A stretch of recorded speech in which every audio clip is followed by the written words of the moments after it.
once again, good morning, everyone. My name is Ahmed. I'm part of the organizing team here at Zak. Just quickly introduce the Zak World of Façades conference series. So we've been organizing this event all across the globe since 2012. Finished 201 editions. This is edition 202. We had our 200th edition in London 2 weeks ago, which was our largest with 1,200 delegates attending. And if you see, the events are spread all across the globe, from New Zealand up until Canada, and the way facades are designed, engineered, installed in all these places are completely different. We've had the pleasure to go to some very unique places we never thought we will ever go. We went to Uzbekistan. There's lots of development happening over there. We went to Georgia also, Tbilisi, lots of development happening over there. We are going back again to Casablanca, Morocco. Morocco has double the size of new build projects than the whole of France has. So these are now the places where a lot of new build, a lot of new construction is happening. Europe's in a slowdown. All of us acknowledge that, but I think European designers are working globally. Scandinavian architecture is revered all across the globe. In Australia, they love Scandinavian architecture. We have 3XN who have some fantastic projects executed in Australia. Many more other architectural firms from this Nordic region are doing projects in Australia and other parts of the world. So I think it's important that we organize these events where we can have presentations from the counterparts here on the work they're doing locally over here and also internationally. And also get the industry to come together. This is what we've been doing with the conference series. It's storytelling from different perspectives, from different people in different countries. And the way they look at facades are completely different. The Middle East is all about giga projects. Asia is more about cost control, value engineering, new builds, high rises. Europe is more about carbon control. So so no two events are the same. They are curated to that local market. Just a sec, right. So these events are courtesy our event partners. I'll quickly introduce them. They all have a tabletop exhibit outside, so please do network with them during the course of the day or the break. So AkzoNobel are global leaders in liquid coating and coil coating solutions. The liquid coating division is Interpon, and Trinar is their coil coating division. Alumet from the Netherlands are a coater of, they have a separate, they have fantastic finishes for aluminum panels, anodized finishes, and different kinds of finishes for metal panels. Bart Timber Facade System is from Facade Glass locally over here. They've collaborated with Rainers to launch a timber facade system. Dow, global leaders in sealing and bonding solutions. Elval Color from Greece, they have non-combustible composite panels and other coil coating solutions. Finotech from Switzerland, again sealing and bonding solutions. Fire-rated, non-fire-rated, and a wide range. Curare is the mother company of the laminated glass interlayers, Trocifol and Sentry Glass. Lanik from Spain, one of the global leaders in freeform structures. They have a nice node concept and have executed projects globally. Saint-Gobain Glass, again, need no introduction. Global leaders in coated glass solutions. The world's first company to also launch recycled glass called Orai. Siderise from the UK, pacifier protection solutions for curtain wall and rear ventilated facades. And of course, our events for 2026, again, spread all across the globe. We go to a couple of new places. We did Greece. Did I press something? Let's just go back here. Yeah. Yeah, so we did Greece this year, so we're going to Cyprus. It's going to be new. We return back to Portugal. We go to Poland. Tirana is another place, Albania, where lots of projects are scheduled to take place. They have 77 plus high-rise buildings approved over there, 13 of them under construction. We go back to Turkey. very spread across the globe, and as I said earlier, the way facades are looked at in all these regions, the requirements are completely different. Of course, closer to the European region, we have Spain, so we've obviously been in Madrid a couple of times. We're going to Barcelona this time. Same way with Italy, we've been in Milan a couple of times. We go to Rome. Rotterdam is new for us, so this is what we keep doing. We keep going to all these new places. Many of these places have never had a facade gathering, so makes it even more interesting for the people. And yeah, I'd like to thank all of you for taking your time and coming today. I hope you enjoyed today's event. We've recorded all the presentations, so in case there are any confidential presentations, they'll be blacked out and you'll receive a YouTube link a week from now. So like last time, our event host is a Dane living in the UK, Thomas Henriksen. He's a facade engineer, and last time he told me that everyone wears black and black here, so you should wear black, but then he ditched me this time. He's in more English colors. He's going to be hosting you until the end of the day. I hope you enjoyed today's event, and I look forward to seeing you all. Thank you. Good morning and welcome. Ahmed, thank you very much for the introduction. I will be speaking in English. If you want me to say things in Danish, please let me know, and then I'll try to shift between the two languages. I'm not so fluent in Danish anymore as I used to be, so you have to apologize. I have to apologize. First of all, welcome. And also to the event sponsors. Without them, this would not be possible. Of course, they are helping us meet as a industry and have a conversation about how we address and meet the future. So first of all, good morning to everyone, and a warm welcome to Zak World of Façades here in Copenhagen. It's a pleasure to co-host this year's conference in a city that has become a global benchmark for design, quality, sustainability, and human-centered urban development. And of course, you all know this. We from afar, we see this. Copenhagen is more than just a location for today's event. It's a living example of what happens when architectural ambition, technical excellence, environmental responsibility are aligned. So today we gather as architects, engineers, developers, manufacturers, and innovators from across the Nordic regions and beyond. And what brings us together is a shared understanding that the facade is no longer a passive boundary. And I think this is very important, It's not just, it becomes much more than in the past where it was, an architectural, very important part of a building, but today it is so much more than it was in the past. It's a dynamic, high-performance interface that shapes the energy use, carbon footprint, comfort, resilience, and identity of every building we create. So across Europe, regulations are tightening. And I think we can all see this in the buildings. We can all see it in the struggle. If I just start talking about U value, and I say 0.5, we just get a facade down to 0.5. Can we do that? Is that at all possible today? Then people say, oh yeah, it's not a problem. Then I say the total facade, including all cold bridges and everything. And then people start, oh, that's difficult. So these are the conversations. And then when we combine that also with embodied carbon, suddenly we start having challenges. Yeah. When then we combine that with fire, when we combine that with other performance requirements, things start to become very, very complicated.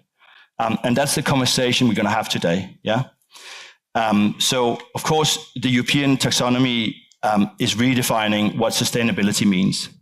And of course, Denmark is moving fast on life cycle carbon requirements and circularity. And all of us, regardless of discipline, are being asked to design buildings that perform better, last longer, and do far less harm.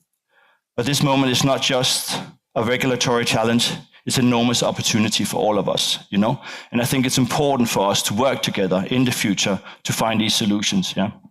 So we have a chance to rethink how facade functions, how they're made, how they're assembled, how they store embodied carbon or how they store carbon instead of emitting it, how they can be taken apart and reused, how they can actually enhance the environments they occupy.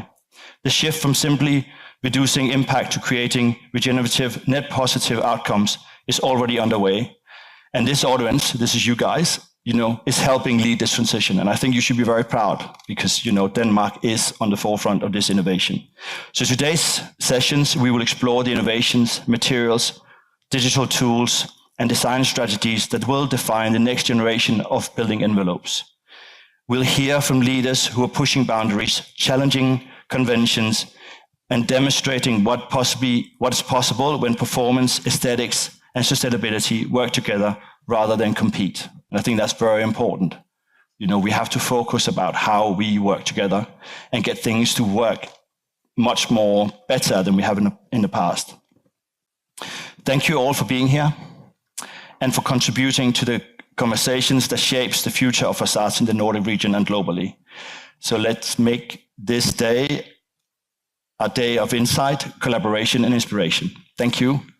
And I would like to welcome the first speaker, Kim, who is in the recent years become very present all over the world, both in London, where I live, in Australia and other places. So please give a hand for Kim. Thank you. Does it work? Can you hear me? Yeah.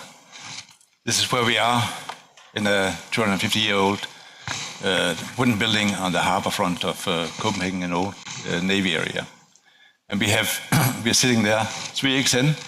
We have our research department, GXN, and the competition department, of course. We live primarily from architectural competitions around the world. 3XN is 3 times Nielsen, Ahmed Nielsen, hence the name. And GXN is our research department, G for green. And right now we have, I think, 22 researchers looking into green technologies and behavior. A little film here from the inside of the office. So you can build buildings in wood that can last a long time, 250 years, and it's still working. We transformed this building to an office. We are working all over the world. We have offices in Sydney, New York, Stockholm, Amsterdam, and Copenhagen. And I'll split this, not to talk too much about this. So this is where our offices is, and here in the center of the office we have our GXN. GXN that do the research, do everything that we cannot do, play around and testing things out. And what they learn, we learn too, so we get it in all our projects, also about facades and new materials. So GXN and 3XN works together this way here. First we design the buildings, then they actually after that do some research on how the buildings work, how they perform, and we learn from that again for the new buildings. This is about facades, of course. And facades is the most important thing, or one of the most important things for building, of course, just to keep the cold out or the heat out or whatever, the climate shield for the building. But it's also what I think is important with the facade is to tell the story about what is happening in the building. This is a building we did here in Copenhagen, the Blue Planet. And the story we came up with here was inspired from a whirlpool and how fish swim around in the sea, and that actually created the shape of the building as a whirlpool shape. That was fairly easy on a computer to design. The difficult thing came when we came to the facade, how to make it in reality. So we tested a lot of different patterns for the facade, and everything had to go up in a higher atmosphere here. How to put the cladding and the facade together. And we thought about aluminum, of course, and we thought about glass fiber. At the end, we ended up with a very simple solution, actually inspired from fish scales here, with small shingles in aluminum. And these aluminum scales or shingles could be top one on top of the other, so that didn't have to be very precise. We tested this out in a mock-up, as we always do with facades, and ended up with a way to do it. And this is how we do it. First, we have the underlayer, and we have the cladding here coming up, as you can see. So we can cut them off when they come to a curve. But as I said, they don't have to be very precise, because one layer on top of the other one. and actually can create this very amorph form that could be very difficult if we did it in a very precise pattern where the pattern had to meet each other. So when you see the building here in eye level, it has a lot of story to tell. This could look like a whale, has to do with sea animals as well. So when you see it from the sky, it looks like a whirlpool. When you see it from eye level, it looks like a whale. And it's obvious where you have to go into the building. And then I come to another building, the IOC Olympic headquarter building in Lausanne. That's a completely different thing. This is a workplace for the organization. They wanted a building that showed what IOC is all about. It is a movement, and it's an organization where they wanted to have a team spirit. Before they went to this building, they lived in 5 different buildings, and here they had the chance to come together. Again, our inspiration came out actually from what it's all about. This is about sport. So we came up with this picture here, this stop-go picture of sport, of winter sport here, and that inspired us to how to work with the form of the building. We did a lot of different tests before we came up to the final one. We also did a lot of different tests in 3D, of course, of the building. The IOC wanted the most sustainable building in the world. And actually, according to the different codes, it is platinum. It's a LEED Platinum a building with 93 points out of 100. No other building has achieved that until now. So we achieved that together with telling the story about the building. So this is the building, and here's how we work with it. We worked in parametric design, so we could shape the building in any way we wanted it, and at the same time we got all the measurements of the building. And that was crucial. I think we couldn't have done this building here 10 years before. Now the building has been there 10 years, so we couldn't have done this building 20 years ago. It would be quite difficult to measure all the different windows and frames in this building here if you had to do it manually. But to do it parametric, it was fairly easy. And we could also, at the same time while we were measuring it, measuring the building, we could measure the heat intake of the building as well. So we could form the building and optimize the building in that way. So even if it has this amorph form, it is optimized as much as we can for heat intake and so on. So we did all the parametric design of the building and the measurements of the facade, and actually so much that we actually gave all these measurements to the facade producer, so they got all the measurements from us. There was a lot of responsibility to have, but that was the way we did it, and then they could prefabricate everything and put it on precisely on the site. Again, we did a mock-up, as we always do, to test everything out. This is a double facade. It has an inner facade that is straight and an outer facade that has this slanted facade.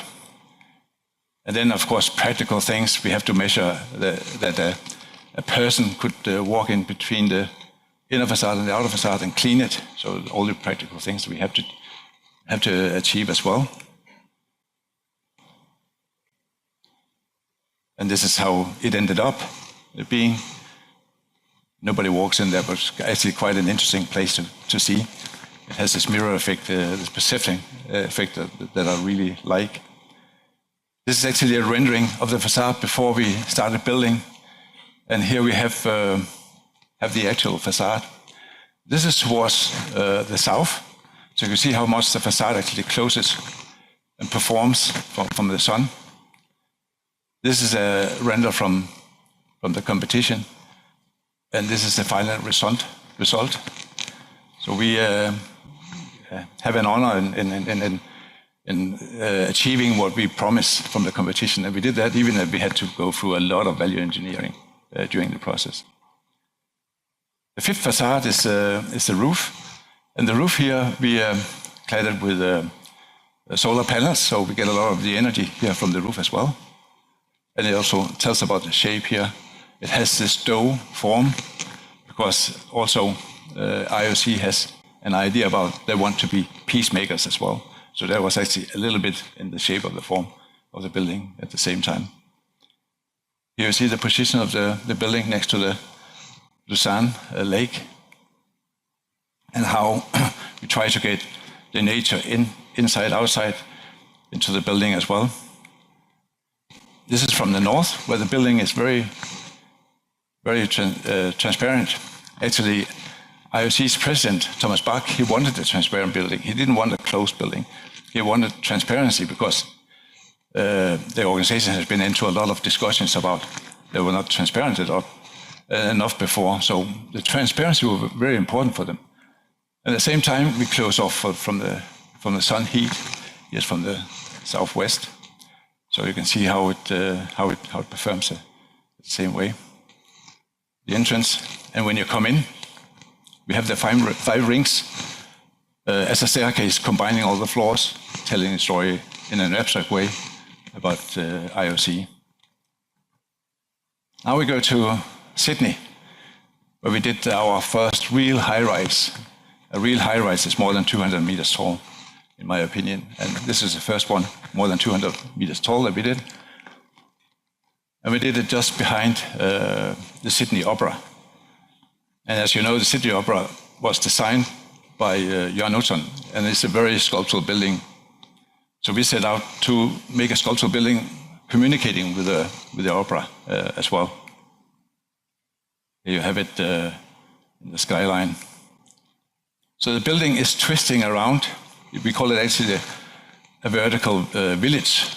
It's a series of elements that stacked on top of each other, turning all around for the different views. This is the first high building in Sydney, and it's just in front of the building. It's 100 meters tall. So down here, you couldn't look towards the opera. You could only look towards the bridge, and up here you could look towards the opera.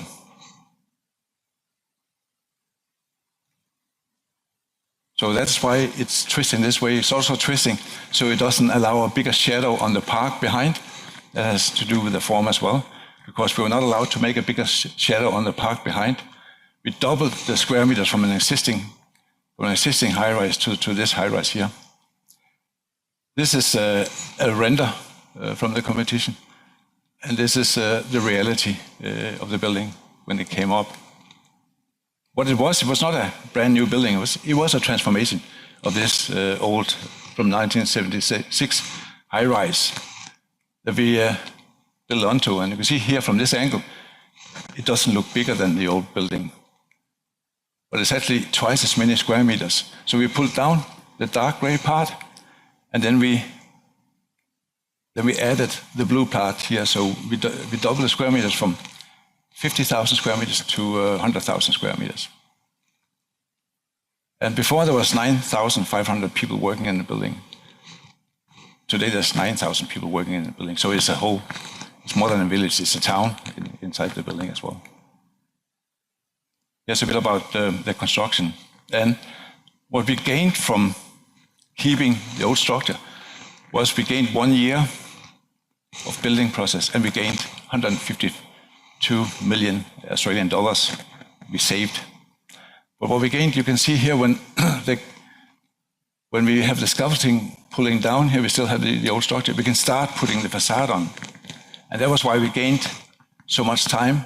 We could start putting the facade on before we started building the new part onto the building. So it was really a win-win situation to reuse the old structure. Actually, during the process, we were not allowed to tell that we were renovating or transforming an old building, because the client didn't think anybody would move into a renovated building, as they said. Now it's a big story for them, and now they use it a lot, because now everybody is talking about transformation, of course. So this is how it is in the situation of Sydney.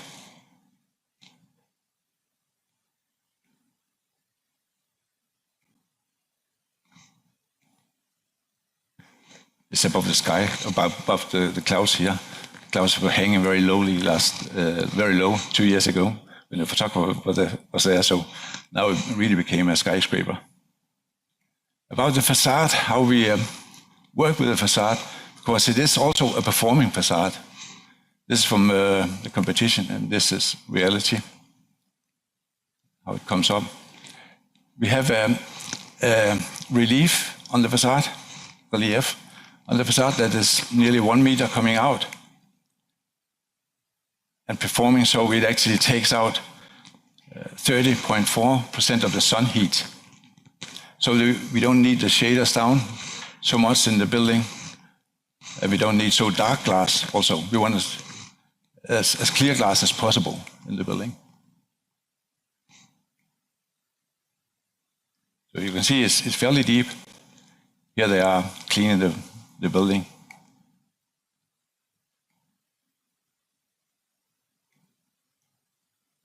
Very sculptural building. And actually, because we kept the old structure, we could hang the new structure onto the old structure and do things like this in a fairly easy way.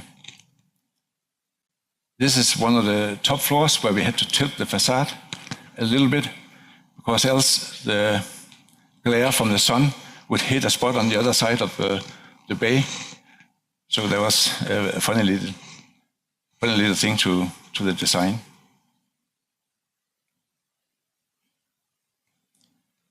And now to a completely different thing in Stockholm.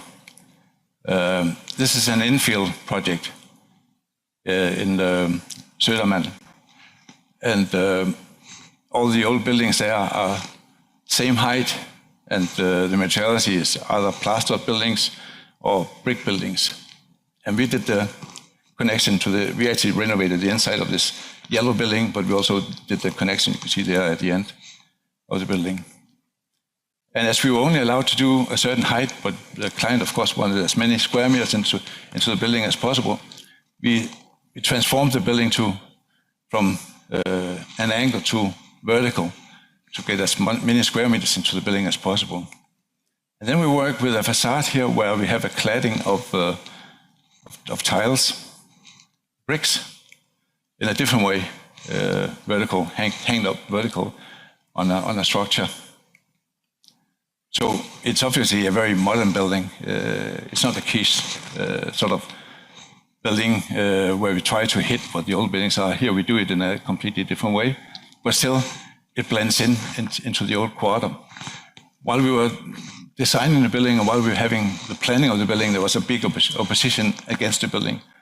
But when we finalized the building, okay, just a second.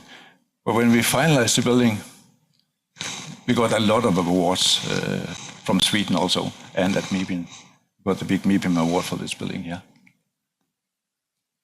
And then to Copenhagen, to Horten, on Tuborg Harbor, where we did this building here where we also wanted the facade to perform.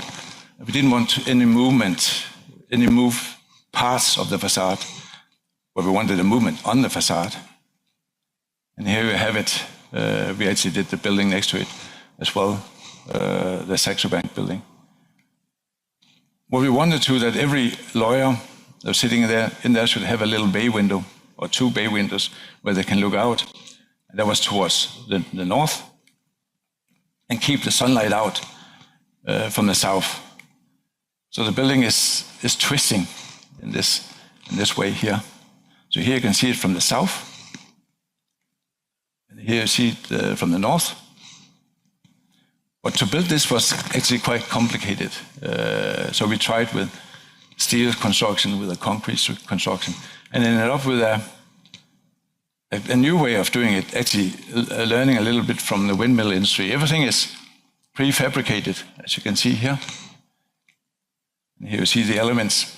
This is the size of the elements we hanged up on the facade. And the elements is made of glass fiber, sort of a wing structure behind it, and then a stone on the outside. So it's a very light structure, or relatively light structure we work with here. We hang it up. And then we get this here at the end. So it is a repetition, even though it looks quite advanced. We could keep it within the budget in doing it this way here.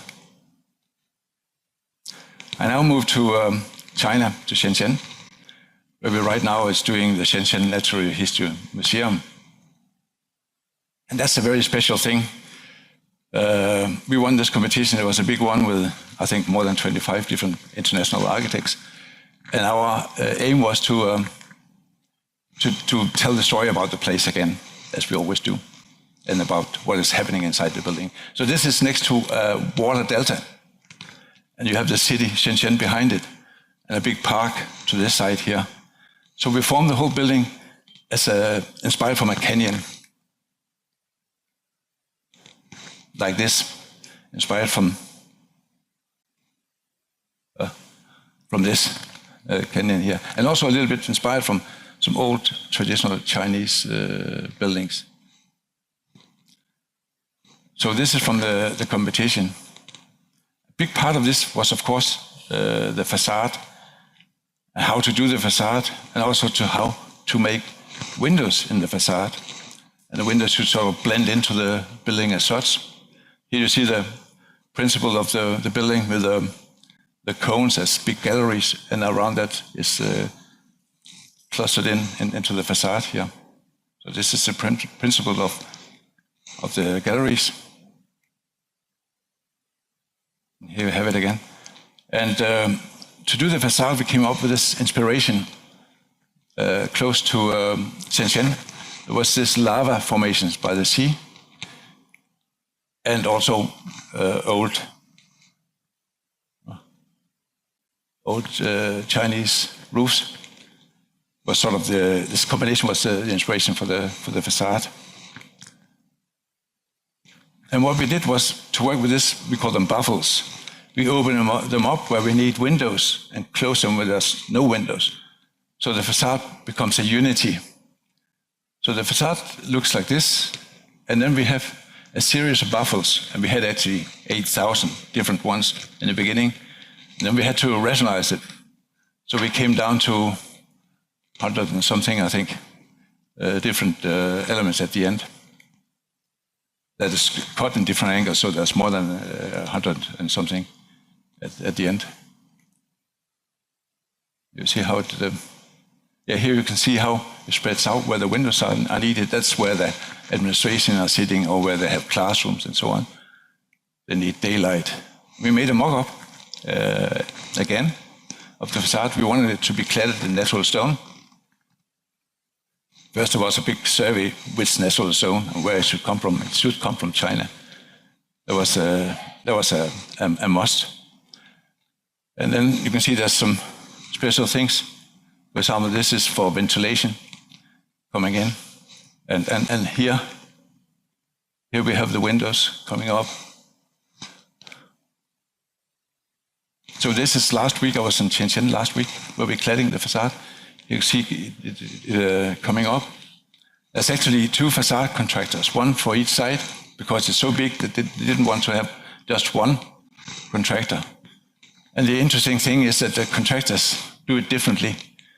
One prefabricates everything in a factory, this one here, and the other one is doing it more or less on site, which I was very much against, but they insisted. But they are more or less same kind of quality. So here you see the facade where the glass partitions come up. And here with the closed part. These openings are for fire doors. And that's actually a very complicated system where there's some of the stones that can actually move inside, and then you can jump out. Or hopefully there's a ladder so you don't have to jump out. So this is the design of the building. And on the 5th facade here, we always also design very much. There's a park coming up. So when you see it in the distance, you have a park there, because also a little bit of reference to the Chinese wall. At the same time, we are in China. The entrance is where there's a gateway. So Because of that, the facade also becomes this inside here. That's in aluminum. Then when you come into the building, you can see where the openings are. So the facade is sort of coming inside the building as well. This is how we want it to be. This is how it's going to be, where we have the natural stone coming in, the cladding coming in on the columns. So you have this movement inside, outside, the reflection of the outside coming inside the building as well.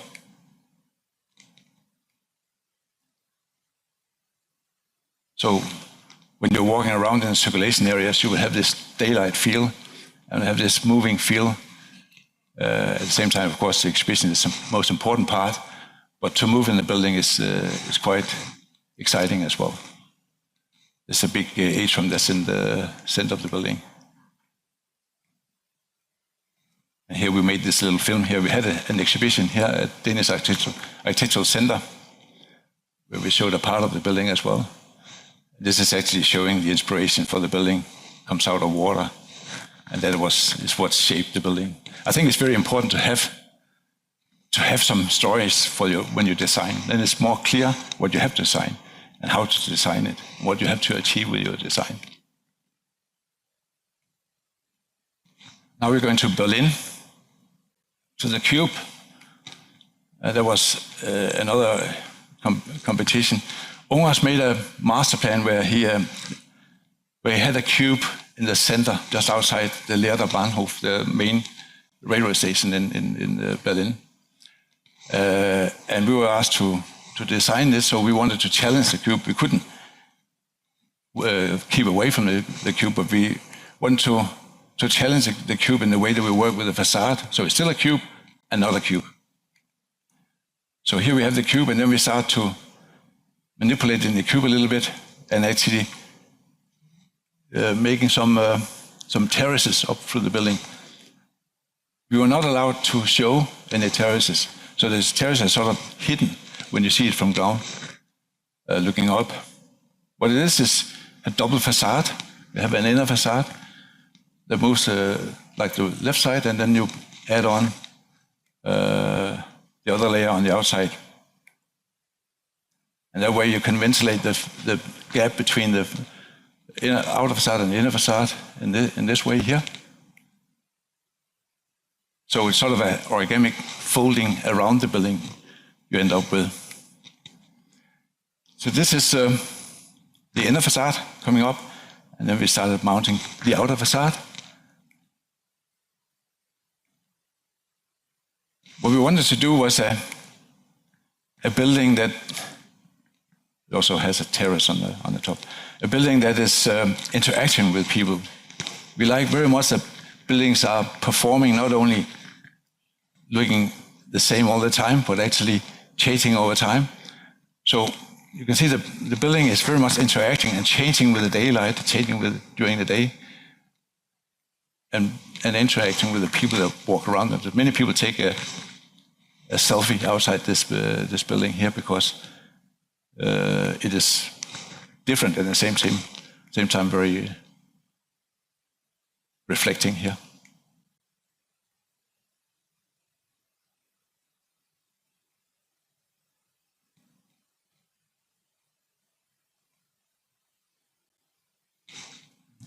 Then I'm going to some residential.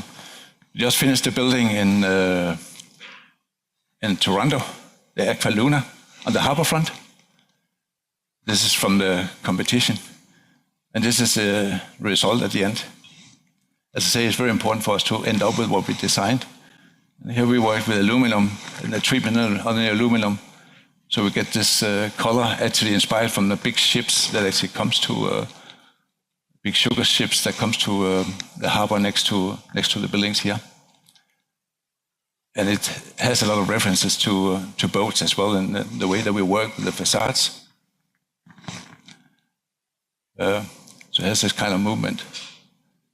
Here it has been important also that the glass around the corners is working together with the building, so it doesn't become faceted, but actually has these round shapes. And we had a very good contractor here, Tridel, that really wanted to achieve what we wanted to do. And if you've been working in North America, you know this is very difficult to make in North America. Europe is more easy. Europe has a lot of, to be honest, better facade producers and better ways of doing it. But here we actually succeeded in doing this elegant facade here. And then to some of the last things here, I just run through very, very fast because now we talk a lot about timber and wood. And here we have Forskeren that we just finished in Stockholm here a year ago. That is actually cladded with Akoya wood. So it stands as a wooden building. It has a concrete structure inside again because in Sweden they are a little bit stricter than they are here in Denmark with the fire code. So we couldn't make it even if we wanted to make it in the structure in wood. But anyway, we did the facade in wood. This is how it's standing here from the outside, where of course you can make a round shape, you can make inner shape. Also in wood, it doesn't have to be square. And it gets this very nice and warm look to it.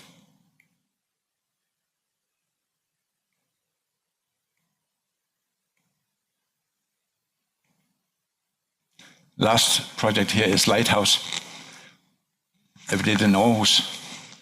Finished 5-6 years ago. Started up nearly 20 years ago, where we wanted the facade to tell the story about water and waves. So the last part here is a facade that's done in aluminum, where it's cladding. The cladding also is on all the terraces. That actually shapes the facade and makes it look like this. Thank you. That was the last picture.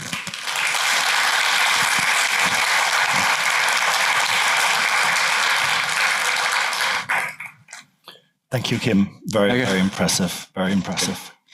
No, it's very, and also as a Dane living abroad, you know, when I see this kind of architecture and seeing Danish design throughout the world is very impressive, you know, and I think we should be proud of some of the innovation that we contribute to throughout the world. Thank you very much, Kim. The next speaker, I think I've known him for many years, maybe even from university. It's Kasper Køppen from Werner Sobeck. He's the director, and he will talk about glass today. Thank you. Thank you. Welcome. Thank you very much, Thomas. Here we go. Yes, my name is Kasper Køppen. I'm director in Werner Sobeck here in Copenhagen, and I'm going to talk about facades of the future, sort of where we see facades going. So I'm going to run through a series of projects, sort of pointing in a direction that we think facades is moving, being the facades of the future.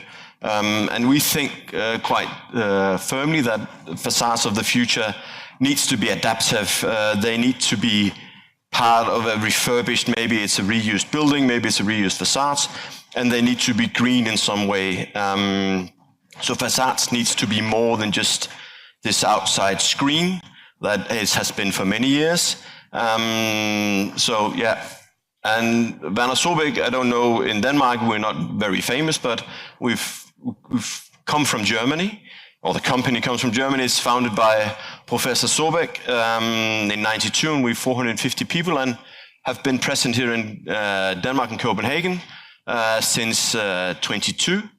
And I joined a year ago and trying to sort of put the Danish perspective, but as you can see, we have offices almost all around the world, of course, mostly centered in Europe and of course in Germany, where we have a big presence. And I think it's important to sort of just to show this slide because Werner Sobeck is a company that is founded out of lightweight structures and has a very hard ambition on being a driver towards using the materials as much as possible. We come from Stuttgart, or the company comes from Stuttgart, and they come out of a history of professors at the Stuttgart University, founding from Frei Otto, having the Lightweight Structures Institute. Then it was Jörg Schleich who did the design and Construction Institute, and then actually those two institutes were merged by Professor Sobek, joining lightweight structures and engineering in one department, and now it's run by Lucio, who's also part of the board in Werner Sobek. And it's a very inherent thing in the company, I would say, to do research, to try and be a driver on what is going on, what is happening just now. And we have this very holistic approach to doing design. We want to do concepts that minimize the impact on the environment. It's super important, and as our Christmas lunch, it will be soon again. Last year, Professor Sobek told us, you are more obliged than anybody else because you actually know what you're doing. So that's what we're trying to do. The first project here is this adaptive skin structures for building of tomorrow. It's a project at the university in Stuttgart. It's actually an ELEC project, and it's run by Lucio Baldini, who's part of the company.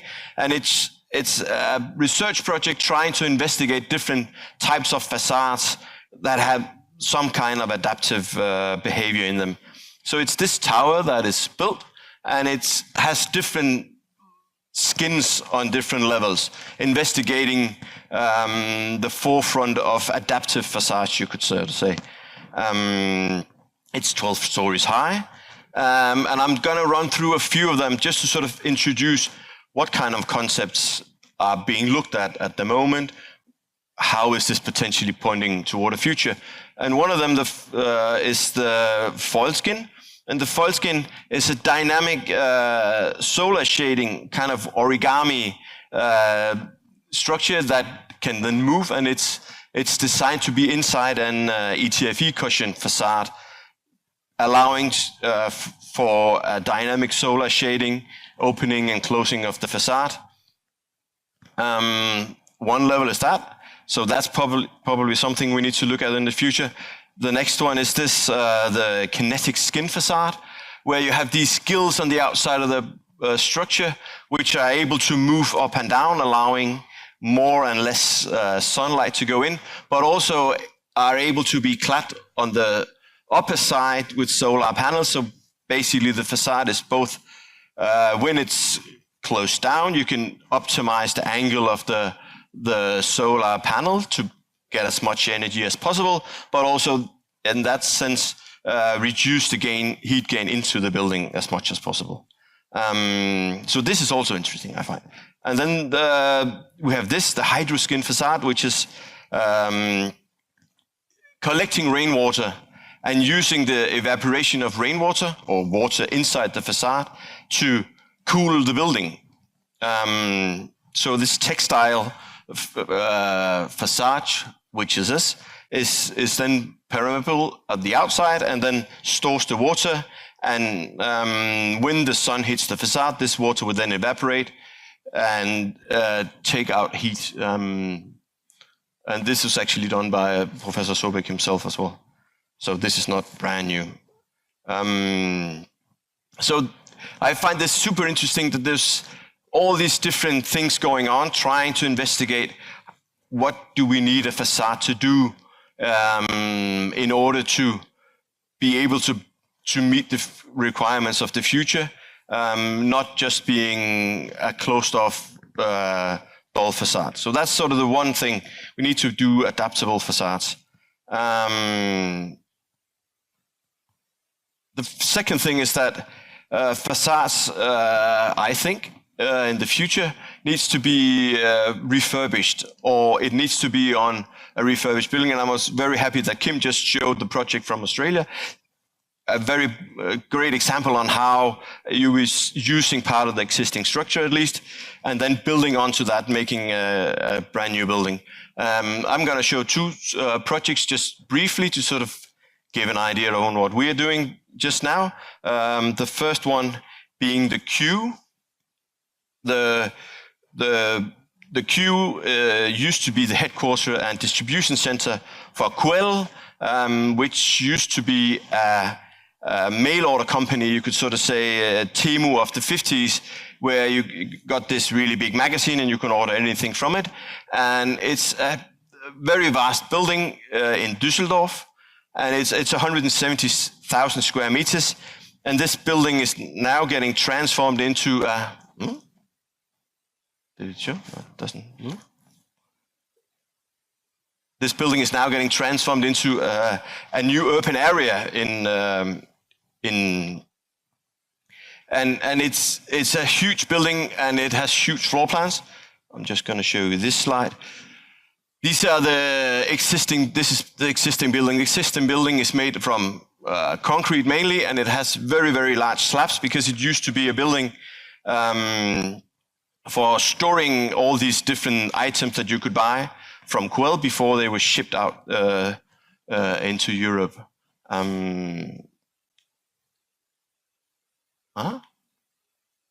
Let's see how it goes. Here we go.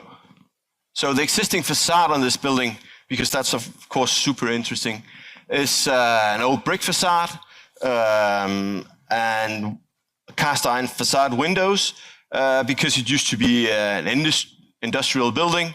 It has very little insulation in it, and of course being transformed into both housing and public facilities and offices.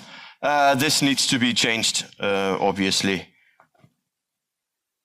So here you can see the cast iron profiles.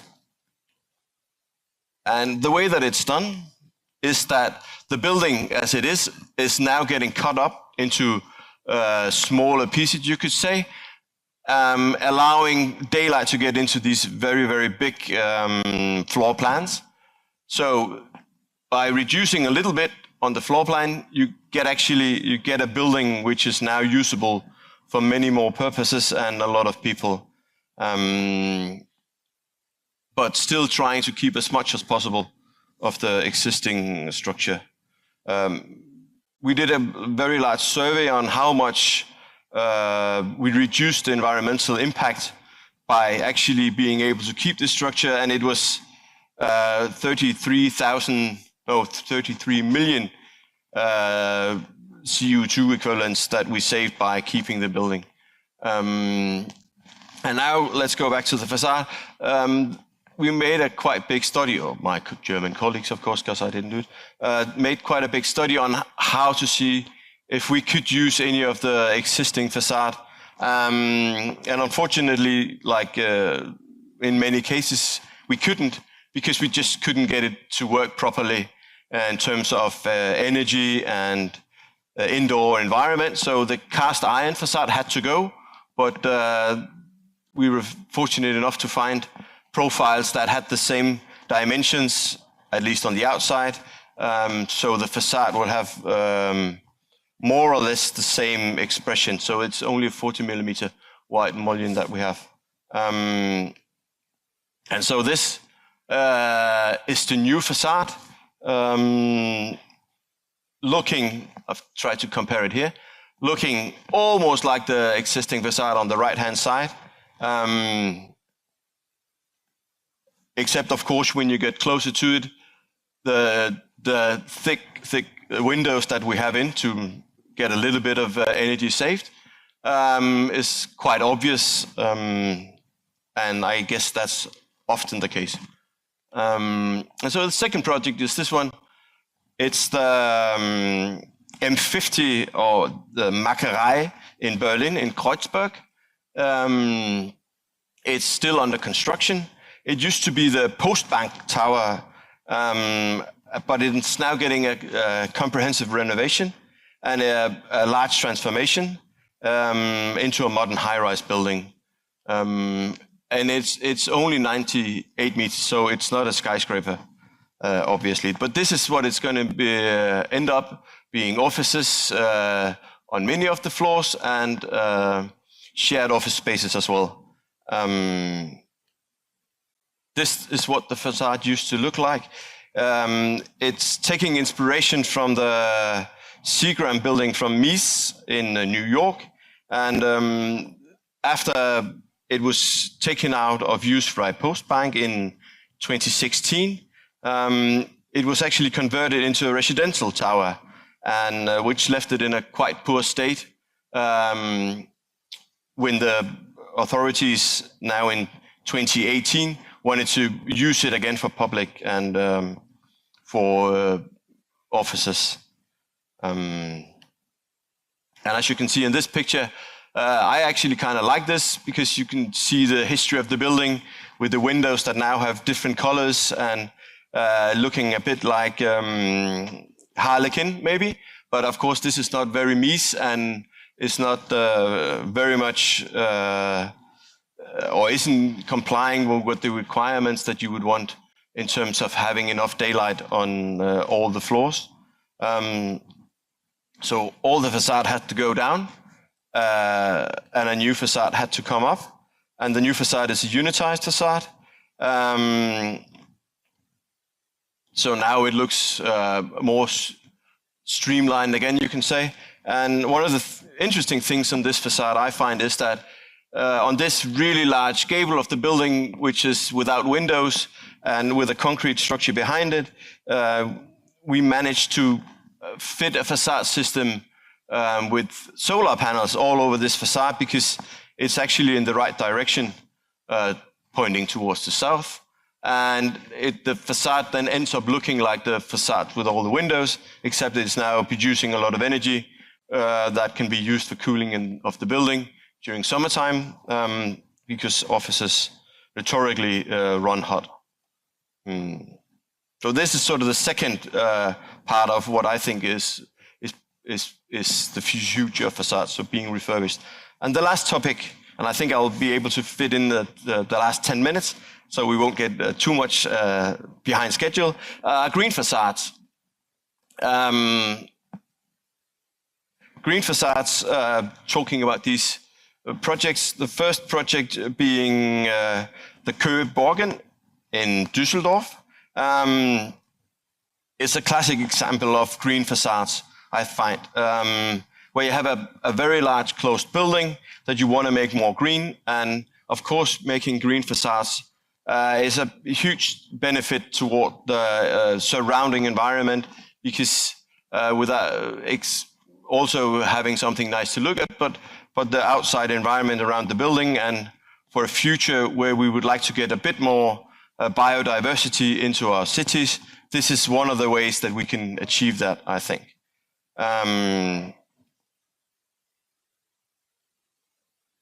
This building has a facade or an outside facade of hedges that was grown before, of course, before installed on the building in these pots. And it's actually 8 kilometers of hedge that has been put onto this building, mounted on the outside of the building in these large throw-formed buckets, you could say, grow buckets, basically, allowing the hedges to thrive. And of course, this building has the same challenges as all buildings with a green growing facade, that you have to be able to get to the green, you have to be able to maintain it, you have to be able to fertilize and water it. And the way that it's done here is that we've created access roads, you could say, up the building, and that pathways running all along all hedges, so you can have a gardener walk along the building, trimming the hedges, making sure they're all okay. So that's sort of one system going on the facade. And then there is, of course, the irrigation, which is made from a technical room inside the building, making sure that all the hedges get the proper amount of fertilizer and the right amount of water. And the facade is made in such a way that water running off the facade is collected in these gutters, and then that water is then filtered and then reused to water the plants on the facade.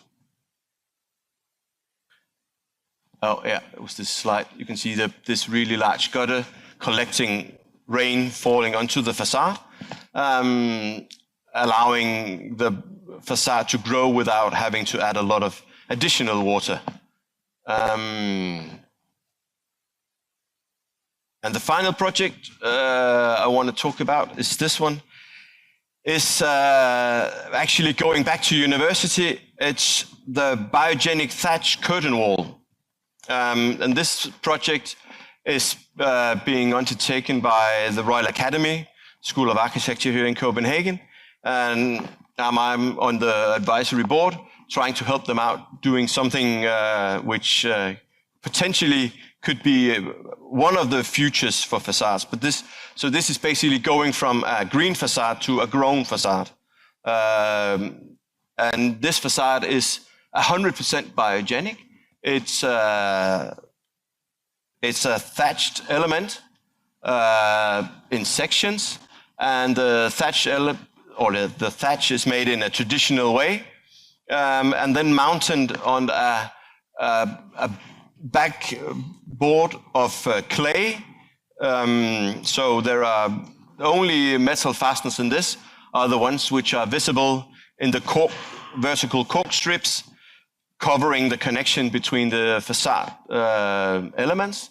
And so this is an attempt on how to do this modular.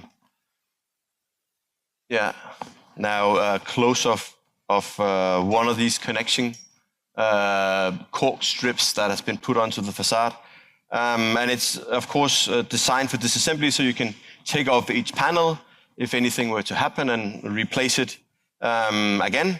And this summer, the facades were used on this pavilion for the Venice Biennale.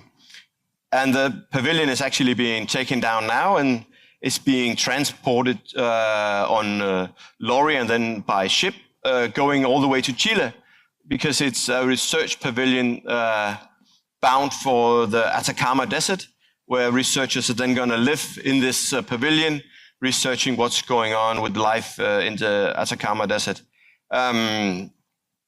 So the elements are small and they're lightweight, and they can be, in many cases, handled by two persons lifting them, because the only part of this that has a little bit of weight is actually the clay backboard of this. And so if we want to use this in Denmark, and this is supposed to be part of the future facade, we need, of course, to get a step further than just doing a pavilion in Venice, and we need to do a little bit more, you could say, real life. So this thatch facade is made with clay as fireproofing. And so the step after Venice was then to now do a proper full facade. And when you do a biogenic facade or a facade of a combustible material, the only thing really interesting is what happens when you burn it. So of course that's what happened in this case as well. So this is a picture from DBI out in the suburbs of Copenhagen, where there was a large facade was built, or a relatively large facade was built. And this is a picture just before we start the bonfire. And this is what it looks like. Everything get burnt, of course, because this is the only real way of finding out, is this just a good idea, or has this got any kind of behavior which is actually interesting and which could point toward using this in the future. And when you do a full-size test like this, you get a lot of learnings, and I found some very interesting points on this. One thing was that when this thatch facade burns, the fire is actually relatively rapidly gone. It's a huge blast of fire initially, and then the facade starts smoldering more than burning, because the thatched element is actually relatively thin, so it's only the outside which burns fast, and then it starts to smolder. And the cork strips on the facade actually works as a barrier for the fire. So it starts burning in these vertical parts, equivalent to the width of the facade element, being a really nice and interesting behavior. So that was very good. But I think it's very much a pro that we're actually able to do a fully biogenic facade element with nothing in it, because it has almost no impact. The cons was, of course, that we didn't get the fire root rating that we wanted. But that also showed another interesting part in this, because this is so experimental that this has very much to do with the craftsman's skill and being able to repeat the same process again and again and again. And people doing thatched roofs are definitely not used to repeating, and they don't have a standard for how to compact the thatch, how to do everything. And I actually do believe that when that is industrialized more, we actually do have an idea on this could be part of the future. And so that's all I have for today. Thank you very much. These are some of the projects you may know from Werner Sobeck. These are our offices. And I kept the time, Thomas. Thank you. That's very impressive, very impressive. So I want to, of course, invite the next speaker from Cutri. I've been very lucky to work with Cutri for many, many years. They have some amazing products. Jochen, the stage is yours. Good morning, everyone, and welcome. So I'm Jochen Regenauer. I'm in charge of the business development for the EMEA region of Cutri Interlayers. I will have to use that. Good, that's easier. So here's a short abstract what I will talk about today. So I will present in a quite short time what is the Cutri Group, how big we are, what are we doing, where are we the market leaders in, and then I will continue to the main part of my presentation. It's all about CO2. It's all about glass, and I will show in one big case study in the Tour Montparnasse Tower in Paris, what it means or what kind of possibilities do you have to reduce CO2 when you're using a structural interlayer like a Sentry glass. So Cutri has a global presence. We are in 31 countries. There we have entities. We have more than 50 production sites on a global scale. We are leaders. We are a global specialized company. And we are I would say, the most known specialized chemical company. So we are not only in interlayers, we are in water-soluble solutions like with small detergents, but you're putting in the dishwasher, and then it's dissolving. Therefore, we are very active in many fields. Cutri is also committed has very strong commitments to sustainability. That means we will reduce our CO2 emissions in 2035 up to 63%, and the final goal will be to be net zero as a chemical company in 2050. So I'm belonging to the advanced interlayer solutions, and what are we doing? Not everybody is aware, especially when you're an architect, or engineers should be more aware what we are doing. So we are producing, consulting and developing interlayers for laminated safety glass. So that means an interlayer is bonding the glass together. That's I would say the easiest explanation to that. And we are giving finally the performance to the glass.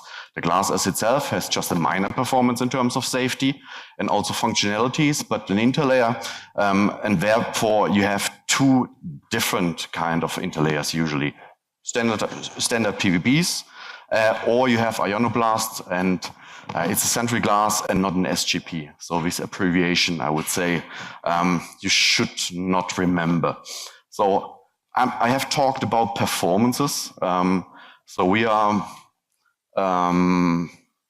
strongly contributing to the safety and security, but also sound control is extremely well developed, especially in the European region. In other regions or areas of the world, it's not like that, but especially Europe is a quite big hub for really sound control applications. There's a strong demand for that. So, and here is a video with a lot of references and also applications we are in.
coming back to the point of sustainability, here you see a short overview about effects in terms of CO2 emissions in the glass. The data is taken from the German Flat Glass Association. So there you see an overview what kind of content a 1 millimeter glass, 4 millimeter, 6 or 8 millimeter glass has, and also the influence of an interlayer to that, or comparison to that.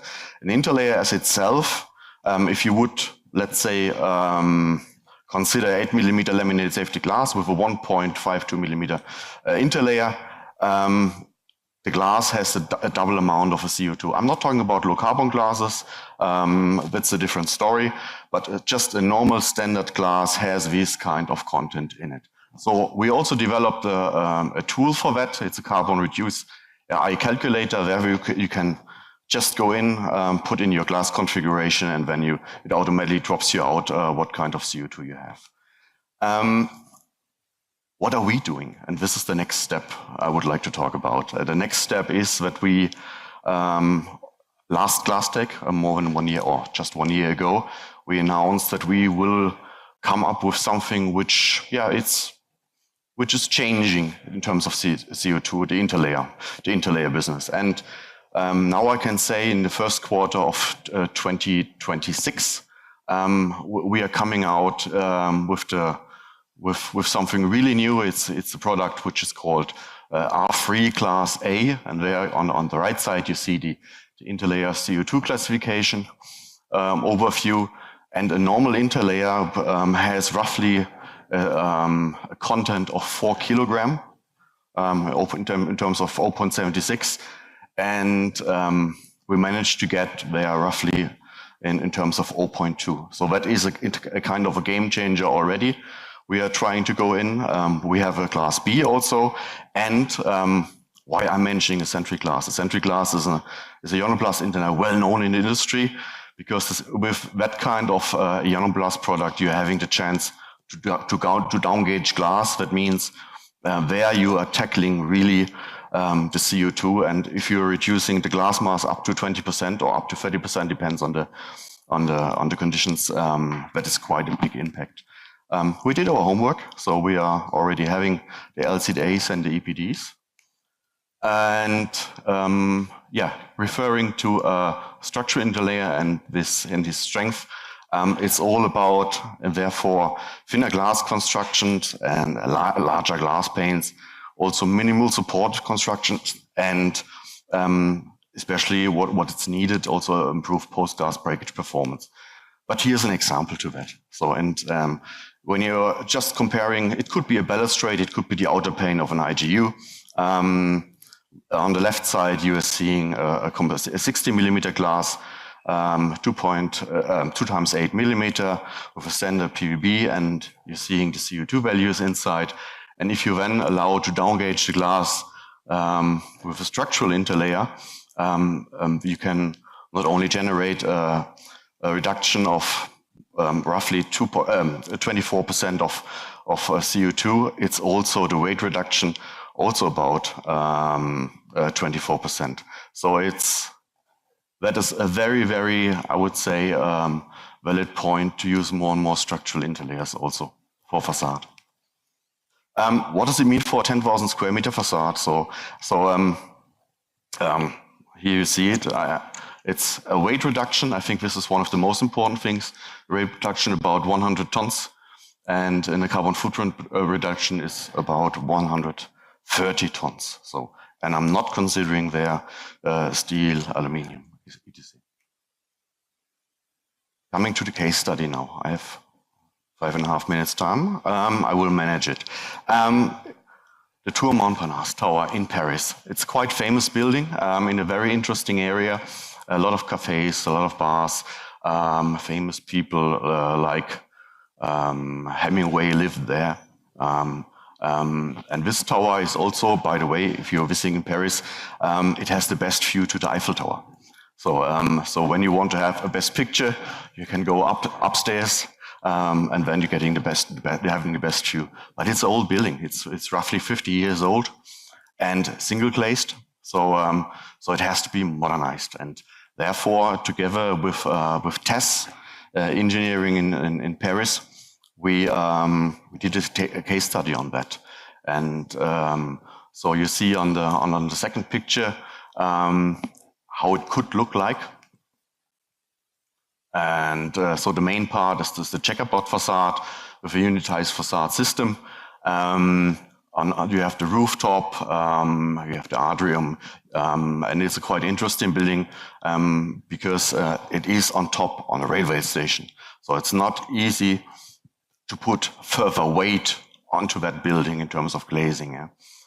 So when we are considering, these are the details. So the outer glass, so it's a big panel outside, and when you're inside, we're having 3 windows. And the outer glass contains roughly 20% of the CO2 of the facade. We did together some wind simulation, positive and negative pressures, and there you see what kind of glass thickness theoretically you will come out when you're having a construction with a PVB composition, and also what we will have with an ionoblast or centric glass composition. So there is a huge possibility to reduce the glass thicknesses within structural interlayer.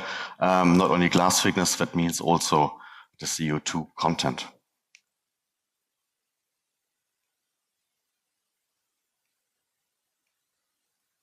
So in total, when you compare these two kind of options, it's roughly 20% CO2 reduction. So that's quite a massive thing. Coming to a point which is getting more and more visible, especially in Europe. In US or in Canada, it's not a trend. There are very strict regulations how to handle that bird impact in the facade, or how do you have to design bird-friendly glazing.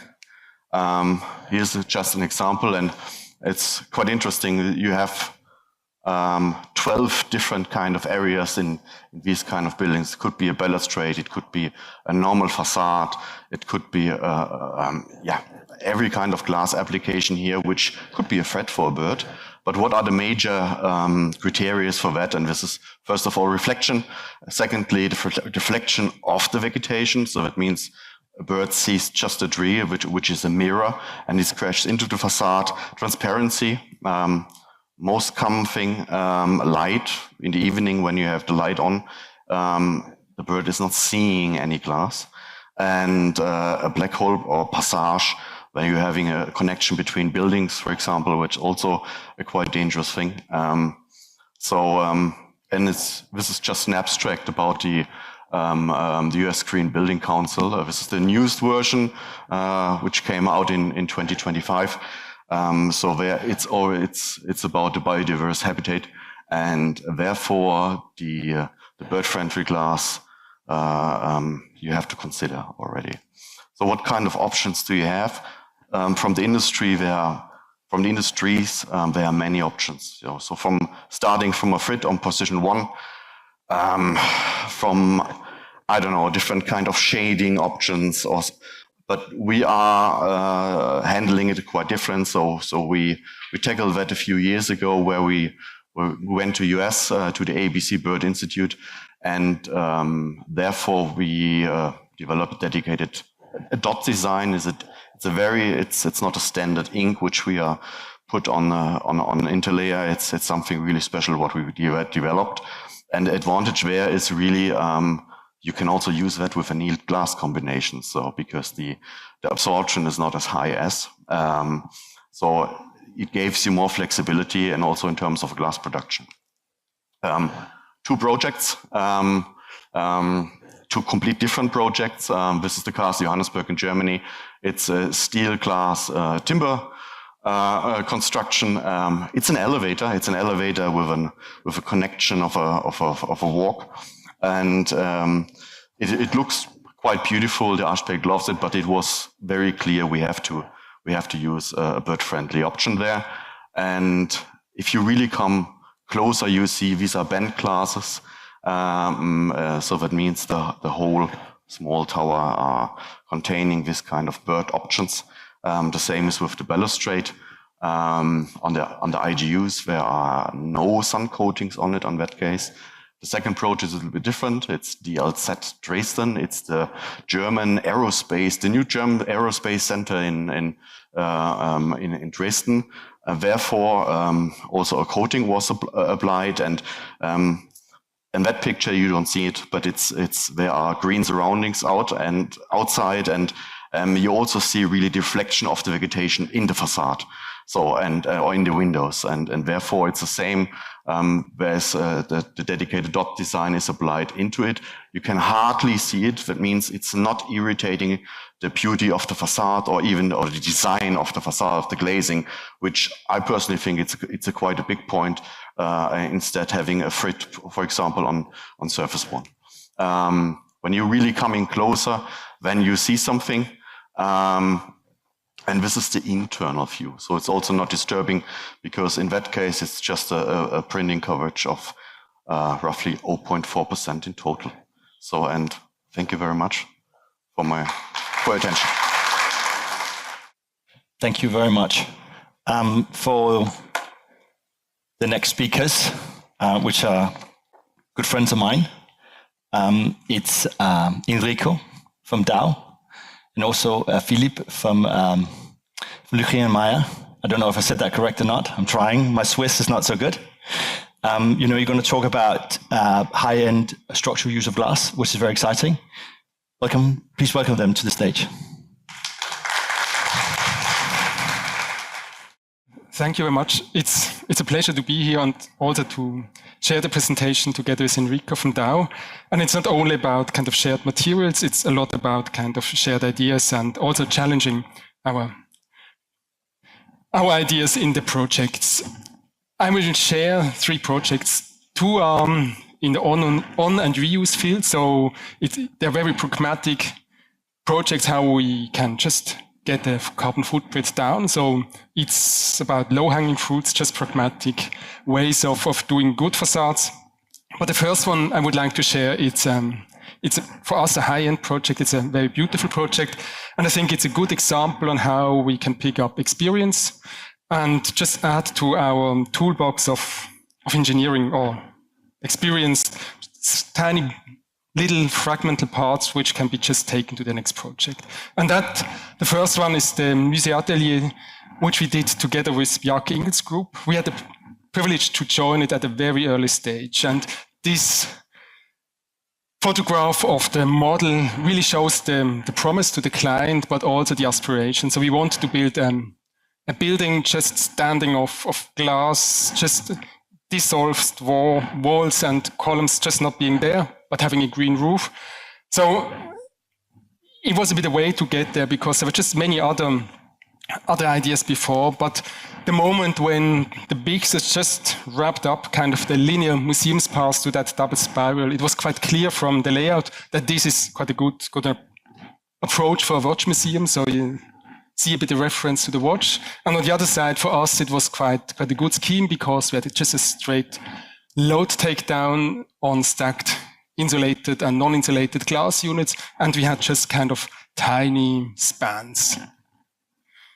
That was kind of the start with the project. And of course, while you're going into the project, suddenly there are just more challenges. One was kind of the flat units, not curved anymore. We had suddenly a huge jump in the scaling. So from a 4-meter span, suddenly was more than 12, almost 30-meter span in the center part. And the third challenge was coming out of the material. Glass as a very brittle material.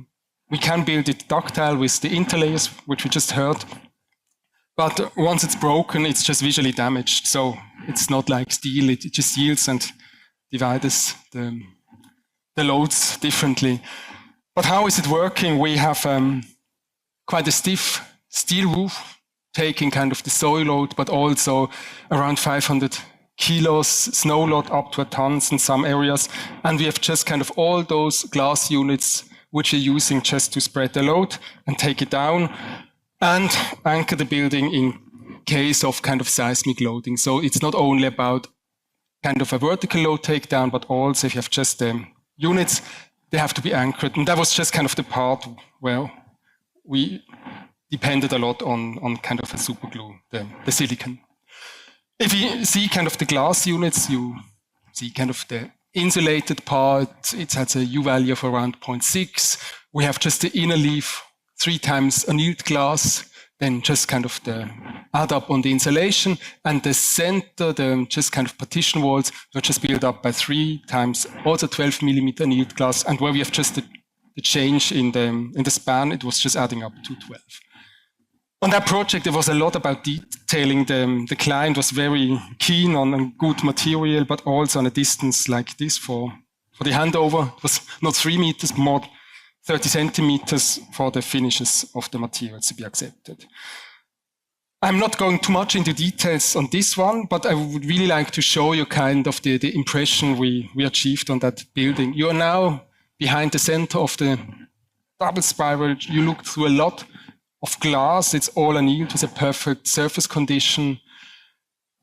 And also good sun protection. One is just kind of the coating on the glass, but there's also kind of curtain on the outside in brass, which is above the eye level. So the project was delivered with very few elements, but all in high end. And later on the reuse projects, we are actually using stuff coming out of those points. So we had actually silicon spatuling and so on. But now just getting into the facades where we try to do good facades in sense that we want to contribute to the target net zero. So of course our facades are not zero yet, but we can just contribute to it. And it's of course a field of many factors. Sometimes the structure is important, sometimes kind of the energy control. So we are just in that field, and on each project the optimum facade is slightly in a different place. But I think what's very important is just kind of that window-wall ratio. So we already heard about kind of the human-centered facade. So often we're focused on the high glazing proportion. But I think if you just see it inverted from the inside out, suddenly kind of a good ratio also contributes to the well-being of the people inside. And you create like in that project, which is now in planning with Schmidhammer-Lassen, just suddenly the sill, kind of the windows, becomes to a part of the furniture. On the right side, that's all the estate from Dina and Basel with the same quality. And the opaque facades, they're just very flexible. It's where we can just change stuff and being innovative on a simple way. Maybe going quickly through that, I think good facades on the inside, heavy, we have insulation layer on the outside, we have just different materials where we can just provide the weather screen. And with the opaque facades, we have also the opportunity to use a huge storage of the urban mine. So we can use reuse glass, we can use the blinds and so on. And just going to the Herostrasse, the first project where we used the kind of on-use of glass, we took actually the spandrel panels and kept them on the building. The brief of the client was just to minimize the project carbon-wise in service, but also in construction. So we keep the inner skin, we kept the outer skin, we added insulation, and we strengthened up the non-usable glass panels with silicon, with liquid silicon. We placed on the backside rack and just created something like a laminated safety glass. It's not a safety glass, it's also splittable, but we brought the glass in a new performance to keep it on the building. The last project I'm sharing is kind of a project where we're now entering the tender phase. It's the University of Fribourg. It's listed concrete grid, and we are changing kind of the infills. So it's about replacing stuff, but it's also kind of taking ideas, for instance, from the Odomabike. On the Odomabike, we had a lot of spatuling, just annealed glass. On one side, there's a bit of rubber surface, but if you look from the other side, suddenly it looked like enameled glass. And actually that idea we took on and brought it to the Per 10 project with the same silicon application. So it's about those infills, and they're changed in service, and all the glass units, the double glazed glass units, we can take out easily. the float glass or annealed glass easy cuttable. We cut them to size and just use them for another 50 years as spandrel cladding. This time, we just added color pigments to the floatable silicon. We applied it to glass, and we just did together with the client in our office the first samples. And it's quite cool. We have the strong colors. We have a nice light reflection on the glass. We can play with the surfaces. This one, the nicest one, is the cast wired glass, but then we have just kind of the blasted, annealed glass. So suddenly we realize we have just a toolbox of techniques, but also on colors, and we can just create that new cladding, which is just bought material from the windows, and we can add it later on to flat glass recycling in 50 years or doing another cladding. And just checking whether it's good. If we actually taking the carbon net zero silicon, then it's actually one of the best materials carbon-wise, not as good as wood, but all other ones like fiber cement, we are better with that solution. And the last slide, it's a bit the question, is it relevant? Do we have enough of buildings? And you just see it, that's just a typical Swiss building stocks. And from the 40s to the 80s, that's very good glass to be reused. And we have just tremendous resources. And that's actually the point where I would like to hand over to Enrico to the second part. Thank you, Philippe.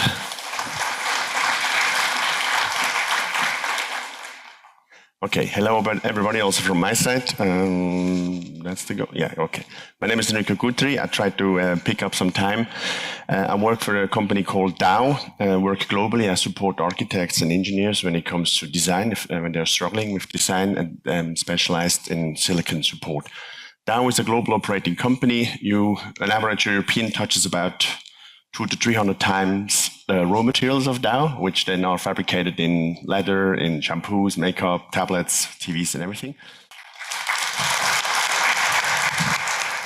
Thank you, Enrico. And, I've been very lucky also to work with Enrico for many years and doing quite a lot of exciting buildings. Also, when it comes to bomb blast, which is the next level, getting things right. The next speaker is Stig. Been very lucky to know Stig for more than 20 years. Since we did the Danish radio. Yeah. The stage is yours, Stig. Okay. Thanks, Thomas, and thanks everyone for allowing me to be a part of this interesting crowd. My name is Stig Mikkelsen. I'm representing Mikkelsen Architects. We are based here in Copenhagen on Vesterbro, not so far from here. And I don't have any explosions. I don't have the highest building in the world, but we have an approach on facade design that we would like to share with you. And maybe also we can look a bit into the future of different type of projects. We, as many of you, share these goals that the social sustainability and environmental sustainability has to go together, and we actually try to say it needs to be seen in every project that there is different parts of the project, and of course the people using the building are in the main focus. The fact that also biodiversity is one of our main drivers makes things even more interesting. Inside, outside has now new dimensions. One of the projects that we completed just a few years ago is the Diabetes Center for Region Hovedstaden near Herlev Hospital. Those of you who know the area know that it's quite a tough area, a lot of traffic there, and then individual buildings, but the spaces between are clearly traffic. So our wish for this one was to create like an Eden inside the building, so and really see how far we could go on that. So that way. So we aim to it's a two-story building, and so to really create this interaction between low spaces and high spaces, inside and outside. We wanted to go all the way. We wanted also to bring enough nature into the project. So here you see, as you're inside, it's all a wooden world, and we outside is all nature. So this idea of ramping up and using the building as an outside small forest or garden was taken right through, and you see all the courtyards, and everywhere you move in the building, you see outside. So you have a language where inside we also convinced the client that would create this feeling of being at home in a very great way. So it's all wooden interiors and it's all green outside. And then, of course, the third component is the facade. And the facade is oh, sorry, I'm going the wrong way. Is a component that links the two. And by stepping the floors and by clearly making level interaction, we hope we could create this living organism. The facade is a unitized facade. It's a public project by Region Hovedstaden, so everything has to be, of course, efficient and well produced. So it's all a unitized facade where we have outside fins for passive shading and control of blinds, and inside we added technical boxes for the distribution of of pipes and electrics. So this is the simplicity of the project. It's a fairly unitized. It is a unitized, and then we add elements where needed. So here's the inside where the wooden homely feeling is kind of dominating.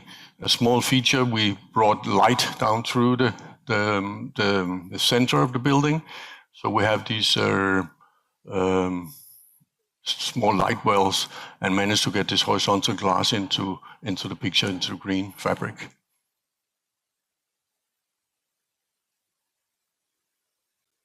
We've been looking a little bit back. As an office, we've been through the whole journey of double skin facades and bio facades and active facades, and enjoyed it all the way. It's been a joy to work with components that need to be active, that can have depth, that can have layers, and that the functionality of the building is kind of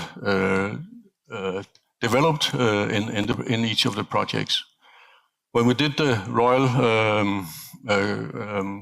Royal Library in Amager, it was really a box, a glass box, and it was all about the facade and the double layered facade, ventilated from inside, and all the energy went into actually discovering that we could do profiles ourselves. We didn't have to buy them exactly from one supplier. It could be specific for the projects. And that became the project, that the depth of the facade, the functionality of the facade was very much what it was all about. When we then moved into Danish radio, where Thomas and I met first time, and also Mikkel, this was a huge, nice interface where we, as a professional team, managed to convince the client that architects and engineers could work together. And this collaboration achievement was fantastic. Also, it became even more clear that the architectural concept on one side and environmental concept need to be explained from day one. We wanted to make it a steel appearance, so we also managed to put all the engineering activity at one place, so we could have a good interface. We didn't have different type of suppliers in the engineering as well as with the contractors. So steel components, a steel design, a steel identity, together with all the inside of the facade. Double skin facade to the east and west, and single to the north. And here the hanging facades, steel flats to carry the loads, So an identity that was achieved through a really great collaboration. And of course, in dialogue with all the inside of the building, that is all curved and completely different.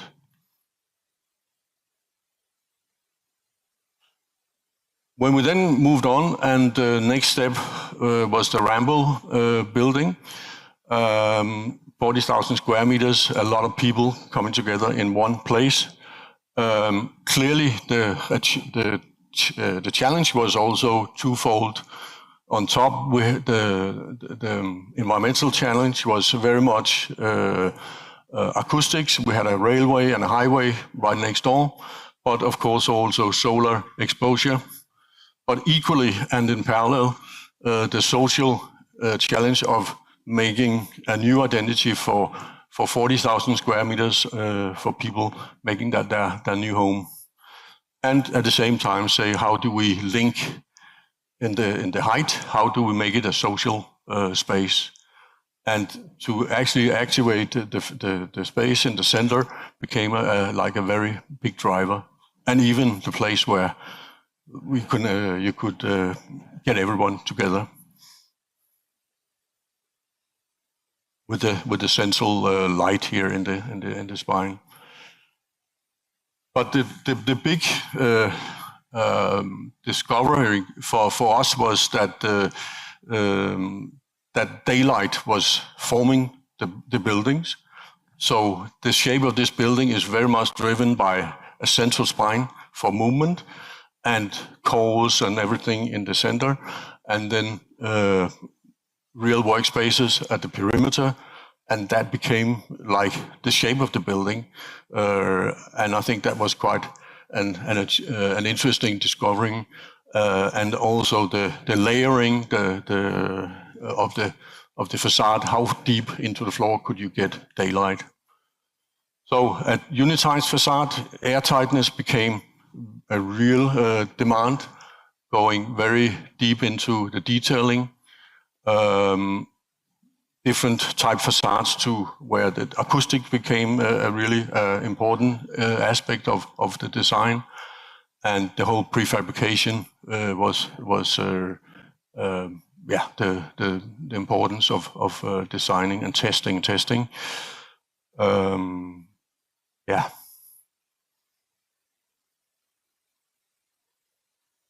So when we then moved into next challenge, also a public project for Region Hovedstaden, labs and logistics building, the task was to come up with a facade that could deal with the wish to not have blinds inside. It's very clean labs. So there was no one that wanted complicated systems on the inside. So we said, well, maybe we have them on the outside and we make them more robust. We try to avoid the double skin facade. And here we see that we had these shutters that can move, and that became a part of the design. So we have these modules that are kind of is regular over the facade, and then we have the dynamics of this the movement, and in the spaces you can control your views. You can also, of course, control the light level.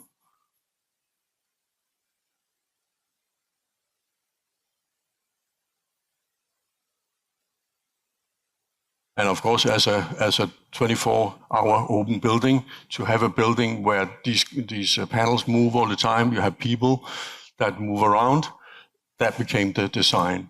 And also, this is a very technical building. There's a lot of mechanical involved, and that we managed to say this is the same design that goes for the mechanical areas as loading bays and also the kind of prime facades. So the wish was to develop a series of details, a family of details that became like the really important part of the overall package. You see here the top, the middle, how they kind of relate and how they are repetitions of the main components of the facade. And also in this one, because we are next to a listed building, the hospital is really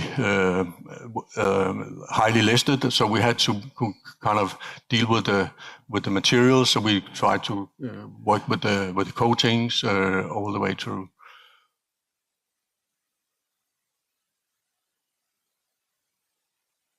And when we then went to the next chapter of bringing all the layers down, we say, well, then this magic material came around that you could actually build very thin facades. And we decided that this very small project could be maybe a small test case where 20 mil of insulation could do the job for normally 200 mil of insulation. And with a super collaboration with the industry, we managed to get this agreed by the client and say, well, this is 7% more area in my building. Let's try it. So suddenly having freedom to position your solid pieces is magic. We're looking for the next project. It's happening, and I think this is helping the understanding of what a facade needs to be. And it also creates a lightness to the identity altogether. So when we moved into working in the Danish National Bank, it was a fantastic thing to see the details, Arne Jacobsen's detail, which we thought we were the first one to invent the double skin facade, or maybe someone else, but he did it in '68. Of course, a lot of cold bridging, but beautiful design. And the job we did was a canteen building, and now we went into the game of how do you add something new to something that is already super modern. And also in great collaboration with the industry, we managed to detail something that could look ambitious enough that Arne Jacobsen could have maybe accepted, and it would add into the grand picture of his design.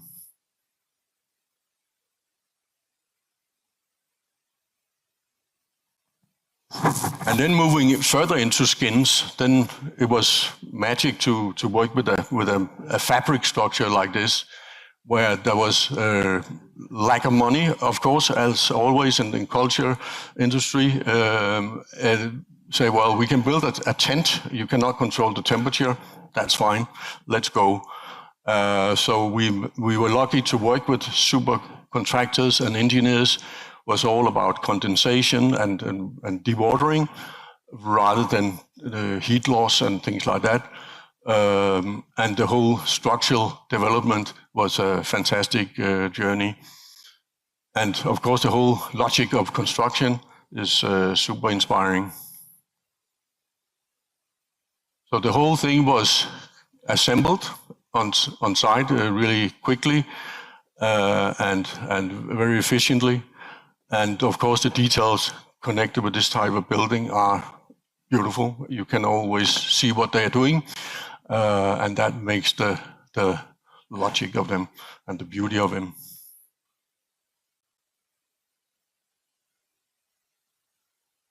We at the moment we're doing a timber building where we are saying, well, what is the design of a timber building? There's clearly an inside structure that we all fight to see to get to see it. It needs to be cladded by fireboards and things like that. And also the detailing that goes with it. What can that be? It needed to be more flexible, take more movement. But also what can the overall design be? So here we go with some kind of a lamella outside system, and then view into the inside wooden structures.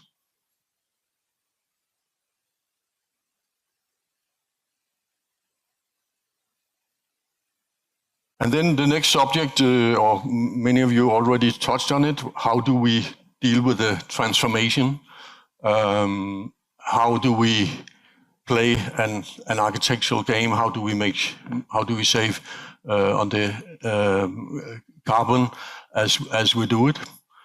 This is a project we just completed in Carlsbergbyen, an old steam house, fantastic design from about 100 years ago. Used to hold all the big machines that make steam and energy to the brewery, and we now filled in with a big space and also a new box that is kind of in design reflecting the steel and the mechanical pieces that was there, and we get that kind of architectural dialogue. When it comes to this is of course a listed building, and everything to do with glass and facade, it needs to be clear, no coatings, and super efficient glass as far as we can go. But of course, the material package is say how do you communicate? How do you show that you have now interfered with the listed building? All about materials. And when we took that into a small project here in Holbæk, say, well, also it's not listed, but it's small and it has a main entrance that wants to be celebrated. We say, well, we create this kind of greenhouse on the outside, but should be very pure and very simple in respect for the totality of the building. We simply created these a glass box and then the blades on the outside to create some kind of shading. And so to avoid it being a glass box, seen as a glass box, we put this on the outside and but still achieve all the transparency from inside and from outside. And all specially made steel structures and glass, so no aluminium, steel and glass.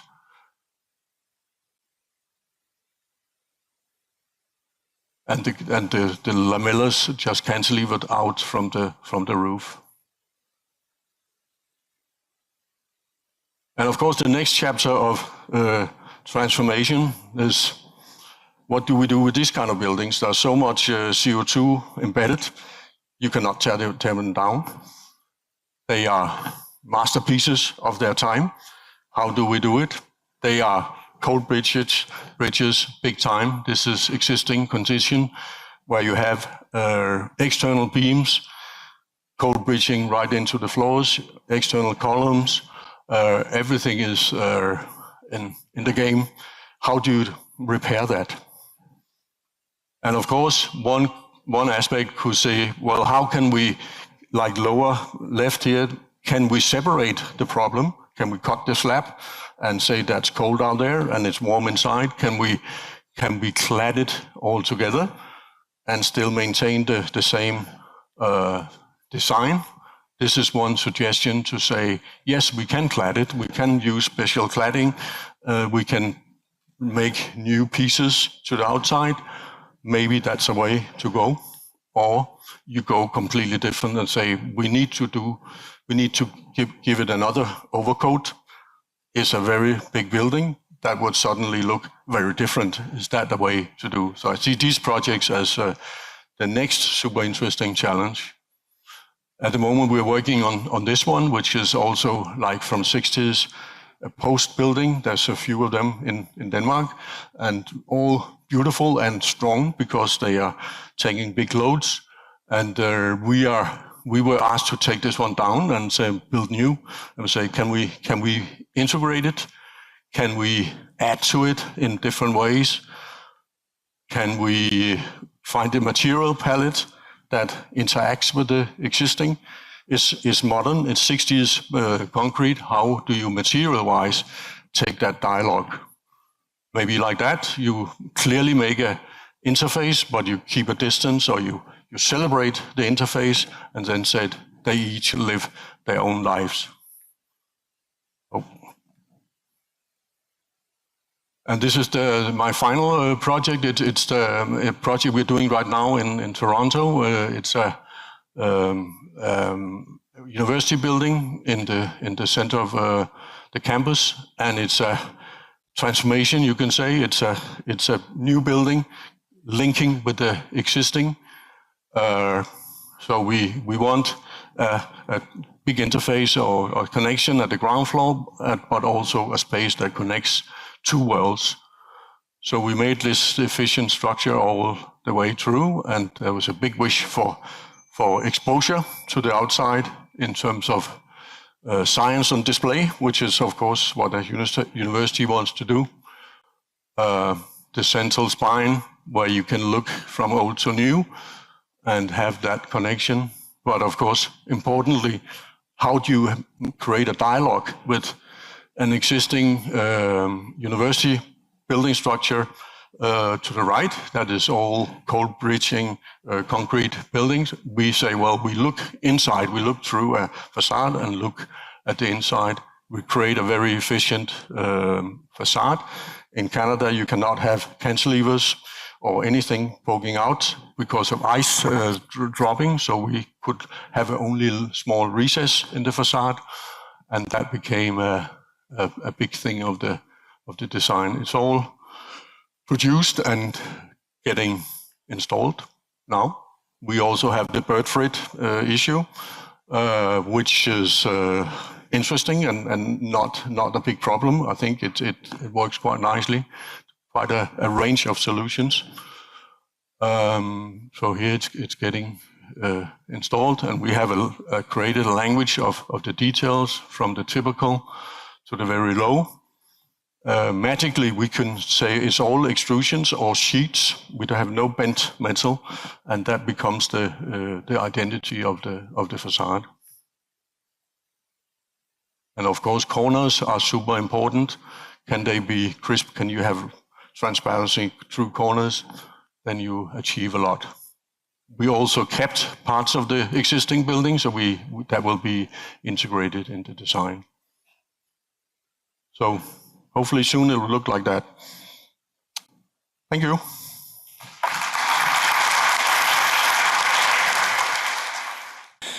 Tusind tak, Stig. Jeg vil prøve lidt på dansk. Jeg vil gerne sige tak til alle, som har talt, og til alle sponsorerne. Der er en kaffepause nu, hvis I kan komme tilbage om 20 minutter. Vi er lidt bagud, så vi prøver lige at fange lidt op på programmet. 20 minutes coffee break, guys. And thank you. See you in 20 minutes. Since we were working on harbour in Iceland, I lived in Iceland at that point in time.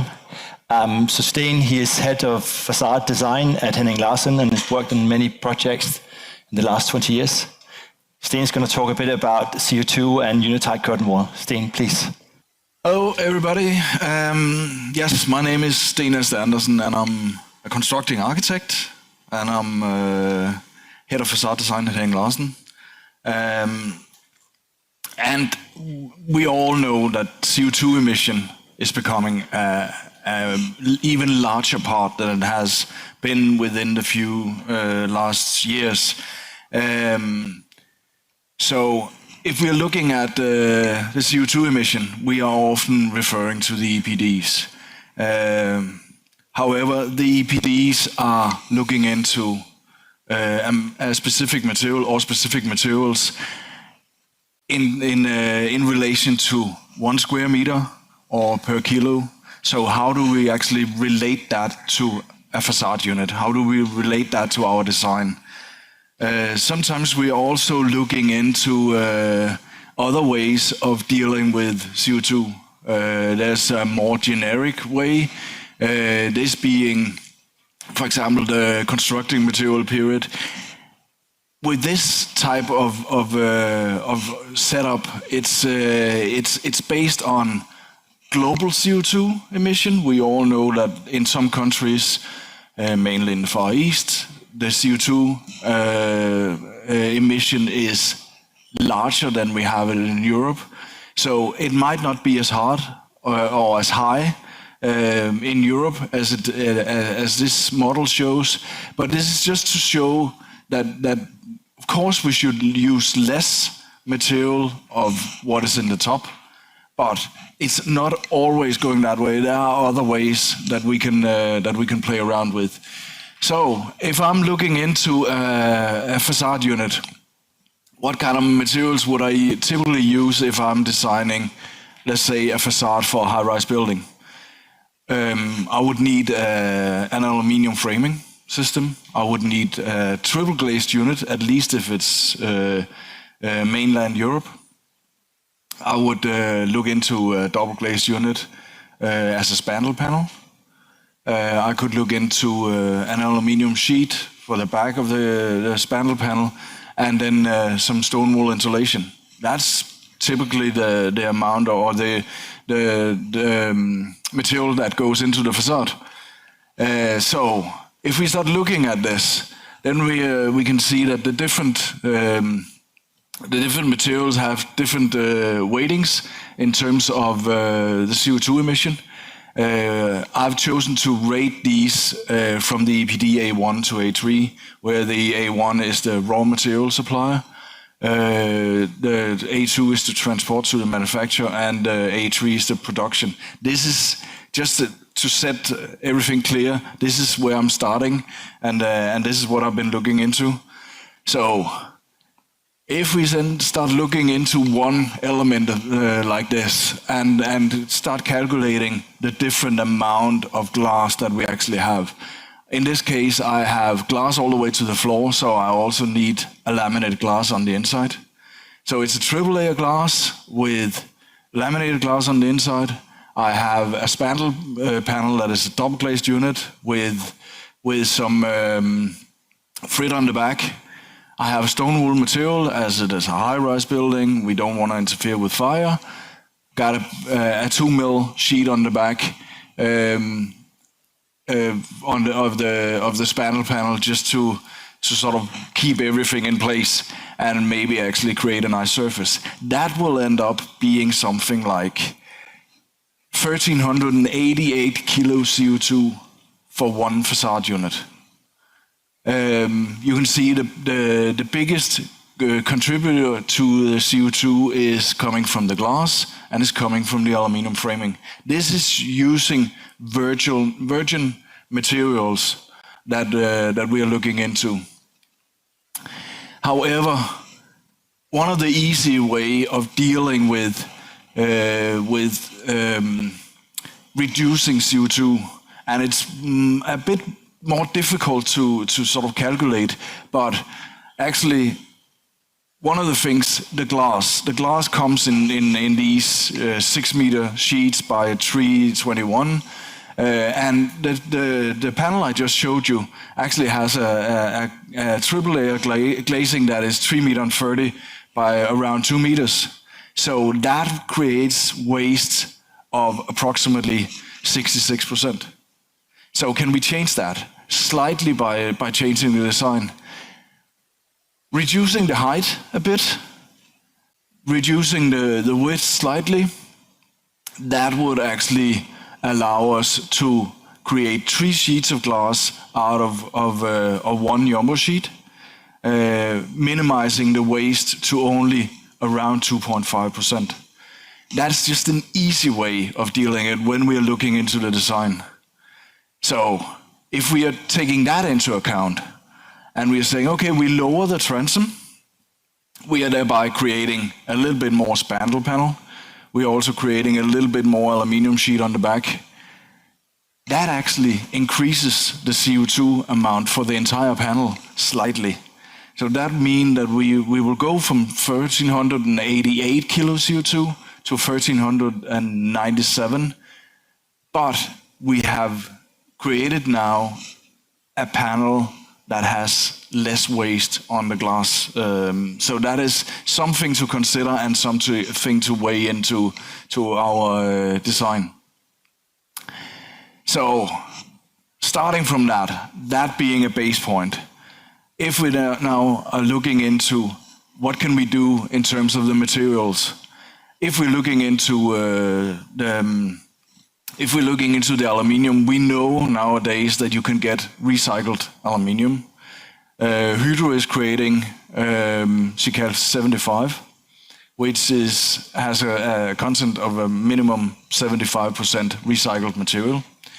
So that is quite good. And by using that same frame, same extrusion, but recycled aluminium with CICAL 75, that will actually reduce the CO2 amount quite dramatically.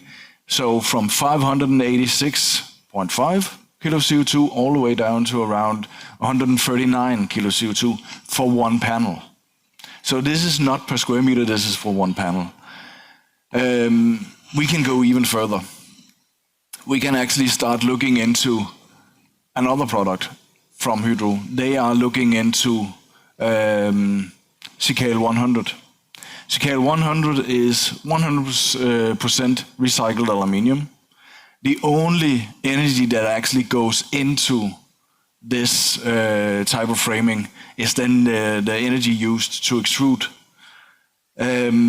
This drops the CO2 emission even more, but it comes at an extra cost. It's not an extra cost for the entire panel, it's an extra cost for the framing, but still it's an extra cost around 20 to 25%, which we all know when we are dealing with this in the real world, that of course you have some clients sitting in the other end and they will go, oh, it might be a bit expensive. So it is a really interesting product if we just want to push the CO2, but we also need to take into account the cost for this. The next part we could look into, and I'm really happy that we have the Bart people on board today. And this is also a really, really interesting product, and I think it becomes even more. When I'm seeing what we are designing in the office at Henrik Larsen, we are looking more and more into timber profiling and timber framing. Obviously, if we are designing for a high-rise building, there are other issues that we should consider. One would expect this panel to be even lower, so to speak, because it's consisting of timber. But the extrusion, the external capping, and the extrusion holding the glass and the gaskets contribute a bit to the CO2 emission. It's still lower than the CICAL 75, but it's not as low as the CICAL 100. And this product also, and you might correct me afterwards, but also comes at a bit of an extra cost compared to the aluminium standard extrusions. So that being the first part. First product going into our facade unit. The next one we could start looking at is then the glass. Another big contributor to CO2 emission. We know there are a number of companies out there nowadays that are actually using recycled glass. And the interesting thing is it's not only recycled glass from their own production. So it's not only like, oh, we dropped a panel in the end of the furnish, we're taking it back. No, they are actually using post-consumer glass scrap, which is kind of interesting because that all adds to bringing down the CO2 emission. If we're looking into that as a triple glazed unit, it's still the same package, it's still the same triple layer glazing with the aluminium on the inside. We can drop by using Uri glass from Saint-Gobain, which is what I've chosen to look into in this example. We can actually drop the CO2 emission from one glazing unit from 611 kilos down to 384 kilos. So that makes it quite interesting. It still has a little bit extra cost. I'm guessing that in the near future or within the next couple of years, the price will probably come down. But this is, of course, has to do with how much glass can you actually get out of a jumbo sheet. So going back to the part that I was talking about before, having or using as much glass as you can out of one jumbo sheet would benefit from this. This brings down the overall CO2 emission, but also the cost for this panel. So another interesting thing that I was looking into, just because I thought it was an interesting product, and also because it has less weight and less glass in it, is the vacuum glass. It is insulating almost as good as a triple layer glazing. It doesn't have silicone, so it has a service life of approximately 50 years. However, that piece of glass is limited in size, what you can deliver. So we need to change the design dramatically, lowering the spanel zone even more, reducing the width even more, and maybe putting in a transom or a mullion, an intermediate mullion, which will then add to the overall complexity, but also to the overall CO2 emission.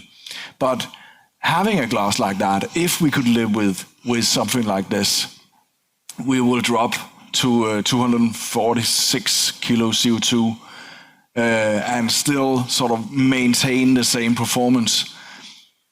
I think this glass is really, really good in terms of refurbishment.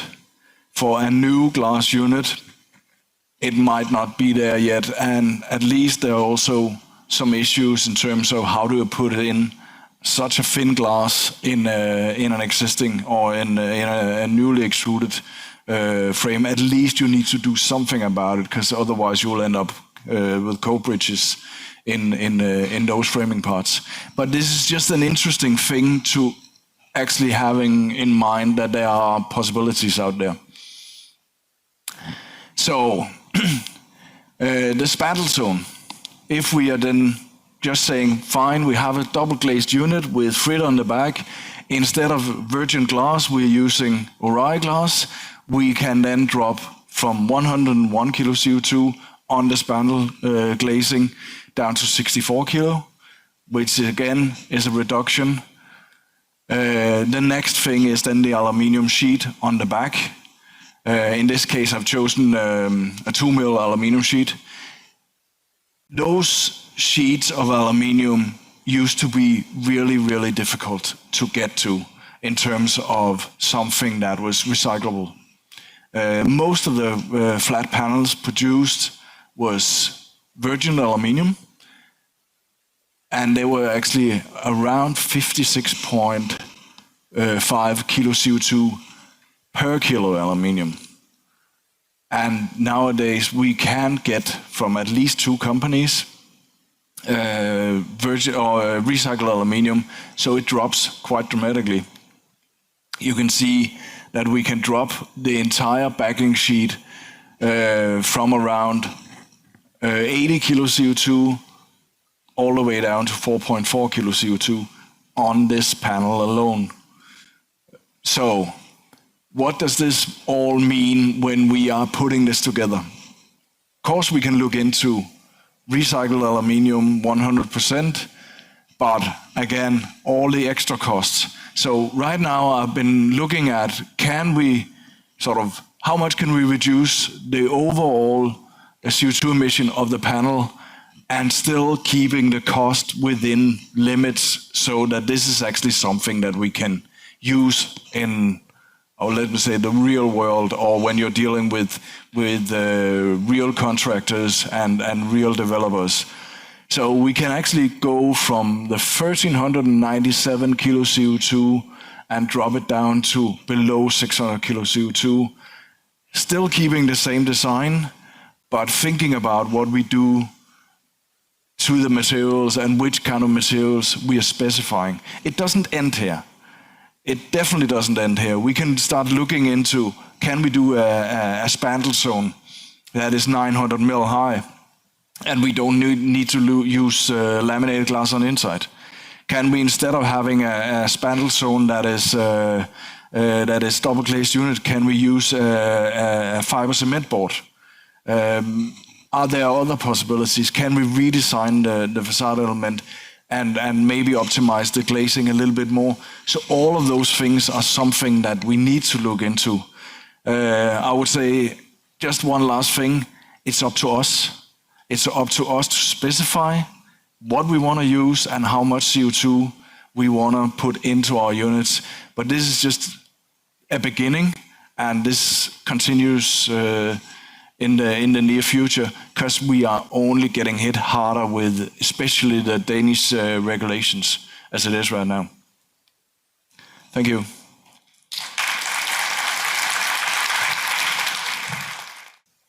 Thank you very much, Steen. It's very interesting.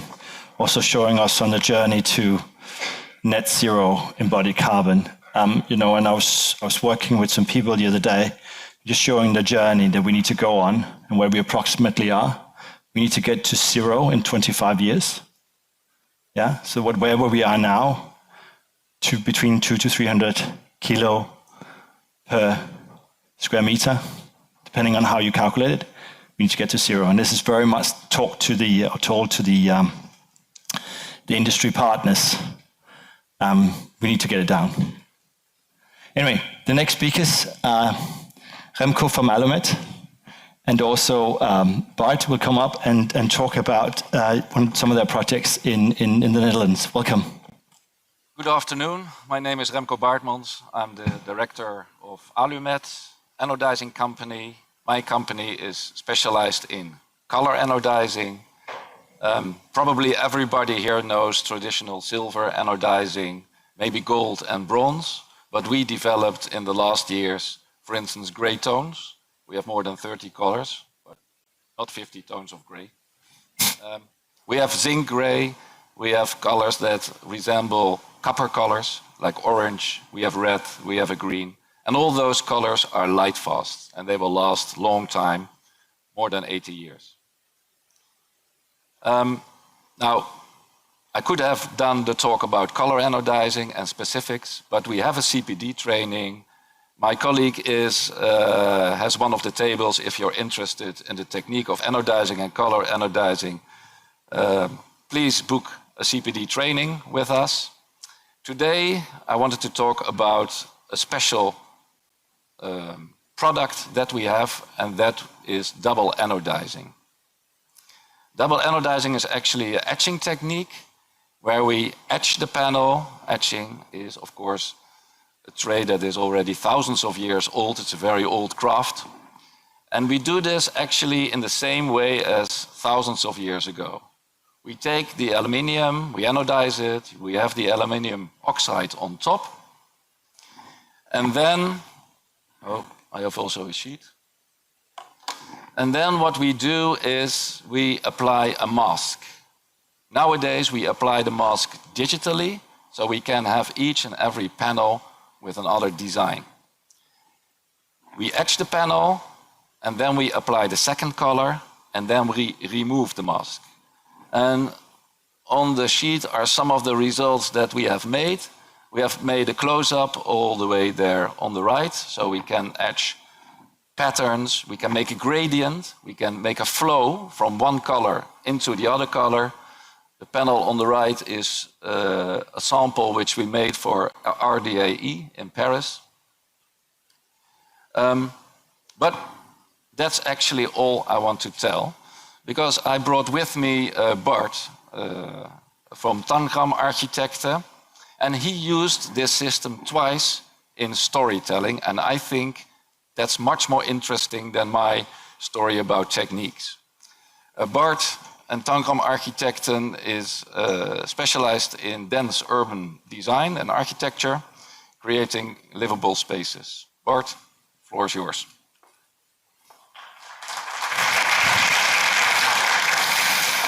Thank you, Remco, for the kind introduction. Good afternoon, ladies and gentlemen. I was really happy about a presentation that just was given by Stig Mikkelsen, talking about the combination of social and ecological sustainability, because that's what we normally do. But today I come up with something completely different. In the coming 12 minutes, I hope I make it, I will show you two projects that at first might seem completely unrelated, but yet they share a remarkable resemblance. I'm talking about our domain in Rotterdam, and the Weavery in Enschede, both in the Netherlands. Both stand exactly where disaster erased parts of the city, and both completed the reconstruction of the district. And for both we used aluminium facade, and not just as a material choice, but as a skin that remembers and a surface that tells of loss and renewal.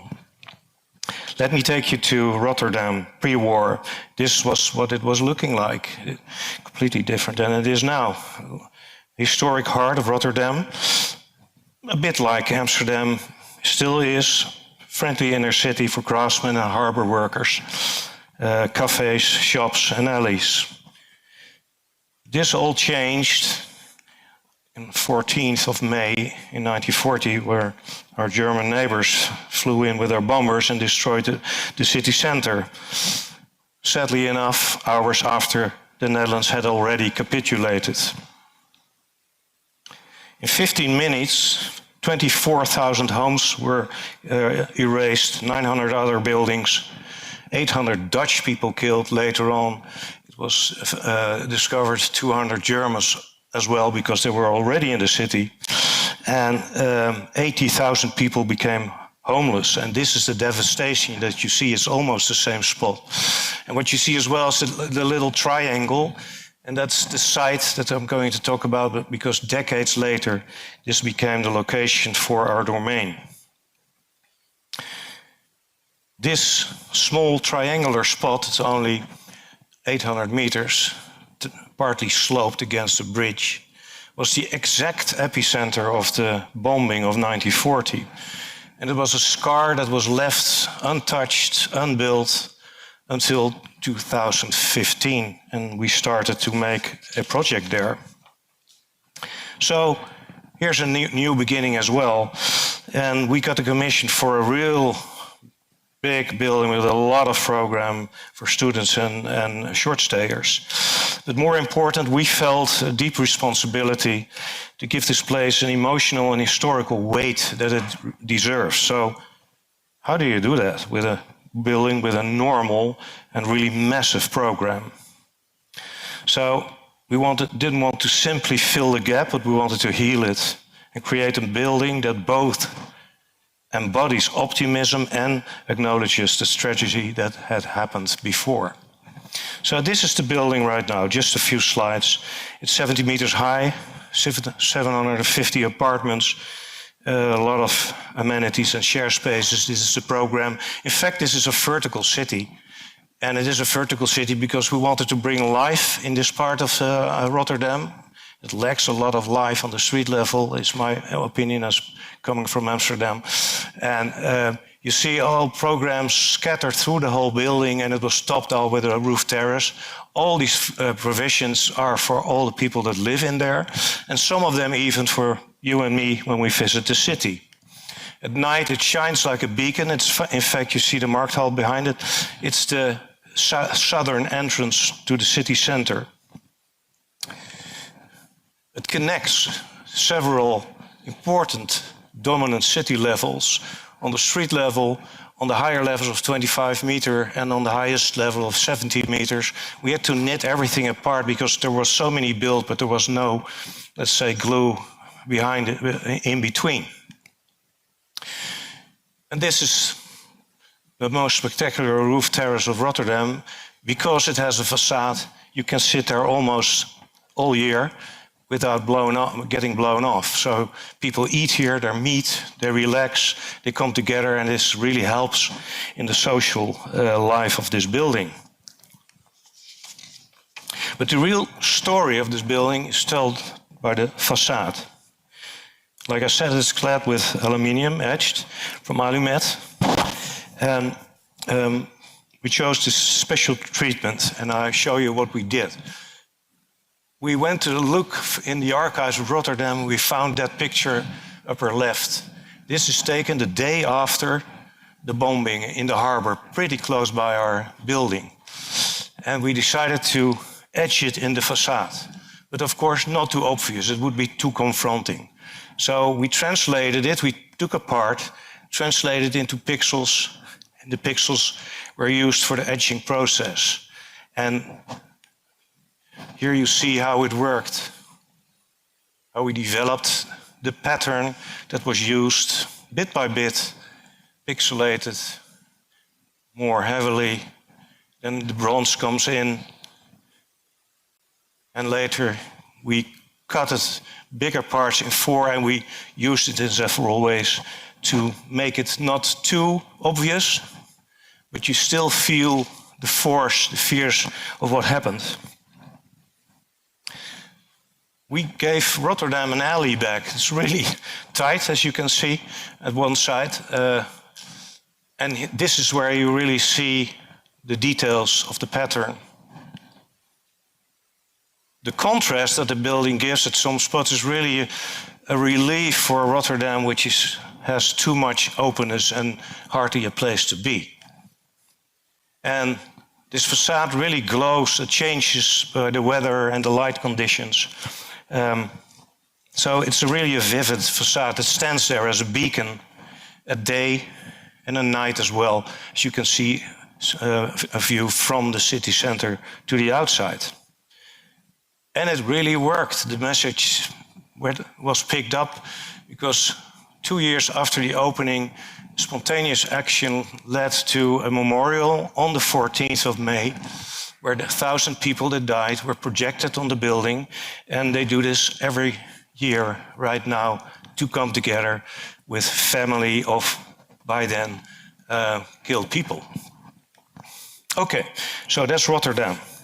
I take you quickly to Enschede at the other side of the country.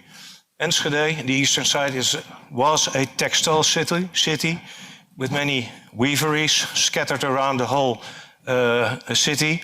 And around the weaveries there were really friendly neighborhoods like you see down there. A lot of people living there that worked in the weaveries. Unfortunately, in the neighborhood that was called Roombeek, there was a fireworks factory as well for tens of years, so nothing happened. But again on May, it's coincidental maybe, something really bad happened because there was a small fire and it got completely out of hand. The explosion was extreme and the whole neighborhood of Roombeek was wiped away, as you can see here. 30 people killed, and all houses were gone. But again, resilience. In the same year, 2000, a long and careful reconstruction began under the supervision of Piet de Bruijn from the Architekten, who originated from this neighborhood. And 25 years later, it's finished. And here you see a part of the master plan based on clear and already existing infrastructural lines. And P introduced 3 levels of supervision. He said, parts of it can be completely free as long as it stays within the lines of the infrastructure. People can do what they want, they just have to show it, and it should be really bad if I say no. So he let it go. The second were the lines, the infrastructural lines themselves. Here was a really strict direction by Piet de Bruijn on volume and on appearance. And this third, that was even the most strong. De Bruijn introduced 5 icons for the new Roombeek, buildings that were to be important on the mental map, but also were try to tell a new story on the new Roombeek.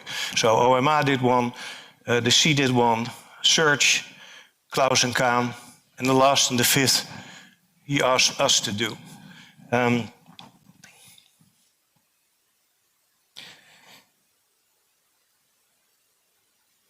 Pia asked us to express 2 things in this building, because there was still a lot of industrial buildings, which some of them are monuments, to take the architecture of these monuments, but he wanted to express the explosion or what happened as well.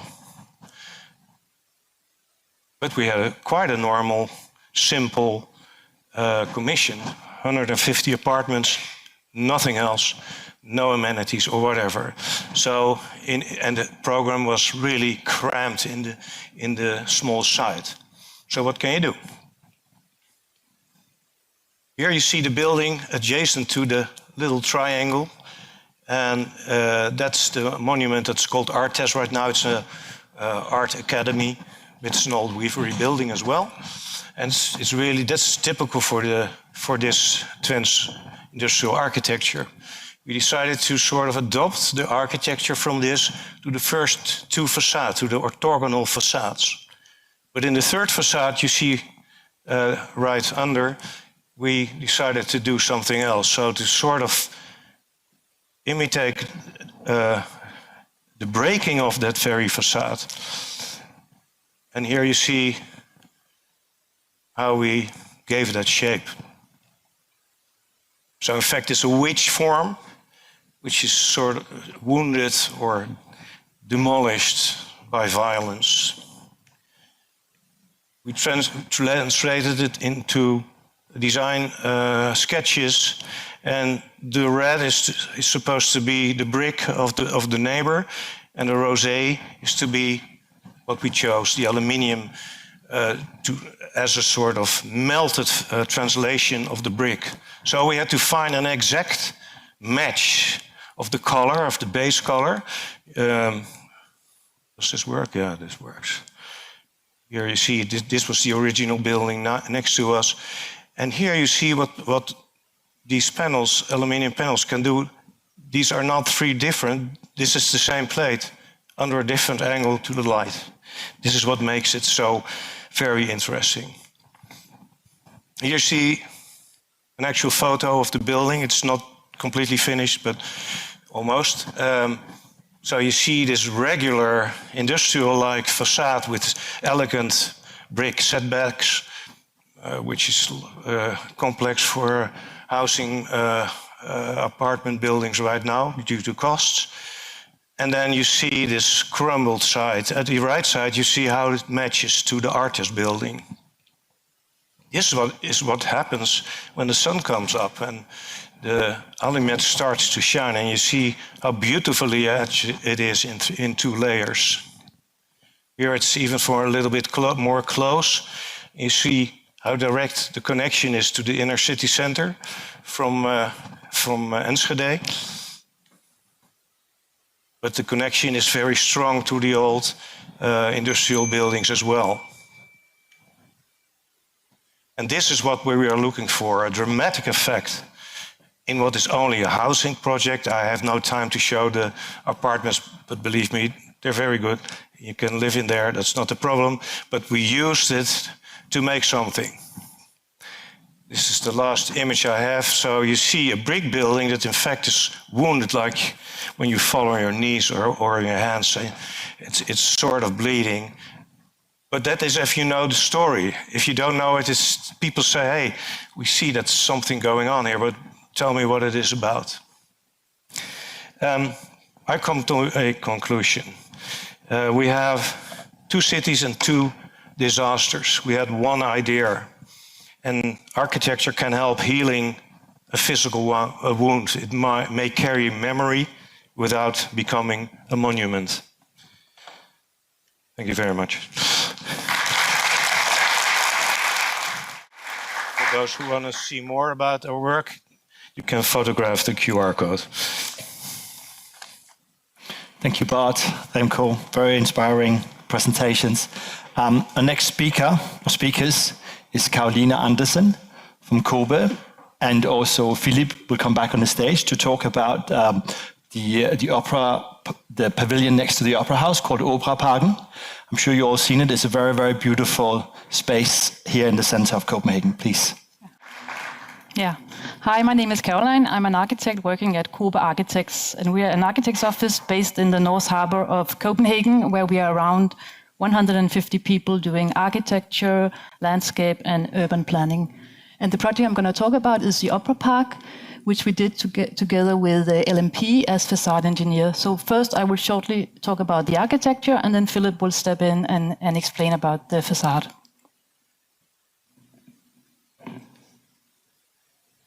The Upper Park was a competition we won in 2018, basically to, if I can point here, sorry, yeah, to take all the parking lot above ground next to the opera and put it underground, and to create a park above the parking lot, and to make sure you were able to access the opera without getting wet from the car park. The site was it was green before, but it was not a very resilient green. It was basically like a lawn, and not much was happening. We took inspiration from back in the 18th century when the harbor of Copenhagen was a very busy harbor full of ships that sailed in seeds from all over the world, and we wanted to bring the land. We wanted to bring the seeds from all over the world back into Copenhagen and the park.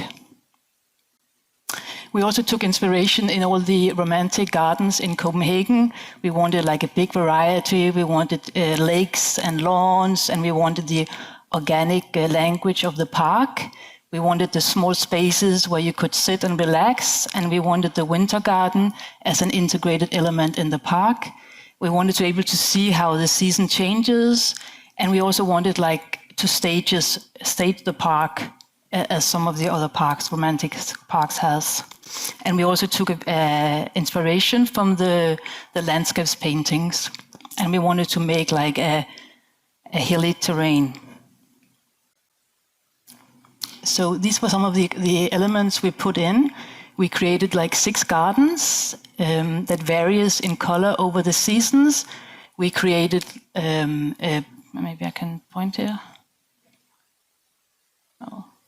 We created like lanes and lawns, the big dark green ones.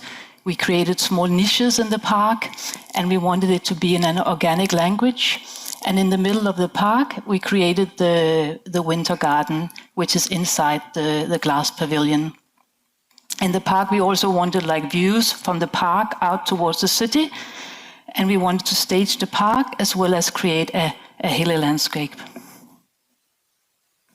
This is what it looked like the site looked like back in 2020 before we started building. And on the other side, you see what it looked like in 2023 when the park was opened.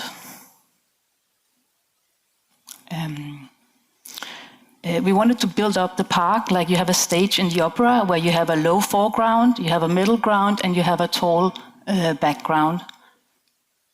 So basically, when you stand on the other side of the street, you don't just look into trees, but you actually look into, I can make this one work. You can see all the trees from the other side because the terrain's built up and the height of the trees also built up, which also makes sense because the taller trees need more earth than the lower ones. And we thought of the park as something that changes in color all through the season. So here you have from like spring, summer, autumn, and white in winter. This is a plan of the park. That was it. You enter the car park over here and drives underground.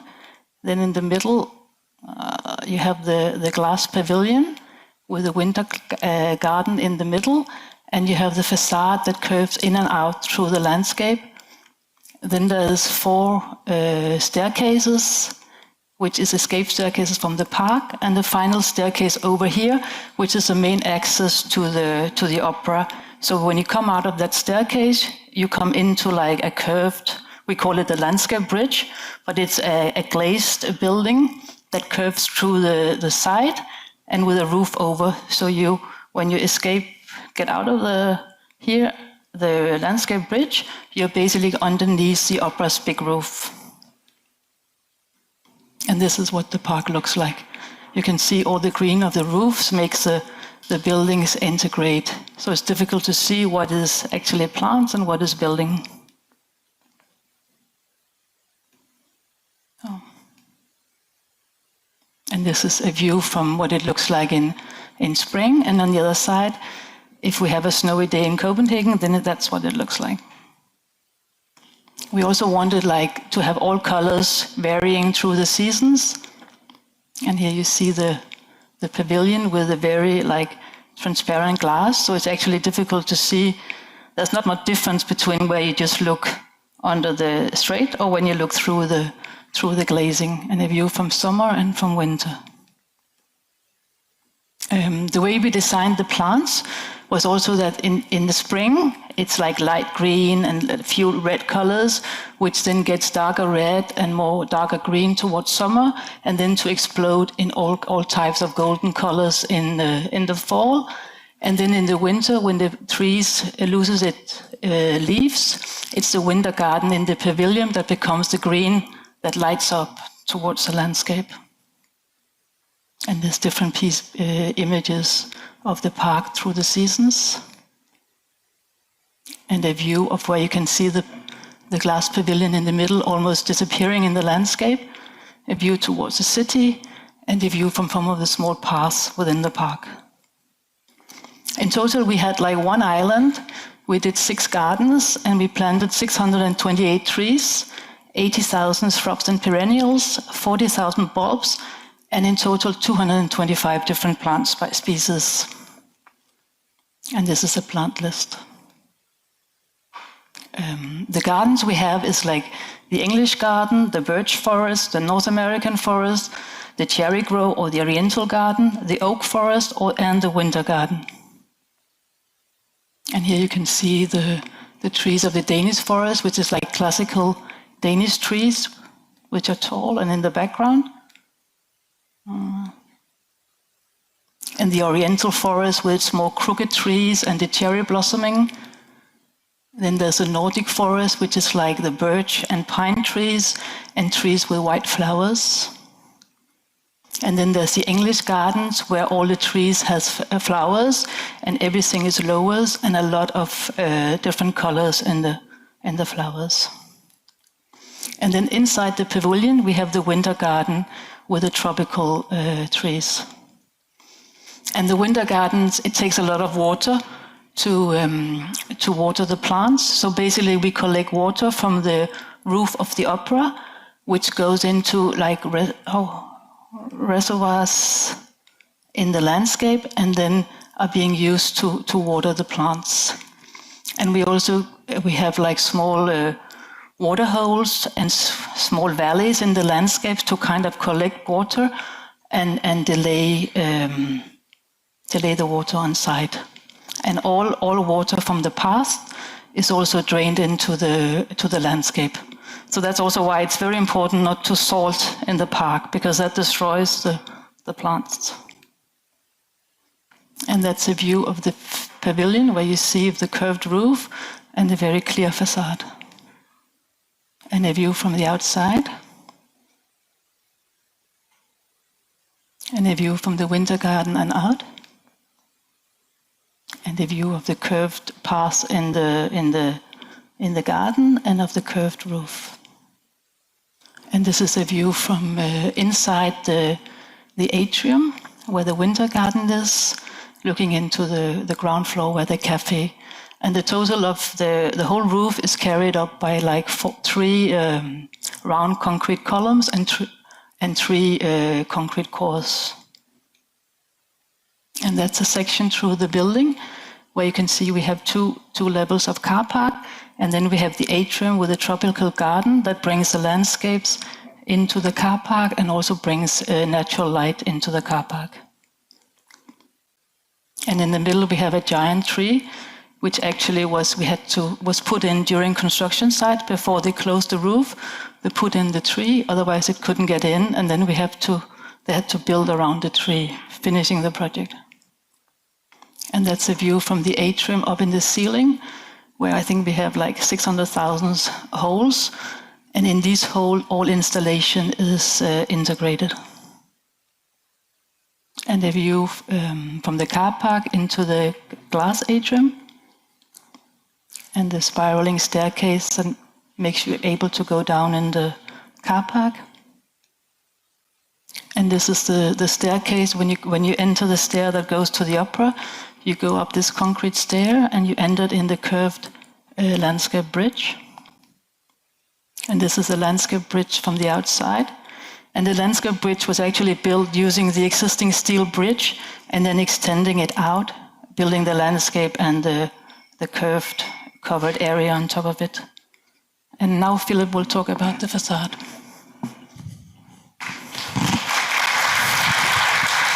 Thank you very much. Thank you. It's again about kind of glass and kind of very much reduced glass and max transparent. And I think what we are talking today or now is really kind of that tiny piece. Just a mirror polished piece of steel, which was in the end of the project one fundamental part of a good solution, also of a sustainable solution. We started the project we have just finished the Audemars Museum. We have been heavily in structural glass work involved. It was also the time where the Apple campus was built. So I think all of us were just really focused on using or activating the glass structurally. And you see it, or it was already mentioned, there are three columns for that huge roof with far cantilevers, and of course kind of the glass was an obvious solution of supporting kind of all the cantilevers. So the glass at the point starting the project was fully load-bearing, and I've been super happy to be again involved in a project which utilizes the glass as a structural element.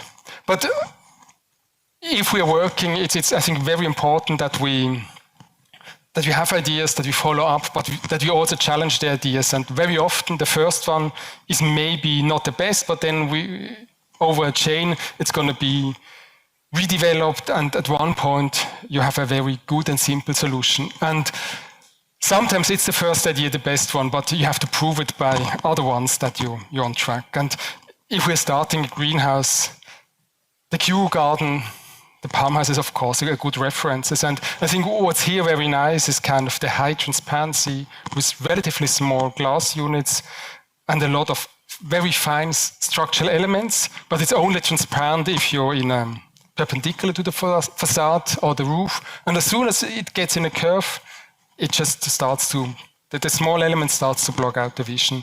And the Opera Parking project was, of course, a curvy one. And it gave us some inspiration, but our mindset was very much into our first project with kind of that amount of structured glass. It was the Audemars Museum where we just picked up kind of the load with massive glass units. So it's a project which was really related to muscles, to high-end materials, and also to having a really solid high budget to find that solution. And on the other side, we had kind of the very fine pavilion, much more transparent, more reduced, just different, but somehow we just called them siblings in steel and glass. And if you work with glass, or curved glass, it's one point. It's about the curvature. How do we curve the glass in a nice way? But as soon as you get into the structure, utilizing it with more than just normal, you're very fast just into the glass surface. The glass surface is actually defining kind of the load capacity. And on those pictures, it's just see kind of, you almost feel it, the stress concentration in the cracks. And the fourth part is a bit like kind of the breaking behavior of the glass. Merging the glass into the structure, that are kind of the key challenges. And as said, on Audemars we had kind of glasses, kind of heavy build-up, kind of in a shoe, just locked in the geometry, with some areas where just kind of the compression was kind of Hilti mortar. Then we had kind of silicons to anchor the glass sheets. And this coordination between kind of the glass, the main structure or the foundation, that's actually the critical part. And on Audemars we had it quite easy. We tendered, we designed it, but we had also a good contractor on board, which was dealing with the roof, with the glass, but also with all the bracketry. And at the Opera Park and Pavilion, suddenly we were in a total different context. We had a client which was very clear in taking decisions and just pushing the project forward. And one decision was like the glasses coming from abroad. a good price. He bought the glass straight out of the factory. On the other side, we had kind of heavy steel work, guys being very good in steel, and in between, actually the part which were troubling us kind of how to get the force controlled into the glass over bracketry and down in the foundation. That was a bit kind of the gap, or for us, a tremendous challenge. How do we make sure that we just manage to distribute all the loads, or the loads through all the glass panels without having concentration on single panels or on single points, just avoiding kind of cracks or failure in the glass. So at one point, we had a close look to the project and in the context. And at the Watch Museum, I think that the benefit was really the small spans, maybe a bit larger in the center, but it was kind of a clear load takedown, and also kind of the financial resources to go into high-end bracketry solution. And on the other side, at the Opera Park Pavilion, we had other benefits, like those cores touching the roof, picking up some loads, or kind of the columns taking some loads down, but nevertheless, the huge cantileverings which had to be picked up by the glass. And at one point, Etienne from our Lausanne office, he had actually the good idea that we use tension lamellas for replacing kind of the glass as a structural element. So the idea was, instead of having kind of the glass panels picking up the load along the perimeter where we just see where the cantilever roof starts, avoiding this one, we're just taking tension lamellas and pulling down the roof to use that tension force to support the roof in the end. That means that the glass is totally freed from vertical loading, so it's just kind of a nice, stiff, curved glass unit, which in future was supposed just to serve as an infill, as a weather skin. And we had to develop that during the COVID lockdown, so it was a bit difficult to sit on the table and just design the stuff with tracing papers and going back and forth. So it was a lot about over just video conferencing, and I think we had to break through just with a physical model. So we built in the office something like the Opera Park and Pavilion in a very simplified way. So we had kind of the main structure, the cantileverings going out, and one cantilevering was just straight, the beam just sticking out, and the other one was just bent upwards, so a pre-shape into the sky. In a second step, you use actually that tension lamella just to pull down the lamella to the level where it has to be. And as long as the loading, snow and earth and all that stuff on the roof is less than the tension forces, you have almost no deflection in the system. And if you see it in the model, it's super simple. You can play with the loads, you can push on the cantilevers, you feel the difference kind of rigidity. And we had to do that in front of the computer just to pick up the whole team on that proposal, because our idea was coming in quite at a late stage. So by the tension forces in the lamellas, we just avoided a situation like this where the cantilever is going down and touching the glass. So going to explain it in very simple steps, the installation was to install the roof too high. Ties has been installed just to pull the whole steel roof down to the exact level where it should be. Then the tension lamellas had been installed in place. The ties, the original ties to pull down the roof has been removed. So the system was actually in place with the original, or with the lamellas as structural element, and then we started with kind of the glass as infill elements. So it's actually quite a simple solution for the structure in the clearness. In the details, of course, it's quite challenging. Going to the facade, we had those glass elements originally as robust shells picking up all load, and suddenly we had to allow those glass elements a lot of movement. The steel roof is just on the cores and on the columns. In the level of the facade, we only have the lamellas, and that means in the in-plane of the roof, there's a lot of movement. And the glass infills is not exactly like a pendulum column, but we had to design it like one. So in this way, you see, it goes back and forth. If the glass is just getting out of plane, that's a very easy movement, but it's in plane. You have a stiff element, and you have just to free all corners, but you have to pick up the wind loads nevertheless. We designed it in a way that we have central support of the glass units. We had a bracketry system which was actually transferring the load or the glass in the center point, so it was really kind of in a balanced situation. And the shoes on top of the glass and bottom of the glass, they had kind of slotted holes at the corners, so the glass was giving the freedom of movement in all directions, and due to the slotted holes, also in plane, but for kind of in and out, for the wind load, it had support at the corner, respectively at the top and the bottom of the glass units. This means the glass is kind of a highly flexible element in that system. That also means that all kind of infills in the joints, kind of the silicon, had to take a lot of movement without adding kind of loads or kind of restraint forces to the glass or to the bracketry, to be as soft as possible in the support situation.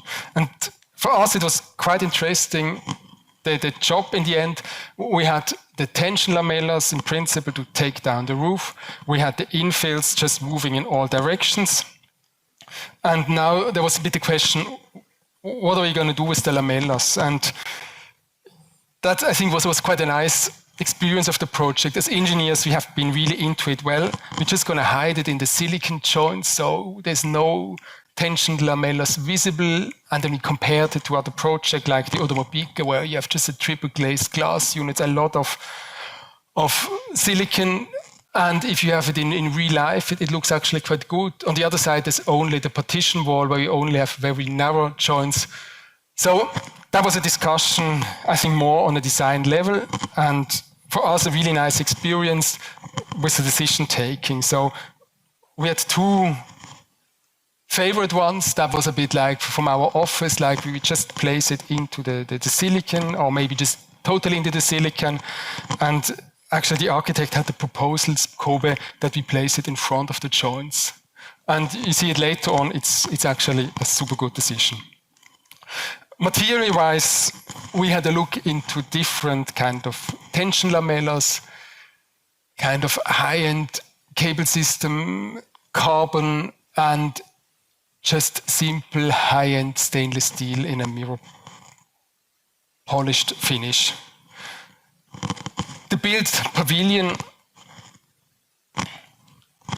ended up with the tension lamellas in mirrored steel, mirror polished steel, just very narrow placed in front of the joints. So the size of that element, which is picking up all the snow load, all the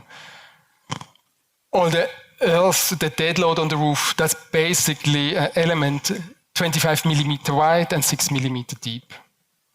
And as it's a tension element, you don't have any kind of buckling issue, so it's really kind of, that element is easy just to utilize through the whole kind of sections. And if we look at the connections, you see just it comes down, and it was really kind of a gentle load transfer to the main structure was kind of designed. And if you're now looking at the finished pavilion, we have the glass infills, just the twice laminated glass without any coatings. We have managed to reduce kind of the tonnage of the glass by around 40%. So just by adding those downward cables, we just got 40% of the glass tonnage out, or 40% of the CO2 of the glass. And the mirror polished lamellas, you don't read them as an opaque element, but you read them as a mirror, just reflecting back from the inside. So it's actually, the field transparency is actually enhanced very much by those tension lamellas. And from the outside, you feel a bit like kind of the far cantilevering roof. You see the glass skin wrapping up kind of the greenhouse, and then you read also on the inside kind of the very nice concrete cores and columns in a super nice finish. And as all the projects we are doing, it's always kind of a huge kind of team effort, and we've been very happy to be part of that, to work with Kobe on the project. We have a fantastic client, but also kind of in our team with Klaus from the Copenhagen office, with Etienne from the Lausanne office.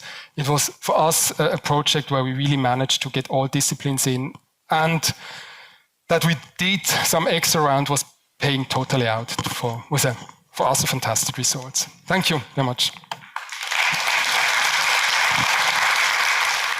Thank you, Philippe. It's amazing to see structural use of glass. You know, it's also a passion of mine. For the next speaker, this is Oscar from Saint-Gobain, who's doing great innovation into sustainable glass. Yes, thank you. Stage is yours. Thank you. So, my name is Oscar Storm. I've been working within glass for Saint-Gobain for the last 27 years. And I'm responsible for our message in Sweden, Norway, and Copenhagen. I want to extend on what Steen said about how to reduce the carbon footprint in facade units by showing how we can secure also the thermal comfort and a dynamic facade without adding to that footprint. The thing we specialize in is coatings on glass. And to make them transmit as much light as possible, we make those coatings non-reflective. If you take away the reflection from the glass surface, you let more light into the building. And if we use a double glazed unit and put our finest low E coating A-class, not on one side, but on both sides of the IGU, then we can create a shop front that looks like a single glass, but actually performs like a double glass. So this image does not in any way show the fantastic performance of this facade. I recommend a visit to H&M Signature Store in Stockholm. And with this performance, we can also secure that for the Schmidhammer-Lassen project being finalized now in Stockholm, the Hästen RGNT, that the shop fronts actually can look like this rendering. Why don't we use this glass on the whole facade? Well, then we would need to add outside shadings. These are some images from Oslo, which is very prone on outside shading. And it says 72% on this image, and it's a simulation of a south-facing window in Oslo, showing that for 72% of working hours through the whole year, these shaders are shut. So I don't call that daylight, really. Looking instead to the RGNT mock-up at Liepaja, we can see that there are some shifts in the different glasses. There are some like coatings on it. And to explain that further, it's important to know a little bit about the basics of spectrophotometrics, the wavelengths that try to go out and in through the windows. So out through the windows is the long wave infrared radiation that we have here in the room. It's blocked by the glass. And then what's trying to enter the building is shortwave infrared radiation and daylight. So by twisting the spectral curves in our glasses, you can see that for the A-class I showed, it has a very high light transmission, a great colors rendering, but it also lets through a lot of the infrared light or energy.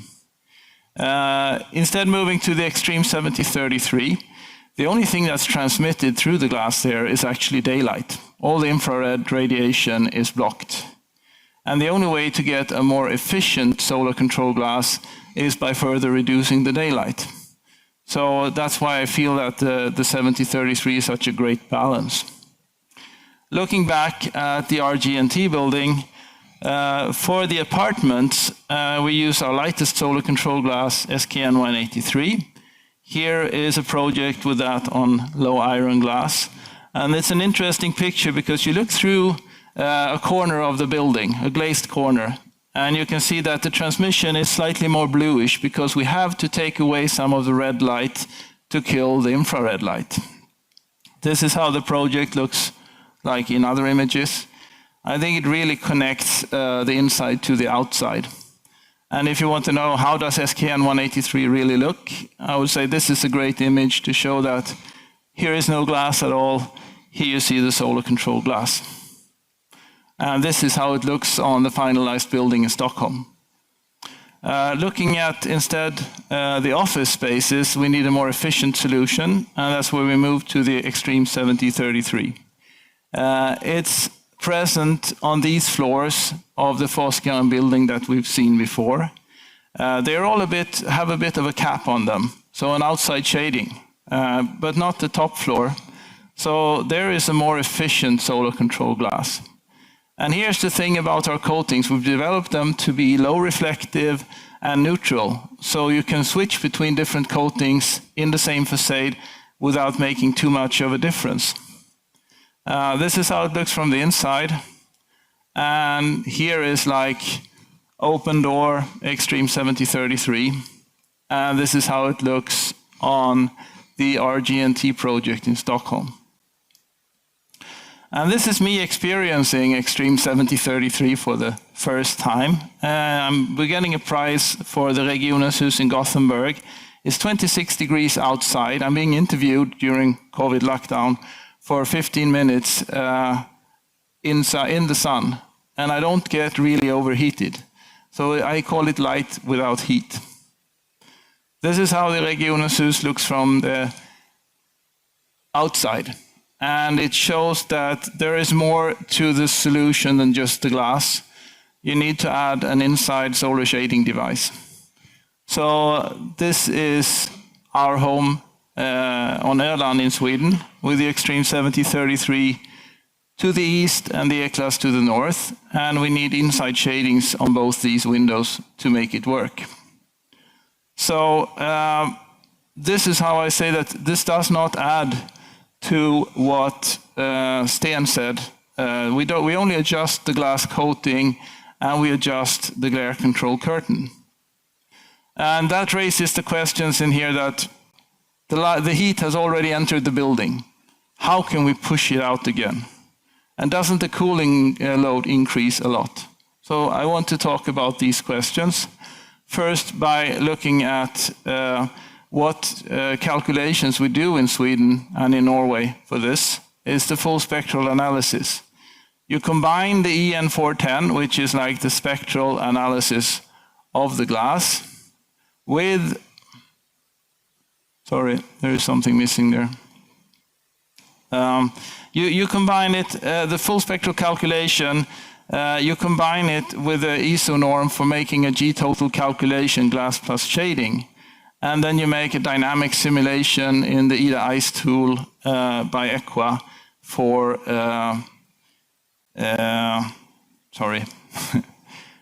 for the facade. And this is quite new to Denmark, but the Danish Technical University, it only trains on this software nowadays. So it's sort of coming into Denmark. And you can yourself download the ESPO tool, the early stage building simulation. It's a freeware where you can make these full spectral calculations on your own. And there finally is the spectral and the yes we can.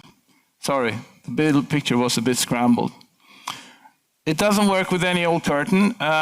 We've done a white paper together with Kvadrat Shade. It has to be metallized curtains to the outside to make this thing work. But looking back at RGNT again, the G-total calculation with the top-end shading lands at 14% of the energy coming in. For the office part, we're down to 12%. And looking at the top floor of Fosgan, we're down to 10%. So this is not the lowest levels like outside shading. So early stage building optimization is key for success. And then looking at the direction of the facade, the room size inside the facade and the cooling capacity, it affects what window-to-wall ratio we can have. Starting out on Magazine X in Uppsala, you can see that for the northeast and northwest facade, the solar control glass does all the job.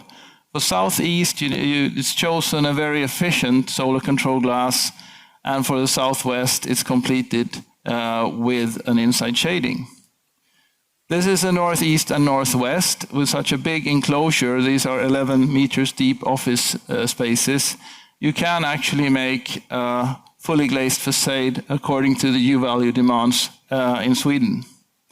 But the sun is the problem. So when it comes to southeast, southwest, the amount of glass is down to 65%. And,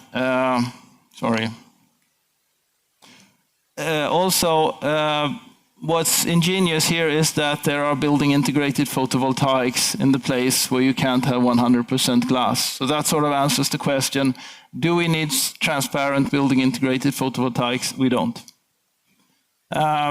Contributing also to the energy efficiency of this house is the geothermal system. So it's not only geothermal heating, it's geothermal cooling with a lot of drilling under the house. So if we look at this diagram, here on the outer is the cooling energy used in the rooms. It's quite a lot of energy used, but it only purchases some electricity for the pumps to pump up the cold fluid in the summer. So this actually brings 40 watts of cooling capacity per square meter of floor surface to this building. And we've written a case study on this as well that can be downloaded, interviewing all the stakeholders. So moving further to like some case studies of the cooling capacity. Regionshus in Gothenburg, it has 7 meter deep office landscapes, 3 desks next to each other, 20 watts air cooling capacity per square meter of floor surface. And then with the extreme 70-33 and the inside shading, you get a 40% window-to-wall ratio seen from the inside. It looks like this on the outside. Merkurhuset in Gothenburg with the same type of office and everything similar, with 40 watts of cooling capacity, water-based, per square meter of floor surface, you have a 60% window-to-wall ratio seen from the inside. So that looks a lot nicer, but it looks really greenish. And that's because we have the very thick glasses here because buses and trams pass on the outside. It's 10 plus 8 plus 6, 6. So why not use low iron glass here? Well, that sort of brings us to the future. We could put in Orai glass here, our low carbon product. It looks exactly like the float glass, but we cannot make low iron glass on recycled material. So it means you have to choose either you look good or you feel good. I think you can still look good. This is the Habitat 7 in Gothenburg. It was the first project we made. And here we have a lot of references that are running at the moment in Sweden and Norway. I hope to get something in Denmark soon as well. This is the Gothenburg Central Station. A lot of it has been together with the back framing system. So they're a main partner for many of these projects. So when you cut away the concrete, you cut away the steel, you come down to the aluminum of the facade, and then you come down to the glass in itself. Pretty much like Steen described it. Supply chain, you might ask, is this difficult to get? Well, it's not the easiest to get, but these projects shows that it's fully possible. You need some early stage planning. Actually, I think it's a little easier than doing low iron glass. So it's not that tricky. And I would like to end this by simply showing the different glass types that I work with. So you've seen the A-Class, the 183, the 7033, and the 6129. With the A-Class, you need an exterior shading. With the other three, you can use different amounts of different types of inside shadings and find your solutions. And then our new introduction is replacing our old 5022 with a 5123. So many numbers. I'm glad I'm not doing this in Danish. I could have, but it would have taken 4 minutes longer. Halvfjerds 33. Anyway, this one has the same neutral appearance. So from the outside, when it's dark on the inside, these all look pretty much the same. And that means that you have an option also where you don't want shading, or where you want a really efficient shading and maybe you don't have a demand on the daylight. So with all that said, I would like to thank you for your attention. Thank you. Thank you very much. I would like to introduce the next speaker, which is Jeppe from Arkitema. And we're going to hear about his experience with architecture and facades. Please join the stage.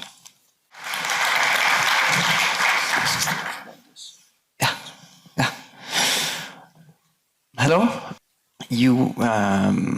We're running a bit late, and for that reason, I will in a few seconds ask you all to close your eyes, fast forward, skip some of the intro, and I think we will all feel a bit more safe about the near future. But just as an intro, I'm here to talk about a project that we're working on right now, which is Stejlepladsen in the South Harbour of Copenhagen. I will, as I said, skip the Arkitema and bio, other than just saying that I am market director for Arkitema, architect and responsible for what we call sustainable cities, so covering everything from housing, commercial developments, all the way to urban and city developments.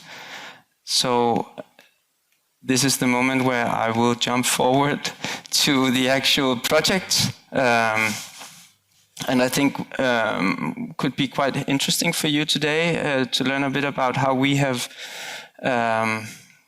been working with the facade specifically in this project, which is playing a big part of the concept.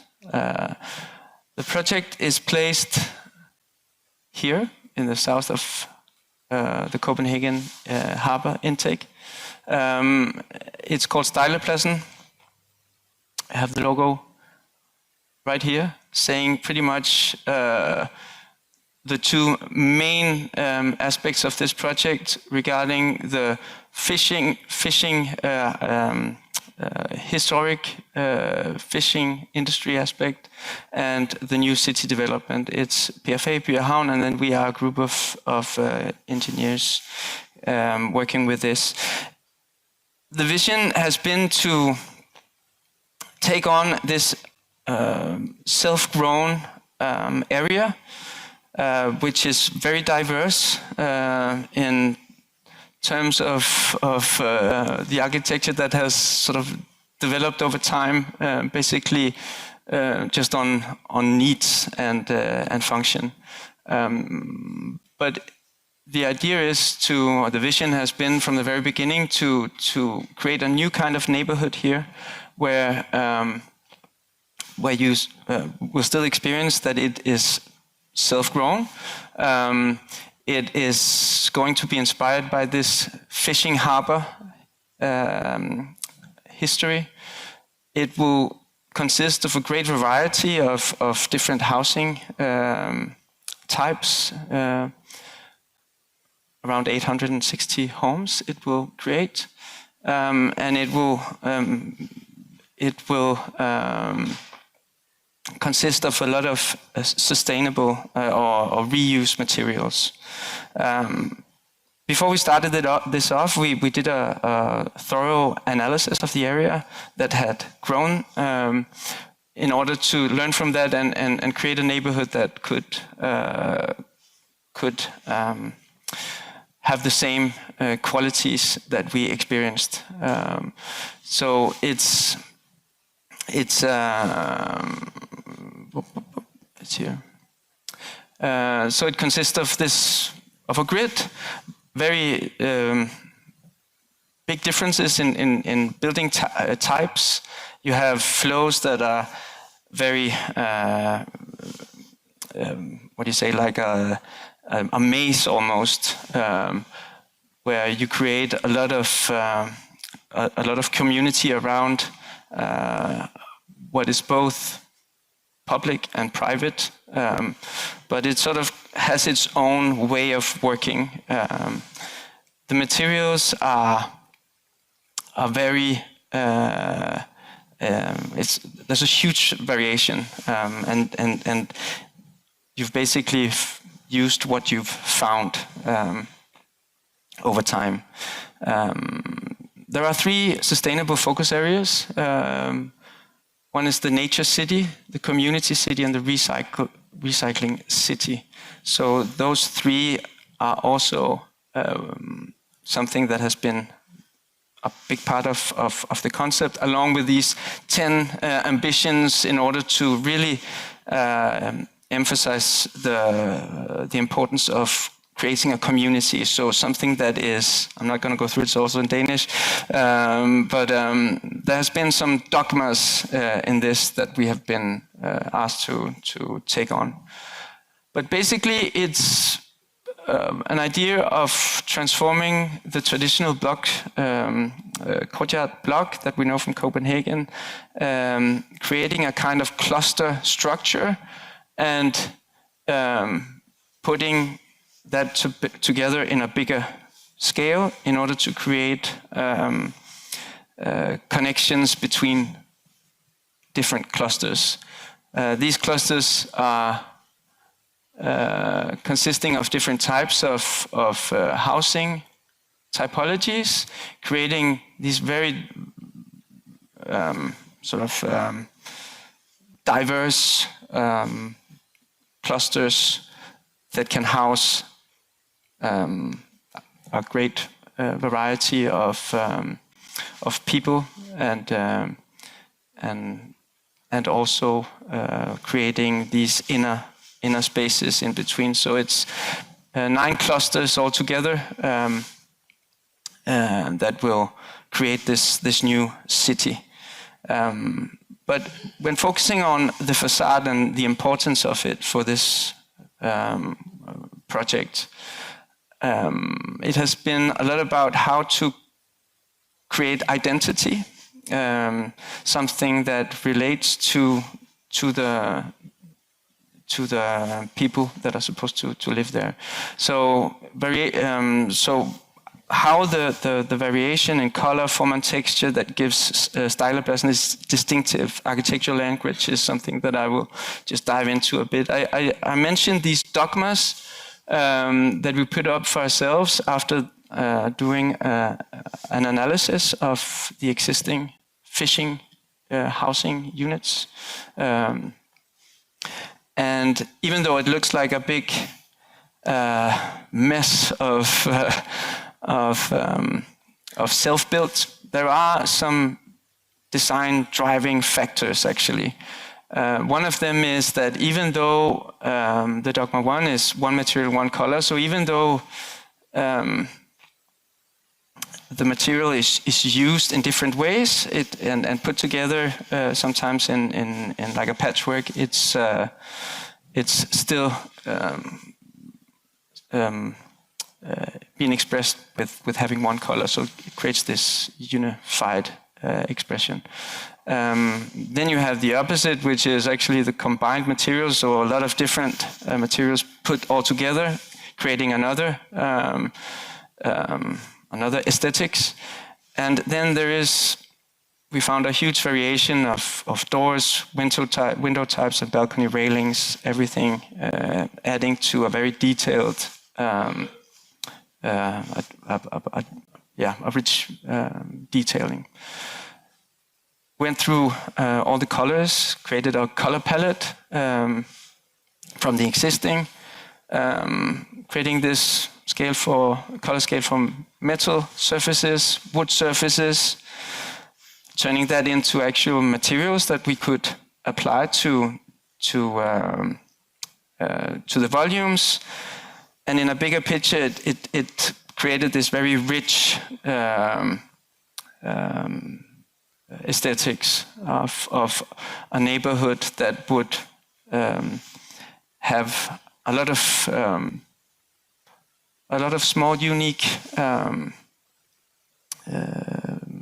corners and something to navigate around in the area. We did a lot of mock-ups also to find the right materials, the right colors. How can we combine it all together? Very hands-on, finding ways of finding some kind of rationality in a big, and sometimes what seemed to be a big mess, but and try to apply that to some to a bigger scale. This is an illustrative visualization of this, how this material palette could come together, where you also see these different window types and putting it all together, it creates this very very distinctive roofscape. So, rethinking materials and sustainable architecture. Well, we've tried to explore how to reuse materials in the facades and try to meet the requirements of actually 30% reuse of the new build in facade area, and I think what we've managed to accomplish right now are to reuse these slate shingles. We are in the construction phase 1 of 3, and hopefully, as we continue with the second and third phase, we will have learned a lot because I think even though we've managed to actually meet the requirements in phase 1 by these 30% of reused materials, it hasn't been as much as we had hoped for.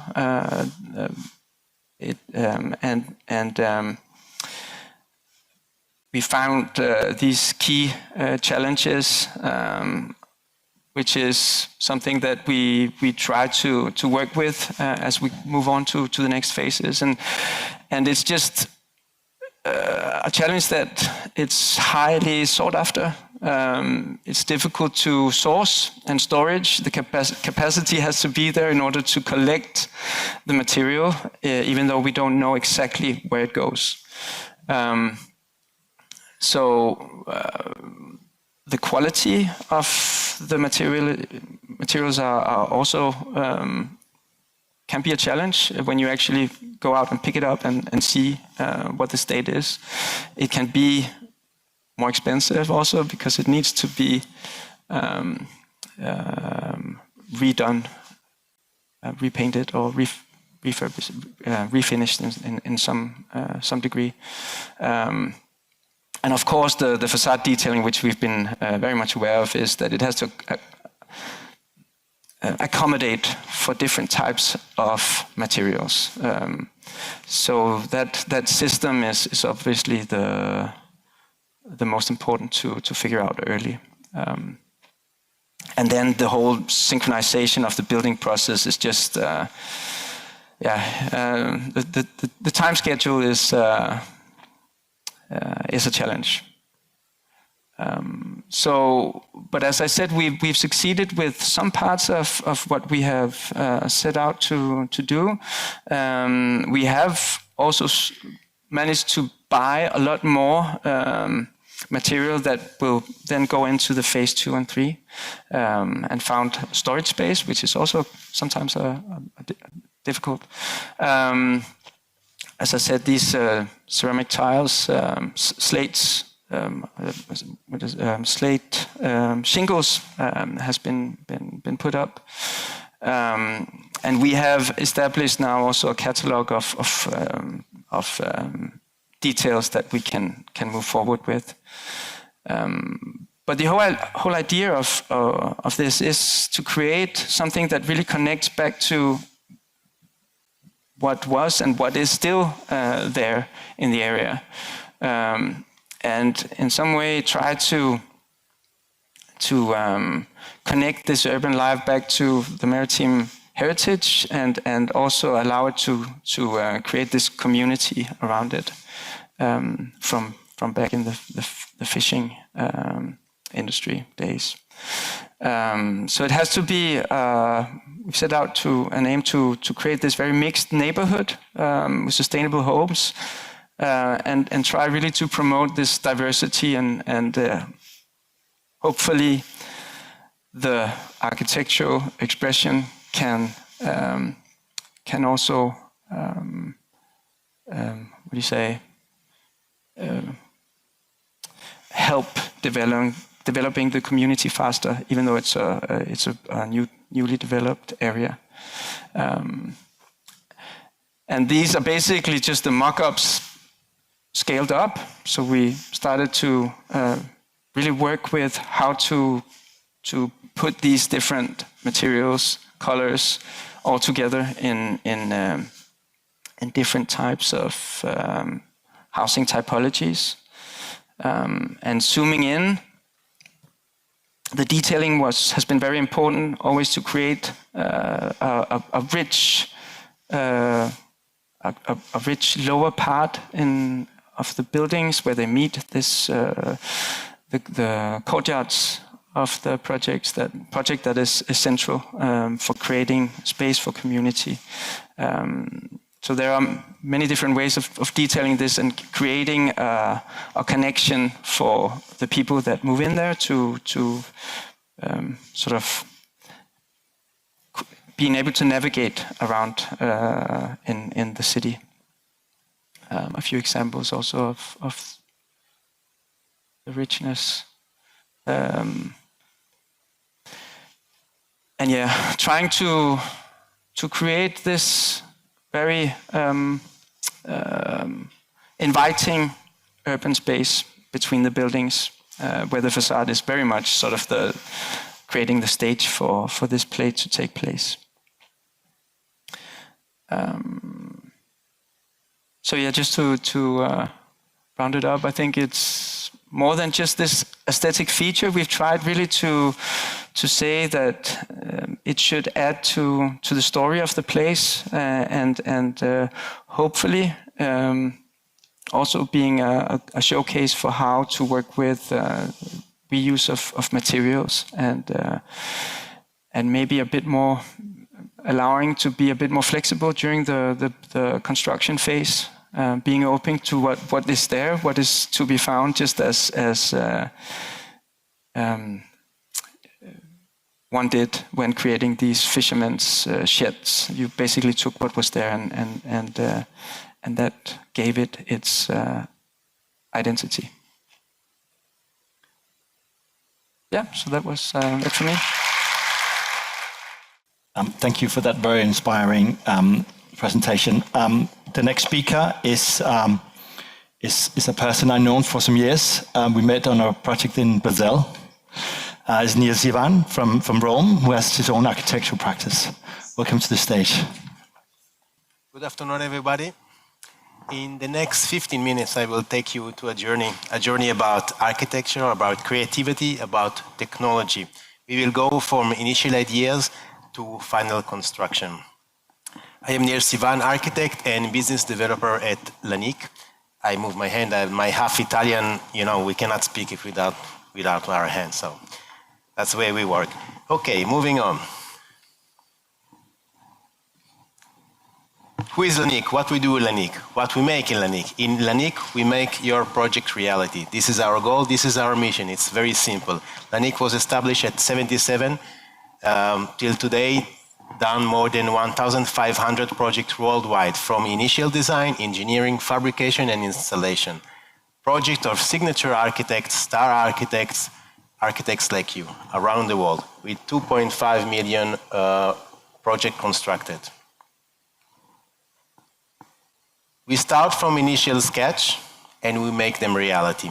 This is Roy Otaco in Brazil, a brilliant architect that started the sketch, and we make it reality. How do we do it reality? How we make the complex simple?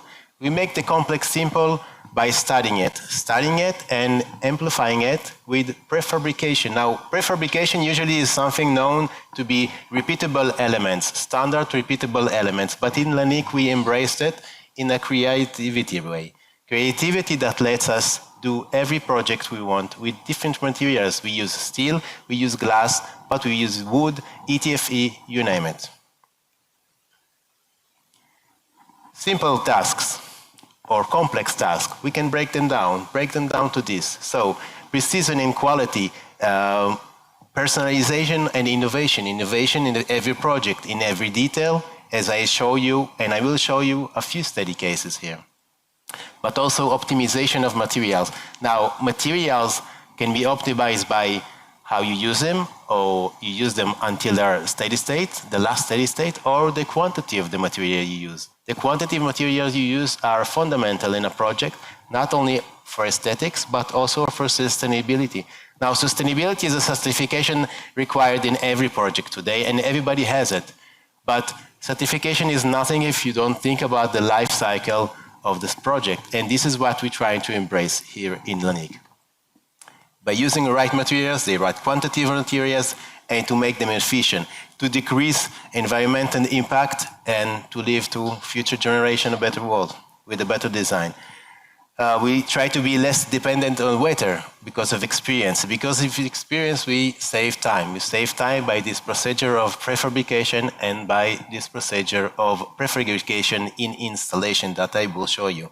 Saving time on the construction site means project that costs less money, but project that is finished earlier, but also less risk for the workers because we spend less time on construction site. Which brings me to this project, and I'm very enthusiastic to show this because we are only now showing it. It's our latest study case. We are in El Salvador, at the other part of the world, in the Central America. Project planned by Fernando Romeo in Mexico, in El Salvador. He's a Mexican architect working in El Salvador, and this airport is planned to be a very huge airport. El Salvador is now transforming from the past, let's say, less recommended area to visit to a very visitable place. Tourism is going sky high, and they need a big airport. Usually these airports are built in phases.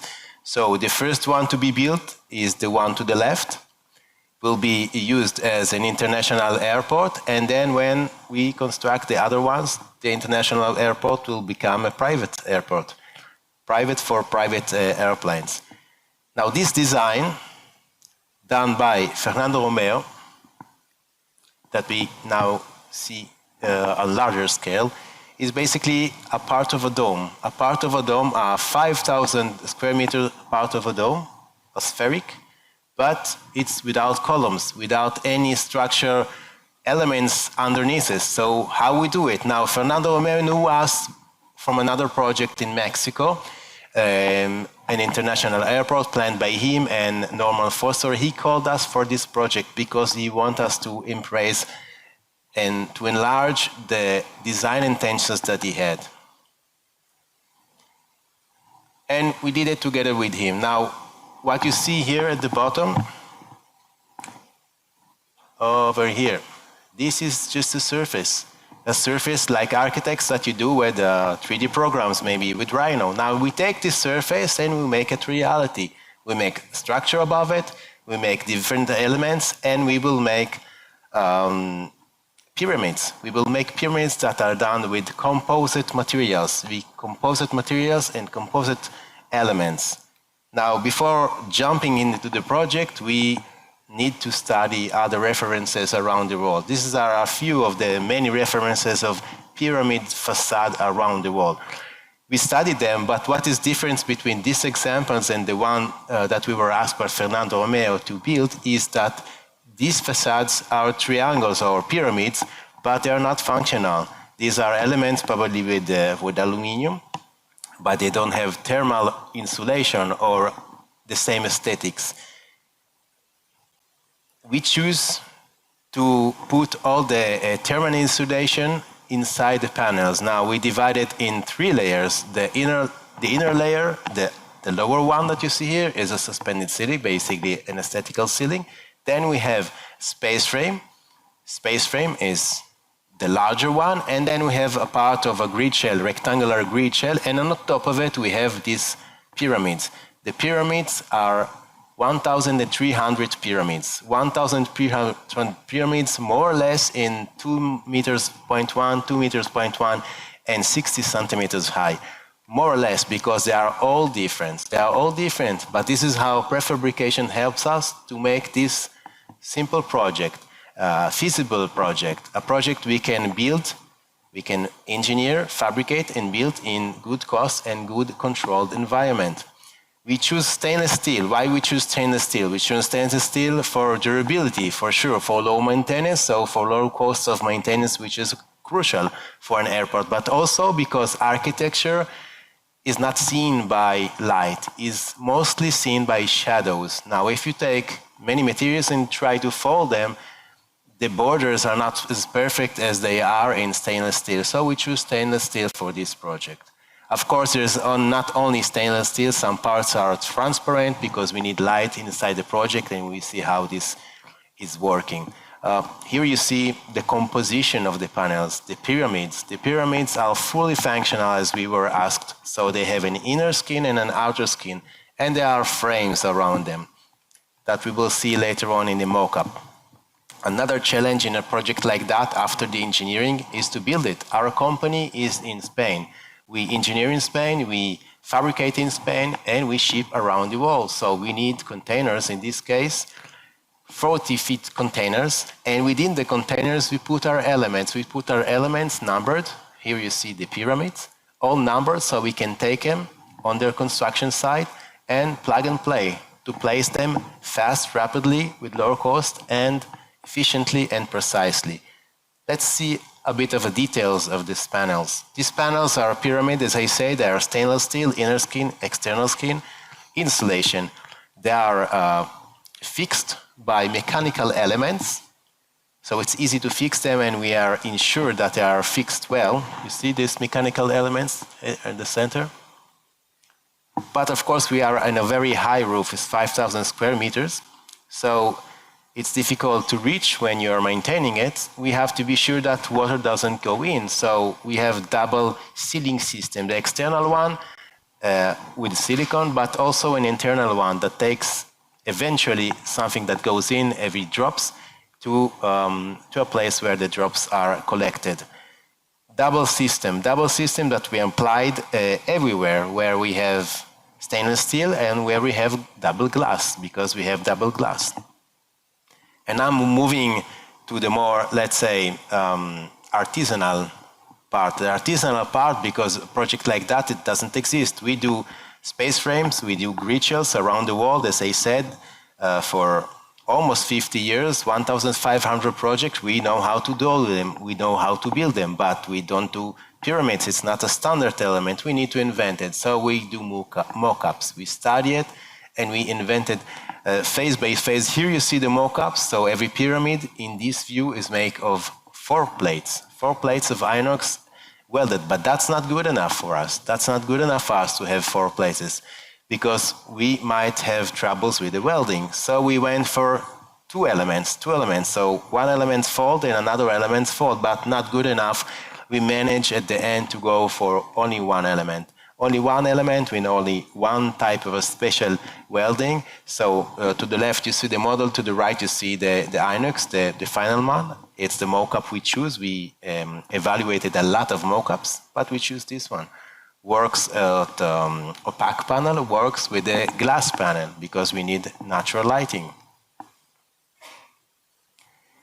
We need natural lighting, but we need good architecture. We need good architecture that lets us create and lets us do engineering around the world with different forms and different shapes, but all sustainable and all being fabricated fast enough, precisely enough, and within the budget, so we can make them a reality. We can make it a reality because we take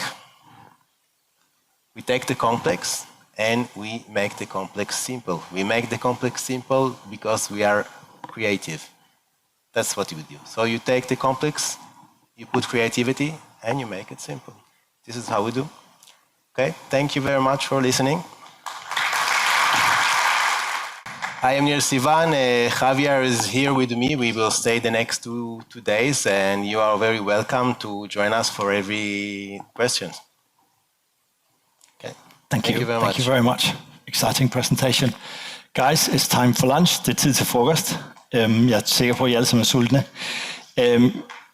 Vi kommer tilbage, because vi er lidt bagud tid. Kan I komme tilbage cirka 2:15? Så prøver vi at fange lidt op på tiden. Det giver cirka 40 minutter til at få frokost. Jeg vil gerne bede alle dem, der har præsenteret, om at komme op for deres memorabilia. Og så tusind tak for den her session.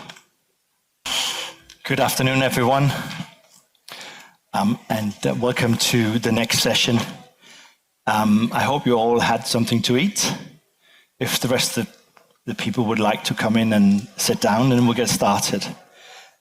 So I'm going to introduce the next speaker, which is from Big Architects, which is Roberto. He's also a fellow facade passionate person. And I'm very excited to hear about the projects he's going to present. Thank you. Welcome to the stage.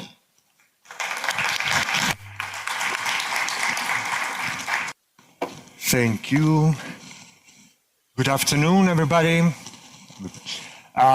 This is me, so I'll make it short for you. I thought I would present two projects, actually, that I've been working on for most of my years in Big in Copenhagen, which is now already 9 years.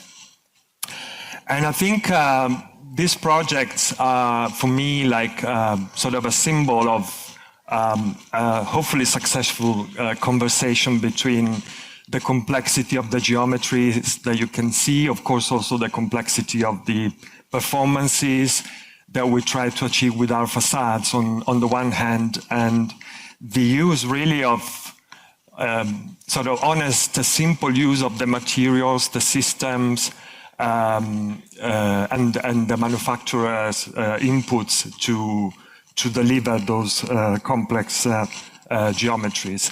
The first project is in Paris. It's a competition from 2011. So it took quite some time. Of course, it's a public building. And as you can see, it's a prime location right next to Jean Nouvel Institut de Montarab. And it's the client is the Sorbonne University, and it's conceived really as a hub for startups, so students moving into the real world of work. So it has facilities as laboratories, offices, but also conference rooms. And it's also a sort of a new gate that opens up the campus towards the public. So it's conceived as very transparent. Probably you can't do this transparency anymore now with the new requirements for energy, even in France. But it's conceived to be open to the public, which can access also the roof and enjoy the views of Paris. So this is the site. You can see it's very, very close to the river. Am I in the right position? Yeah. And we started really from the rectangular shape of the site and extruded it and opened it up internally to create opportunity to bring the light in the building. And then we started a conversation with the adjacent buildings, and you can see the distance. It was really something quite critical. Of course, we try to sort of create opportunities to bring light and views, especially along the side elevations, but it's also the distance that created the most critical constraint in this case, which is the fire requirements on the facades. The facades are fire rated because of the distance between the buildings. The building opens up for the main entrance towards the square, but also at the back where the campus exists. And of course, the path between the two entrances really happens in this light well in the middle of the building. And so we created this promenade, which we actually call Rue Intérieure, internal street, which also happens at 2 different levels. And the same on the roof, which is going to be open to the public for sort of a roof promenade and views and opportunity for also green, bringing green into the building. And the most simple facade is actually the facade that faces the square of the Institute of Mondarab. And the design here was really to try have a conversation with the city. And as you can see here, the building is this one. And this facade is directly connecting towards the back of Notre Dame on the Ile de la Cité. And so we thought, why don't we try to use the glass as a mirror and try and bring Notre Dame into the building and make Notre Dame design the building, design the facade. So we started a few inclination over the vertical of the facade, and we kind of decided to go and try the 4.5 incline angle. And then that's the discretization of the square with some viewing points projected onto this surface, inclined surface, and then reflected out. And those rays which actually intersected Notre Dame were projected back. And in a way, we kind of scripted a design for the facade, which is dynamic and hopefully capture Notre Dame at different views from the square. So it's really, Notre Dame is far back behind you, but you can actually appreciate it on the facade. And that's the resulting render at the time of the competition. Also here you can see the complexity of the geometry on the sides of the building, the complexity in the internal street on the 2 different levels, and the rooftop where you actually see Notre Dame finally, the real one. So when it comes to the design of the facade, we really try to deliver this complex geometry. Of course, we're talking about warped surfaces with simple solutions. Also because at the time we have to deal with the fire-rated glass, and as you know, there are few products which are already tested for fire EI 30 in this case performances, and we're talking about a very simple stick system with rectangular glasses, basically. So we try to start from the simple facade, the subdivision into the panels, 1.2 meter width, also to try and stay with the limits of the products. And then we project it onto our surfaces, creating this kind of fanning out of the facade. And then we also introduced, of course, the floor to find the facade panels. And we try to really make it simple in finding opportunities to repeat the geometries of the glasses, both vertically along the stripes and horizontally. In this case, we ended up having a constant angle at each opening of the stripes to make the geometry. You can see the bottom is always aligned. That's the normal, if you want, geometry and solution. And then as we go up, the mullions are opening up all at the same corner.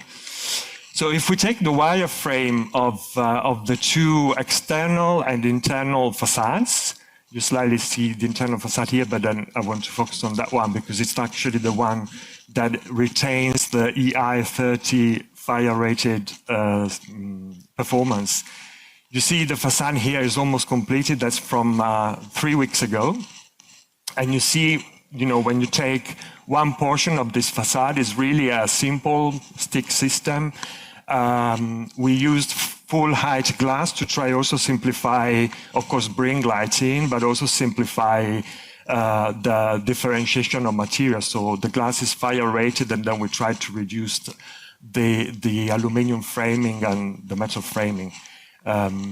So if we take, of course, the composition of the stick system, it's the simple stick system. It was pre-assembled in mullions and transom at the bottom, and then they stuck together.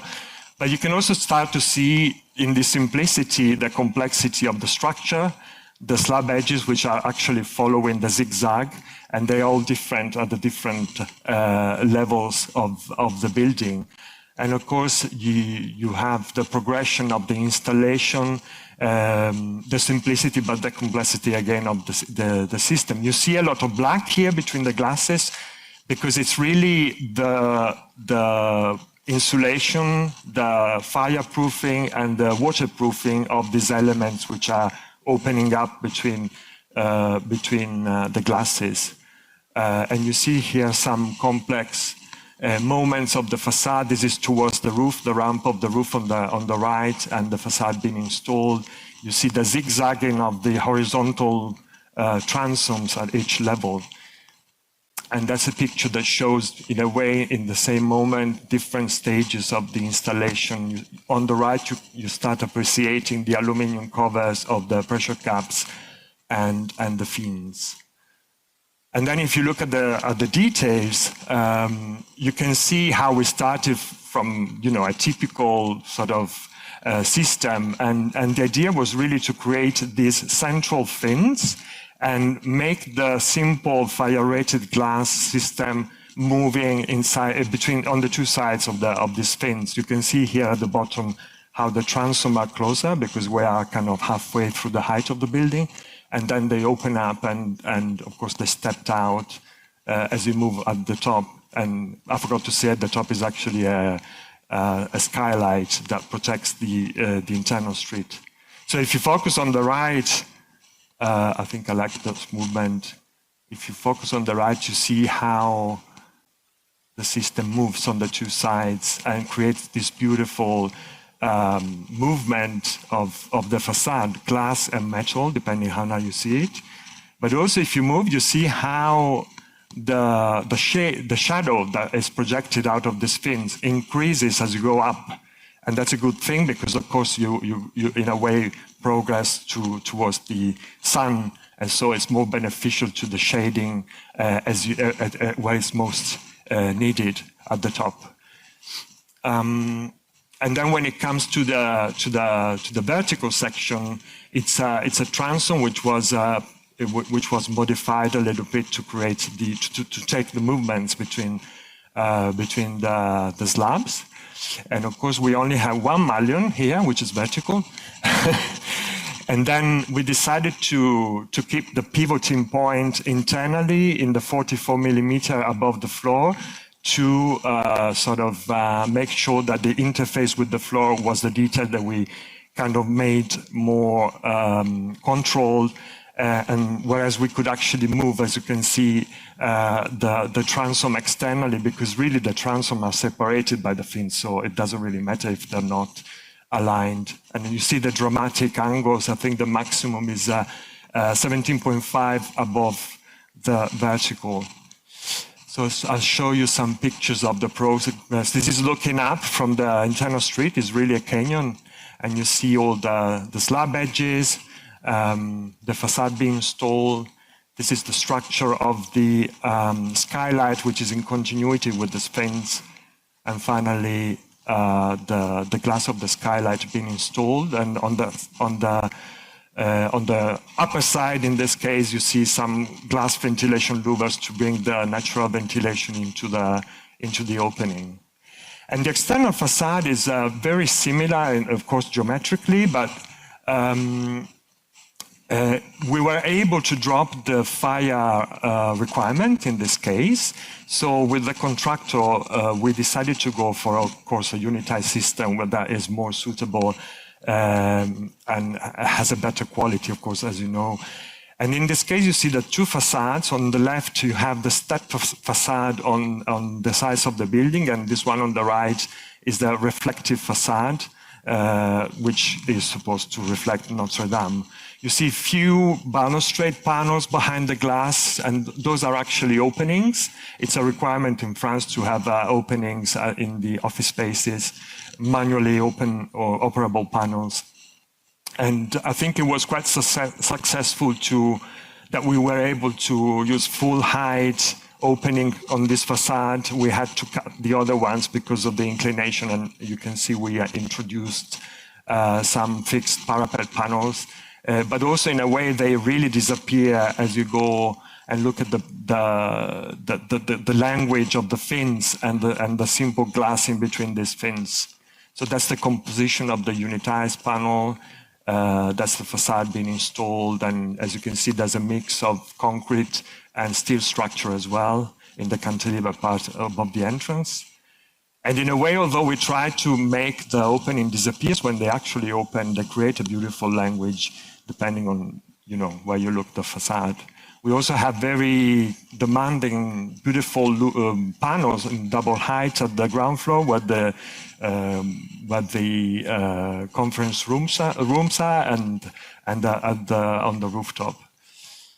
And that's again the same game of the other facade, where you see how the units are actually moving. And in this case, because they're unitized, the central fin was integrated always on one side of the prefabricated panels. And here the plane really helps understand how dramatic the zigzagging is at the top of the building. And when it comes to the vertical section, again, it's a typical unitized system. We were able to use some optimization and simplification of the profiles. So with only 4 extrusions, we were able to cover all the different angles of the facade. And again, it's depending where you look at it. You have mostly a metal appearance, but also a transparent appearance. And you can see now you see a little bit of the spike on Notre Dame with the crane next to it. That was after they removed and opened the church. And of course, you see the trees that were not considered in the calculation, but of course they're beautiful. And to bring green into the buildings is always quite nice. And you have amazing views. And under some sort of sunlight, you also have a very transparent facade, despite the coating, which is a little bit reflective, of course. And I think a beautiful conversation with Institut du Monde Arabe next to it. Some of the pictures of the reflectivity qualities of the... And then you move to the rooftop, where hopefully in this year we'll all be able to walk, and you see these beautiful views really, but framed by the complexity of the zigzagging of the facade, that in this case becomes, of course, the balustrade. Second project I wanted to touch base, it's in Luxembourg. It's a Sky Park business center. And it's an office building right next to the terminal of the airport. And in fact, the client is actually Lux Airport, and he wanted to develop, it's not airport facilities, not a terminal, but it's actually offices. So the challenge really was to create offices and also an hotel right next to the airfield. The site is quite long, and of course the main constraint is the acoustic sort of requirements, the acoustic constraints. The site is almost 400 meters long, that's the volume available. We started with a 17-meter typical office typologies. We extended as much as possible, both in plan and elevation. And then we started to play with it, of course, and we turned around the top 3 floors. We lifted it up to create the open ground floor, transparent, where the accesses and the retail spaces are, and also to create really this view both towards the airfield and the forest at the back. And then we smooth out all the corners. Because of the shape of the building, it was natural to sort of curve that, but also to maximize these beautiful views. And in a way, the building with this geometry creates this buffer, acoustic buffer between the airfield and the parking, or the rest of the the space at the back. And we introduced as much as sort of green experience as possible. This is an early model. As you can see, there are 3 levels of green, and those are 3 terraces available to the tenants, to the hotel guests. And on the right, you have the view towards the airfield. And there was at this time, 2018, so 7 years after the previous project, a very strong concept when it comes to the sustainability of the intervention. And you see here, of course, the use of green also on the roof to manage the storm water, to benefit from, you know, having green for well-being and recreation, but also retaining the water and storing it and using it for irrigation in the future. The roof is also conceived as a forest of photovoltaics, and we really insisted on as much timber structure as possible. At the time, I think it was the largest in Europe. And of course, the basement where the parking is uses concrete with gravel from the excavation. And when it comes to the facade, you have all the possible elements of the energy in the summer and in the winter time. Summer is dealing with overheating, with glare. We try to introduce a possibility for natural ventilation. And with a geometry, which is a sort of a triangulated facade, we tried also to use not only the internal sort of shading elements, but also created a geometry which could also provide some shading itself. And then when you move to the winter, of course, you have high performance glazing, triple glazing that, you know, deals with heating and cooling, but mostly heating in this case. And we thought, why don't we create sort of a cavity that retains the heat and can release the heat into the building. But more, above all of these energy requirements, of course, there's the requirement of the acoustic insulation. So that's a scheme showing how the office space works. Of course, we have the facade to the left. We have chilled beam integrated into the roof, into the ceiling, and the convectors on the floor, sort of working on the perimeter of the facade, and then the airflow that collects the hot air into, again, the core in the middle of the building. So, of course, we developed a unitized system, which is a double skin facade, naturally ventilated and separated. Each individual piece works as a ventilation sort of unit. As you can see here, the timber frame and the units being made ready for installation.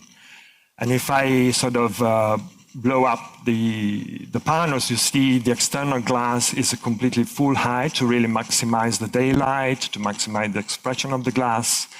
And there's a panel on the side in stainless steel. The original idea was copper, but of course we dropped that material pretty soon and we moved towards stainless steel, which is of course suitable for low maintenance in front of an airport. And everything that is internal is all extruded aluminum anodized with Alumet, I believe. And then, of course, in the cavity, you have the Venetian blind, and internally you have a triple glazed door and a panel that covers the front of the slab. As you can see, the slabs are these staggering glue lamp elements. And that staggering actually helped introducing the baffle ceiling with the chilled beams, the lighting, the fire sprinklers in sort of flush with the timber elements. Here you see the door opened, you see the Venetian blinds down, you see what the facade does in one single panel. But also, of course, when you open up, you have planes outside, and also the nice movements that are created in the curvature. But again, we're really just faceting the facade. You see here really the complexity that happens at the end of the day on this level. But we really try to use the simple geometry, the simple panel, to adapt to all these conditions.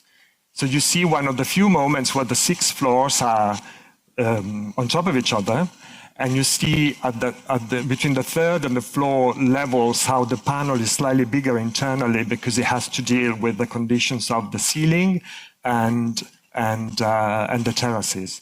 So if you focus on the right, you see how the same detail becomes a ceiling, and really how the panels are just facilitating out of the 3 floors below. But at the same time, the same system responds to the terraces, and we played with the level of the external skin, and together with our landscaping team who designed something that is based on some sort of a language of steps as you move towards the edges of the terraces. As you can see here, the landscaping being installed around the facade, and some damage is done, but I think overall the results are quite enjoyable, with a very transparent glass balustrade towards the viewing points. And at the same time, how the facade really departs or goes back into the facade itself along these joints at that same level. You see how it becomes the balustrade, and then again goes back to the 6 levels on top of each other.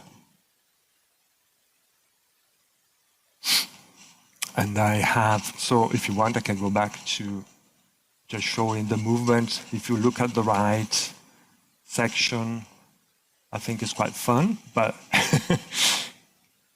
it really shows the simplicity that we tried to achieve with a very complicated geometry and very demanding performances. And I think the results are quite stunning and in a way unexpected, because sometimes, depending on the light, you see a lot of reflection, beautiful sky.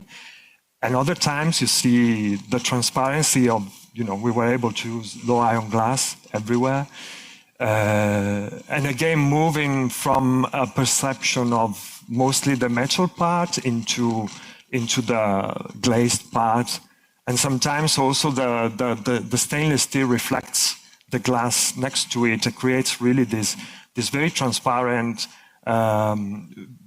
sort of appearance also where the metal happens. The very last few slides, I'm already in the red zone, to show, of course, the complexity, but also simplicity of the timber structure. We had to give up sometimes with to the steel structure on the bridges and the very deep cantilevers, and the facade being installed at the different levels, and that's the office before the tenants move and finish the interiors. And that's the phases of the construction. The beautiful view from the terraces with the bridge in front of you, and of course the airfield, and the view of what happens above you when you're on the terraces. I think I'm done. Thank you very much. Thank you very much. Very, very inspiring. It's about complex facades, getting it to work and not trying to cold bend it. It's not always easy. Yeah. The next speaker is Søren. Søren, he started some years ago, a year ago, in how do you say it? Ingholt Consult. In Ingholt. Yes. The stage is yours. Thank you so much, Thomas. Thank you, all of you, for being here. I think it's a pleasure having Zak back in Copenhagen. I think it means a lot to how we design facades, that we keep inspiring each other. So I think my presentation today will be on the past, the present, and the future. Trying to not dig too much into the details because we've seen a lot already, but maybe look a bit ahead and see what's coming. So I work, as Thomas just mentioned, in Ingholt Consult. We are an engineering company of around 28 people, north of Copenhagen. We do structural engineering and facade engineering. That is our basics. And last time,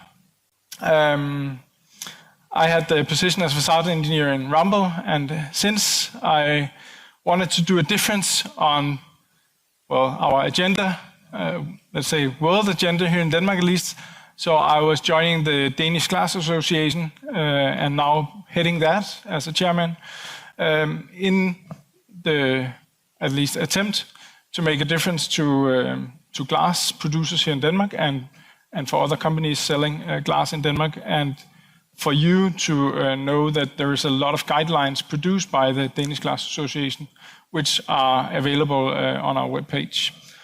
And that is part of the journey, of course.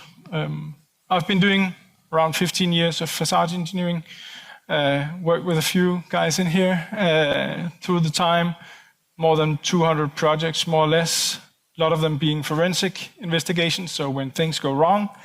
I think it's very important to say we need to share those knowledge from the projects where things go wrong as well, because we can learn a lot from that. My ambition is to bridge the facade design, of course, through all the different interfaces, and that is through collaboration with architects, contractors, etc. So last time I spoke about the evolutionary theory of facades, and that is because I think all of us, we are here for one reason. We want to do a difference for human beings. And basically, I said, okay, what is the thing that hasn't changed for the past many, many years, ever since we started walking? And that is our senses. So our sense of light, our sense of hearing, every sense we have is the same as it was from when we started walking, basically. It is also our metabolic system that is our look and feel. How do we feel today? I feel pretty good. Now I'm here, hearing those amazing presentations. So I think there is a hope for a future facade actually being really holistically designed, although I've seen a lot of design facades that failed. I'll dig a bit more into that.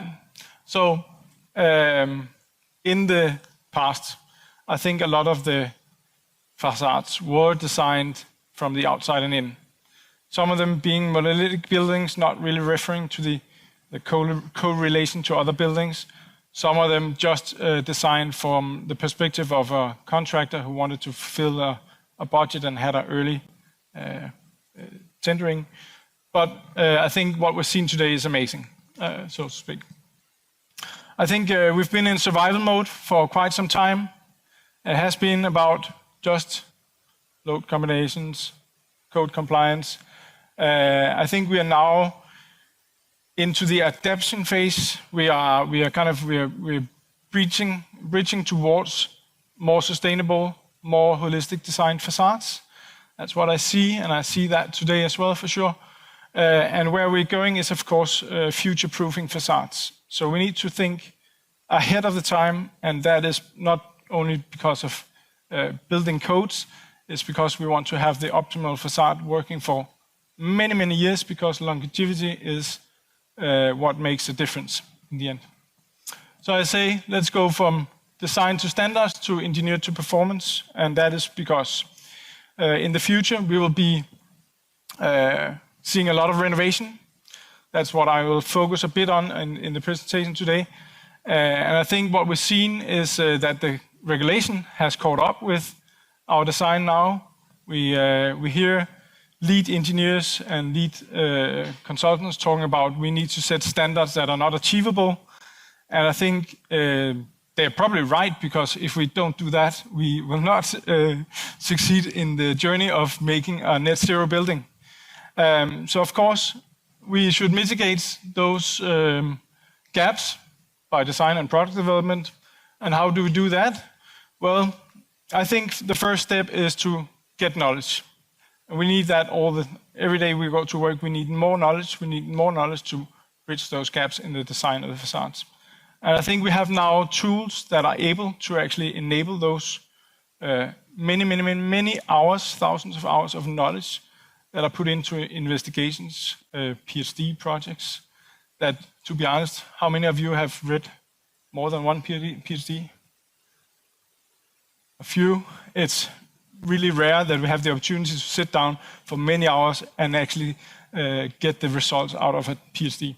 So AI is a thing we need to embed in our projects. Then, of course, we need to commission. I will get back to that. Energy performance, building directive is what will set the standards for our building regulation. That's not a new thing for us. I think what is interesting here is that how do we do that on a European level, on a national level? Well, we need to have a benchmark. We need to have some kind of idea of what is the minimum energy performance standard. And when we have done that, we'll bridge that into or feed that into a governance and responsibility. And then we'll have to focus. And that's what this is on government level, it's on national level. We need to find out which buildings has energy consumption that is worth pursuing in terms of making demands and requirements for future facades. It's already done, it's mapped, but in reality, this goes very slow. Of course, we see it in the building regulatory now, but we're leaning towards 2050, and still we're aware that we're not bridging all the buildings. So this, in the end, will be building owners that has to we have to have the whip up, and that is what on a government level would be punishments.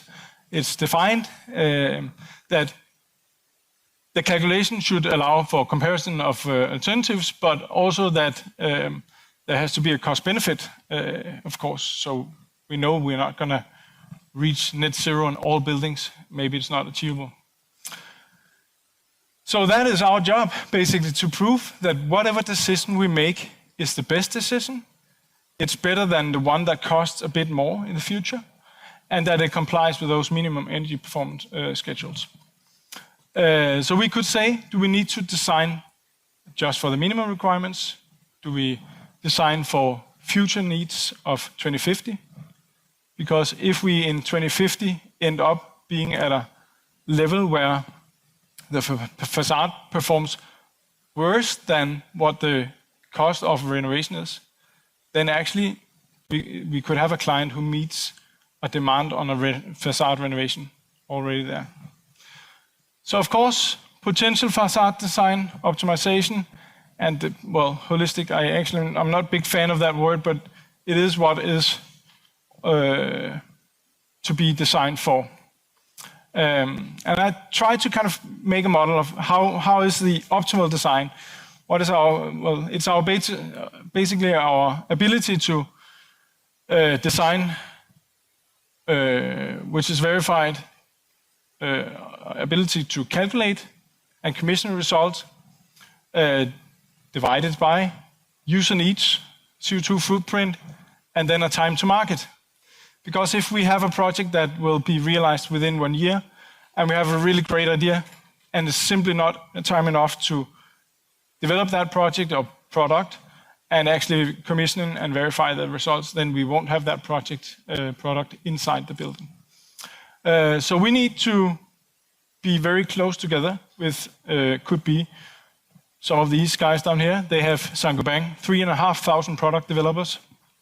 I think that is way more than one of us has in even one of our companies, all companies together. So we need to sit tight with developers of products and actually design together.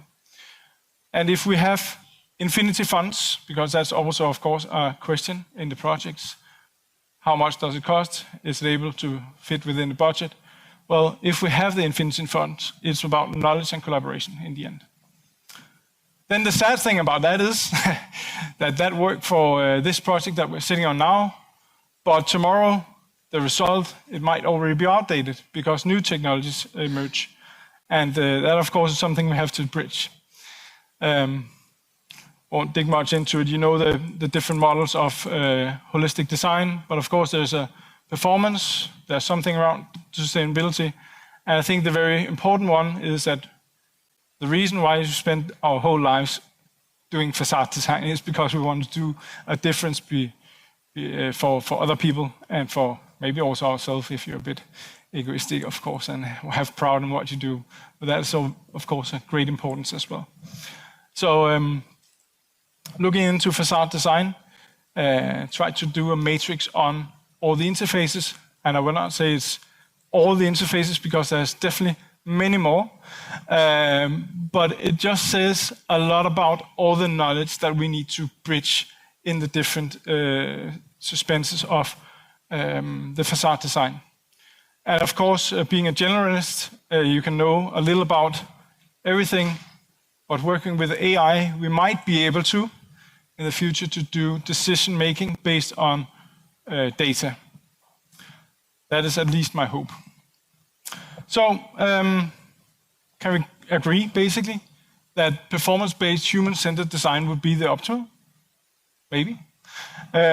We could ask if a net zero operational carbon is actually achievable.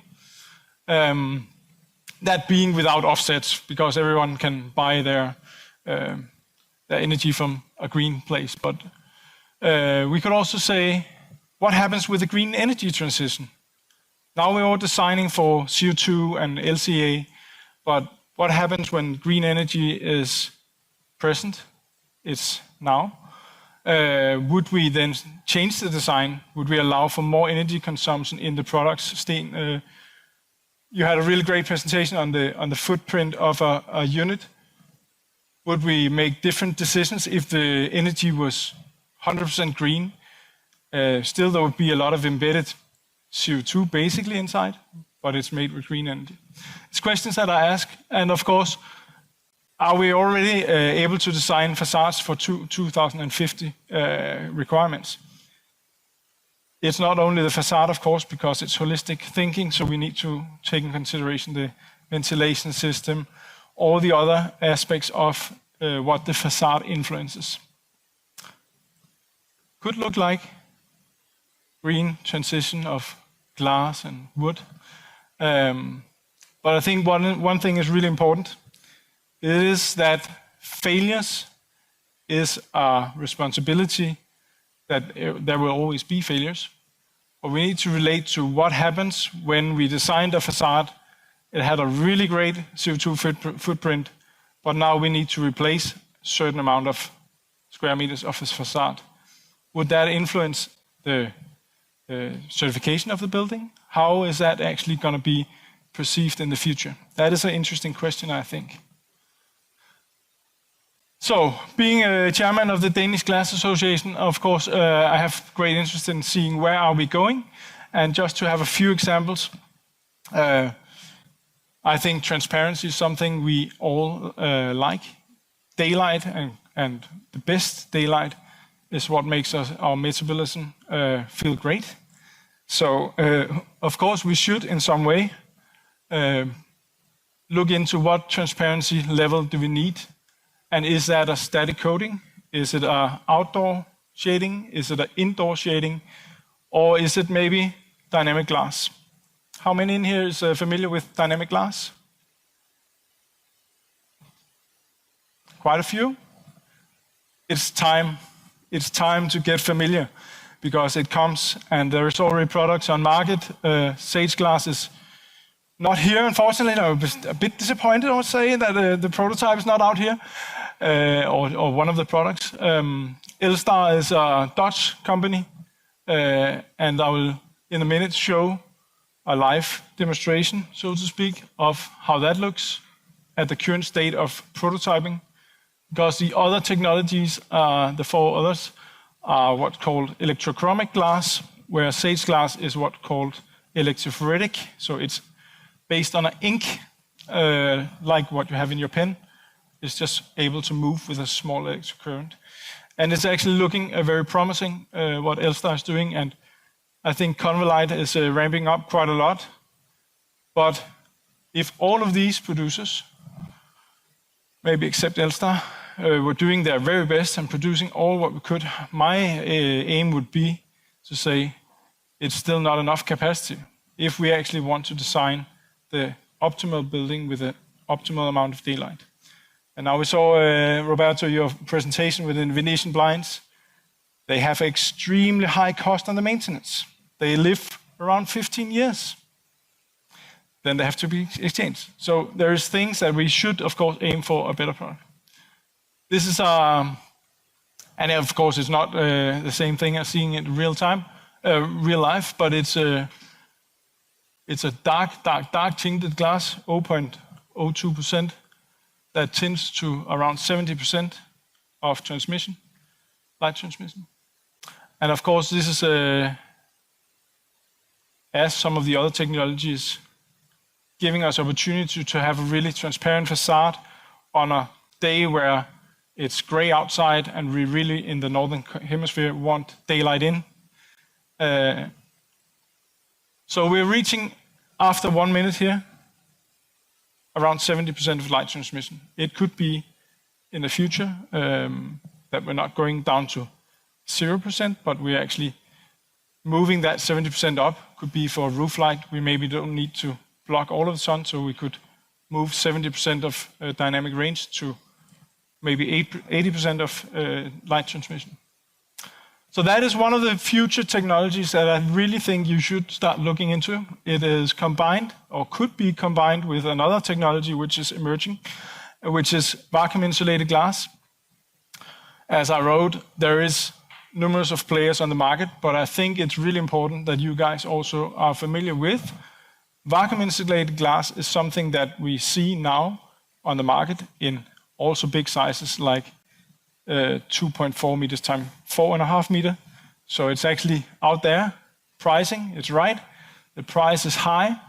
But I think also it was really nice in the presentation from Cutri earlier, looking into which alternatives do we have, what does it cost, how much CO2 is embedded, and then decision making. That is, of course, up to the individual architect, client, and designer to make that decision. Basically, there's a risk assessment to be done. I think we need to understand also some of these new technologies. They're not underlying European norms because the norms cannot follow the technology. So we have to look into risk assessment and documentation. And well, I developed a matrix. It's very simple. I used it for several years. It could be used in our standard for curtain walling, together with, for instance, some advice from the Danish Glass Association. Doing this matrix means that we put the problem in the middle. Around it, we would have 8 different topics. We could expand that to infinity in the length. But for each topic, it could be others, where it says, it's very difficult to see, I think, but PR could be social responsibility. There's a lot of things that could be integrated into these evaluations that are what we in 2050 have to argument for. Because is the perfect facade or the perfect building, is that always the one with the minimum of CO2? I think we could argue that some of the buildings we've seen here today has an architectural value and a social correlation value, which means a lot more than just saving a few tons of CO2, because they give back to the society. So that is, I think, really important to take in consideration all the tangible and non-tangible parameters. It's stated in the Energy Performance Directive that even non-tangible parameters should be priced and valued. We just need to figure out how we do it. That is an interesting topic. So yes, having 5 seconds left, I would say it will require use of AI to gap all that, or bridge all the data that we have and will have. Try to implement more post documentation in your projects, because then we will get more data to actually qualify the next decision. We need to contribute and to development of products in our projects. I think we do that already, but it could be the next product that meets an even better performance that could be shared. We should focus on risk understanding, risk assessment, and understanding of the application of the law. I mean, what happens if things go wrong? Is that then going to be our responsibility as designer? It's going to be the client's responsibility in the future. And then commissioning and documentation of results is something that we see being very blah. it's not done really to a level where it actually makes sense for a lot of the designs and facades. So I think and I hope that you will take some of these notes and bring them into your projects, see how you can do it different than you do today. Hopefully we'll meet up a few years from now, or 1 or 2 years, depending on, and say we did a difference from what we learned today, and until we meet next time. Thank you so much. Thank you. Well done.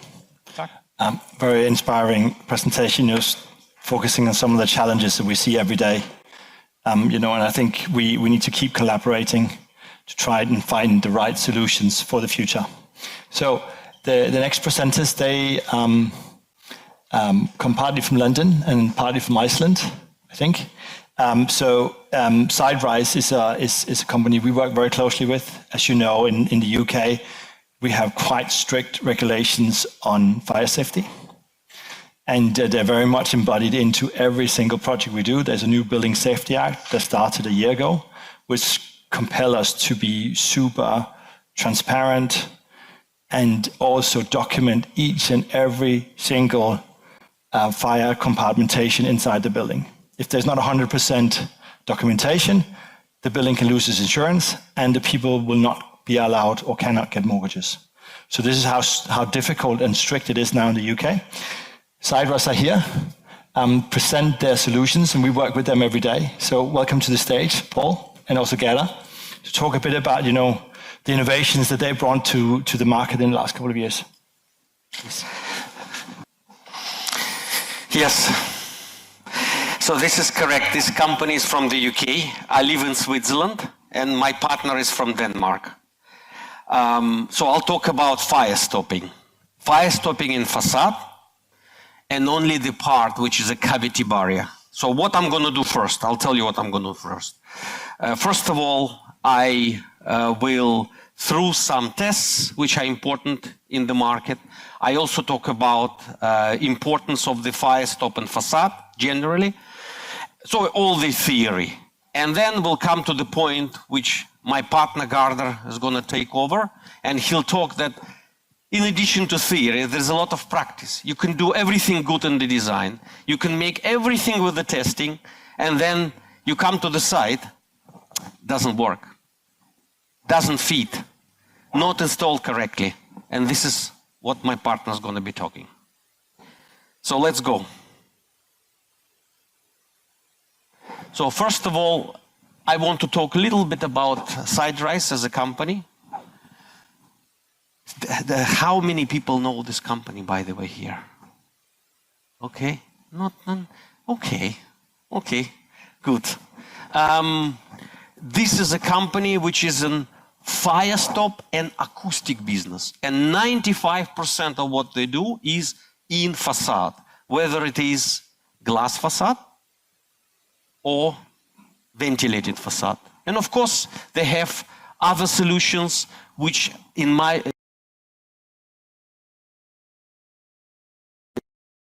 relevant for the UK market.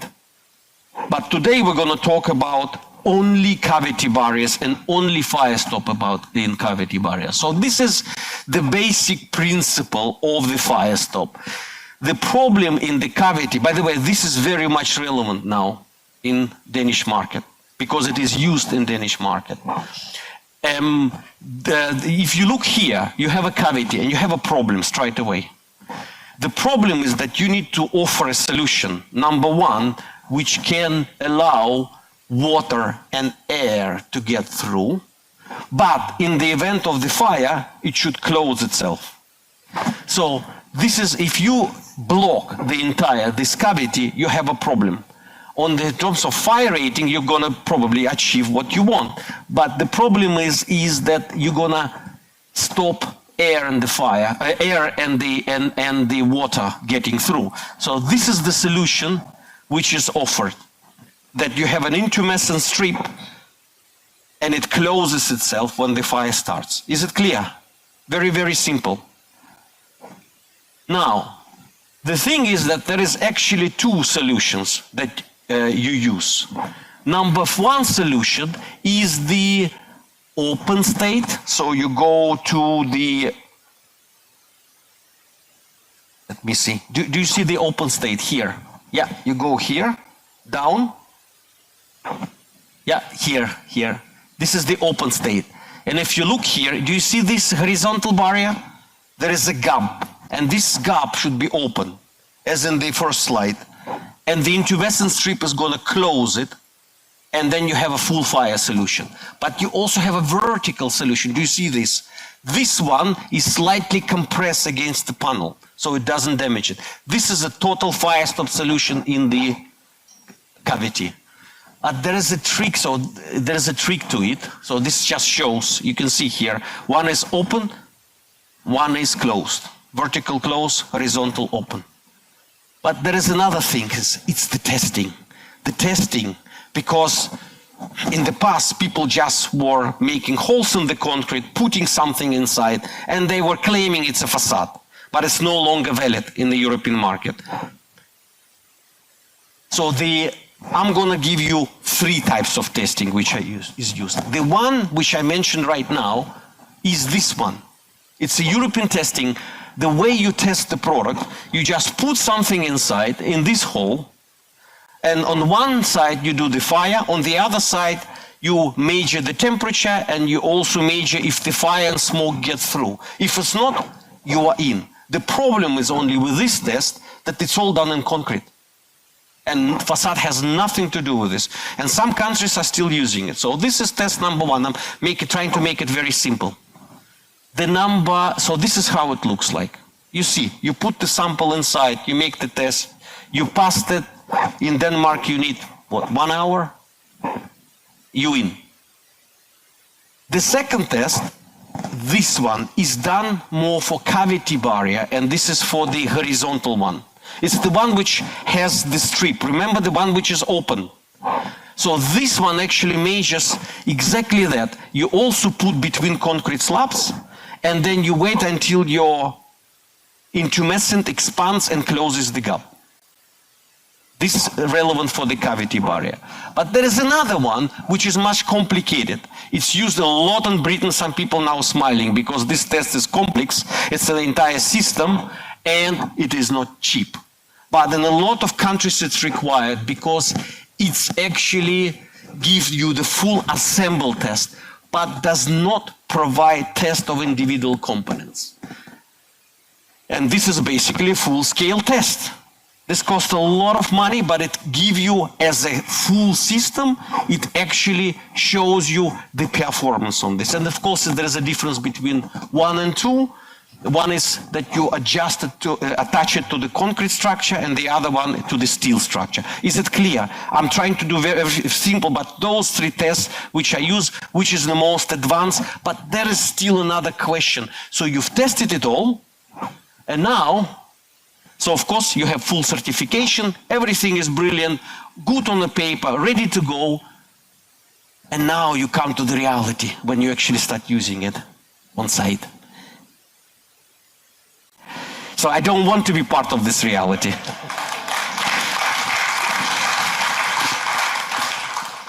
Thank you very much, Paul. I think one of the things that Paul is conveying here is that even though we have all those test standards, we still don't have a harmonized standard for cavity barriers in facades. So we're not fully there where we can have one solution for every type of facades, or open facades, ventilated facades. From theory to reality, what could possibly go wrong? We've seen through the past 10, 20 years a lot of headlines with some bad cases where some of these elements perhaps have not been thought fully into the process. So what we are focusing on is doing a robust design for the building and products that are designed for the specific project and that are installed correctly. So these are actually the three main elements of having a successful fire protection in the ventilated facade. One of the things we are also seeing is that the complexity of the construction is going quite fast upward. So you get a lot of mixed constructions with from different types of elements. So you have curtain walls and the ventilated facades, and all built in one, or composite materials or sandwich elements. So the whole construction is more complex than just one element. So we see more and more combination of different elements that you have to take into consideration. And also at the same time, we want to make sure that the architectural freedom is there. So our goal is to design solutions that can fit any type of rain screen. So that is one of our main objects, to create a solution that can be used for every project. So our focus is kind of going from a standardized solutions to tailor-made solutions for every project. So every project is, in its own way, treated as an individual project or building, which is kind of unique in itself. So what you see in here is this is one wall on one project, and in this one wall there are 4 different setup of cavity barriers and fire stop solutions. So the complexity is there. So there are many possibilities for failure in some of the elements. It can be in the design, it can be in the installation, or just in some communication.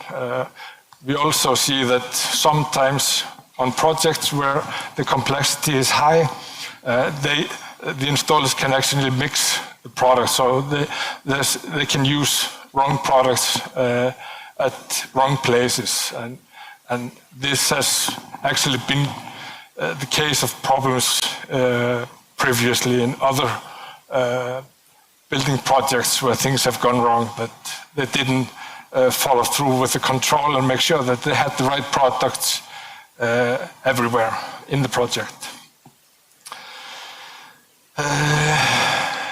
And so our goal is to make sure that that we design the right solutions for any cladding you have, and if possible, make a mock-up on site and ensure that you get a compliance all the way through the project. So the people that are designing it, the project team on site, and the installers are all certain that they have the right solution all the way through the project. So when you have the mock-up, you can get approval on that and make sure that this goes through the project, and you keep the quality assurance all the way through the project. So lots of pictures of the solutions where they are used, and make sure you always have the right solution for each part of the project.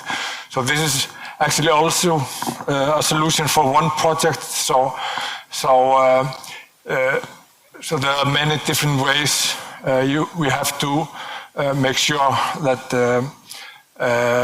that all the solutions are fit for purpose for each part of the cladding.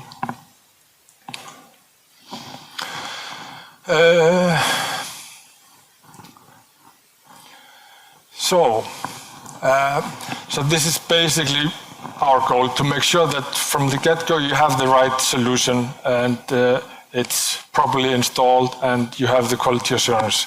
And this is also interesting in reuse of material, old material.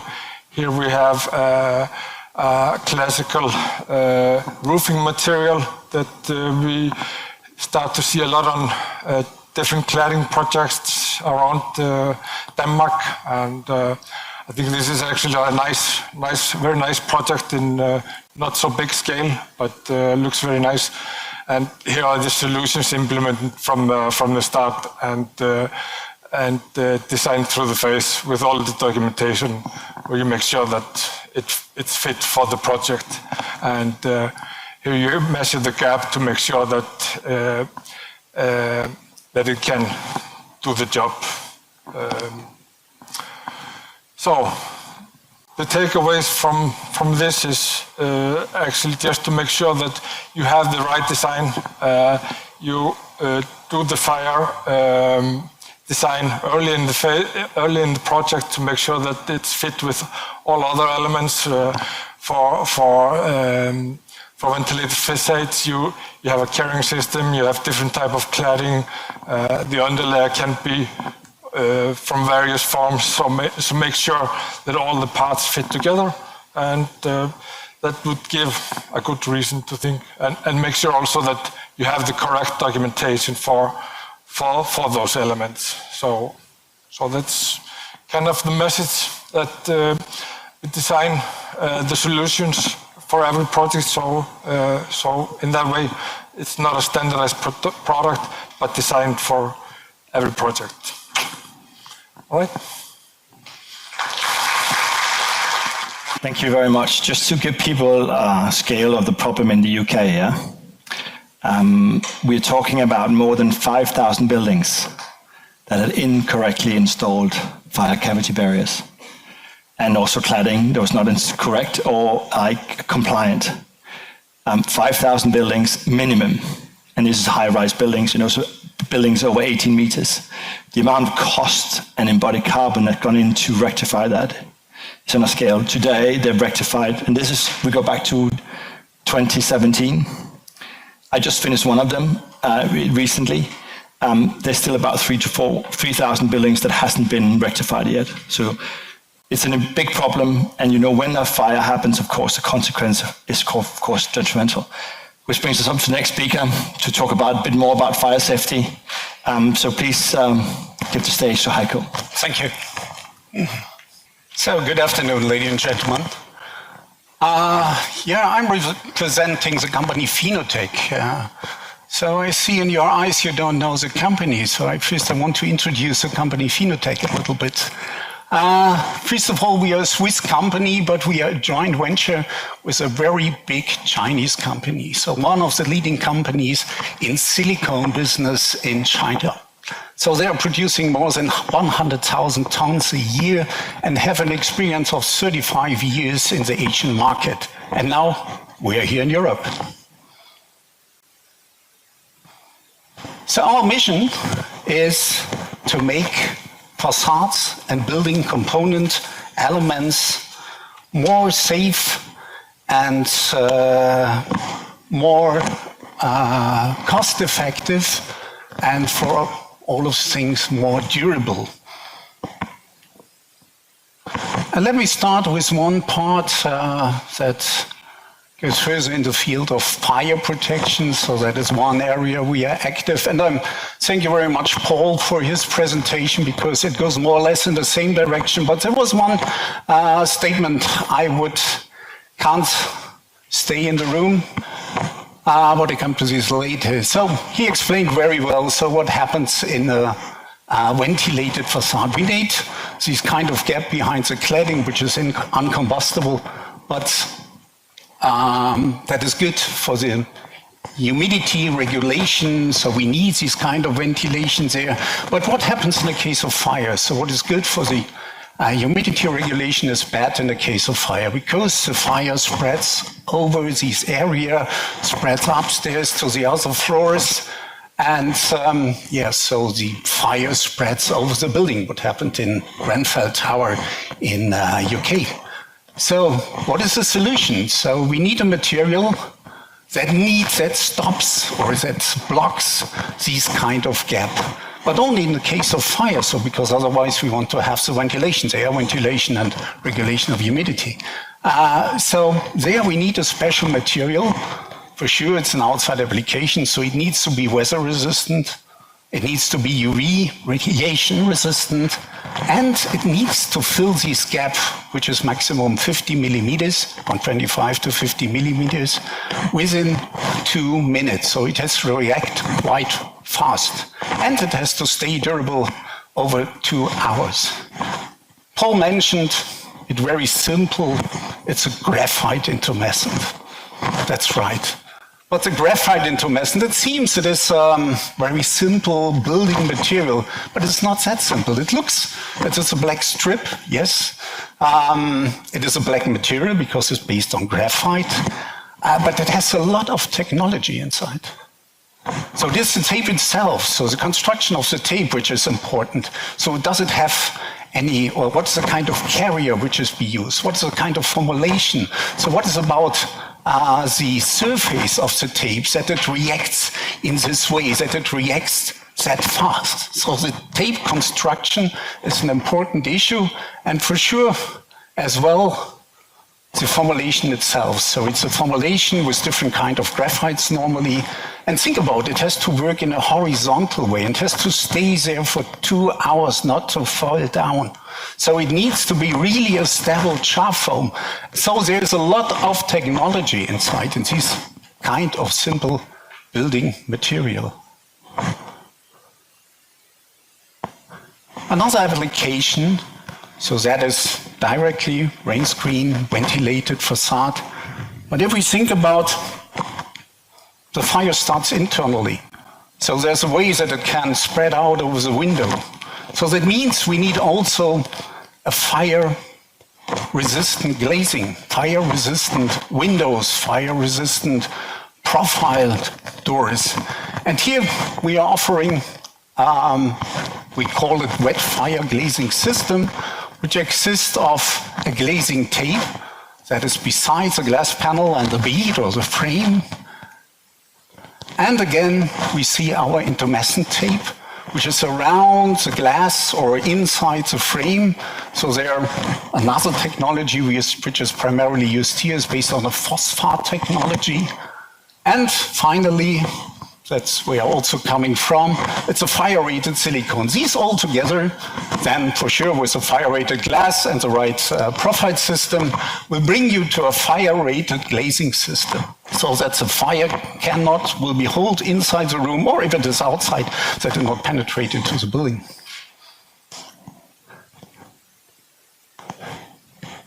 So as I mentioned, it looks like simple materials, but it needs a lot of manual testing.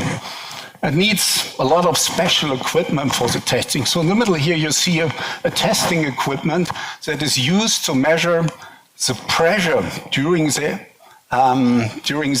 expansion.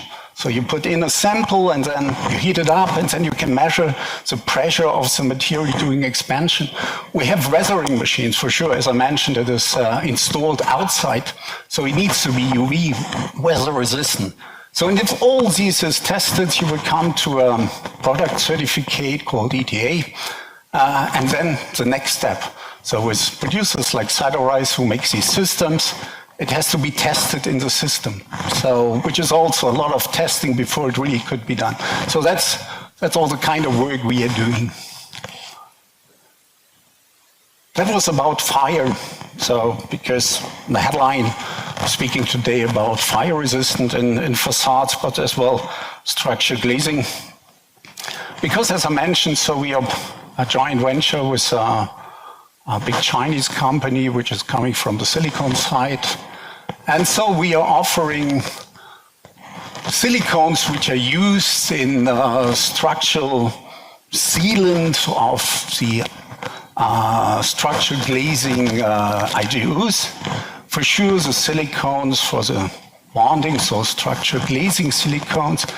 And what's the most important of these kind of technologies, which is well known now over 50 years, you can get very nice, clean, fully glazed facades.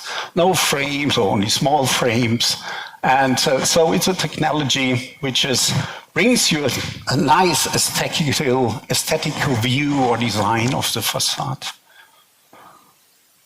But yeah, as Enrico mentioned this morning from Dow, we have a lot of loads there. So as well, it sounds very simple. Everybody knows silicones from at home in his bathroom, but here we have loads of wind, we have loads of rain, of sun, UV radiation. So these materials have to withstand all these. And sometimes exceptional loads like earthquakes or bumps, which go out there. So as well, this one has to be resistant. So it needs very high quality silicone, so not these ones you know from at home, which are used there. And not only standard or exceptional loads, as well to hold the weight of the glass panels itself. And very often we have cold band glaze now, which has also very high weight and needs silicone has to hold it in place.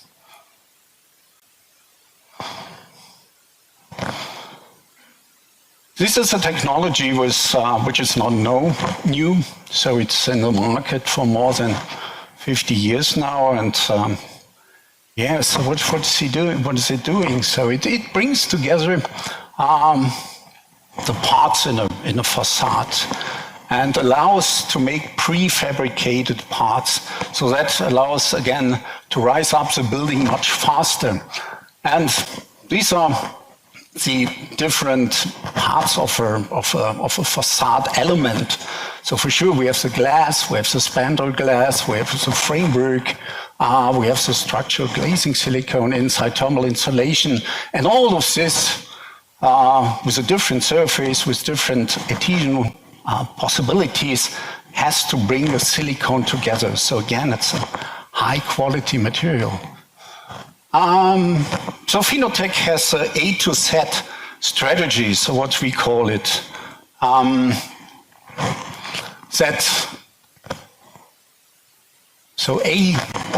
starts with the product itself, so that we recommend only products which are certificated or certified.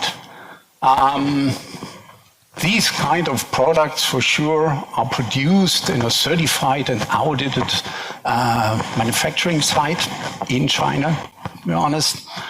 And during the project, you will get a lot of support from us. So, because we know all the technical values you need. We know all these testings. We have specialists for this who can do this. We know about 500 hours UV radiation. We have all these kind of equipments there. So we can support you with all of this, so what is necessary there. This is the production equipment we have, for sure. As I mentioned, it is certified, it's already dated, is following all according the several norms which are used there, so as well high quality standard.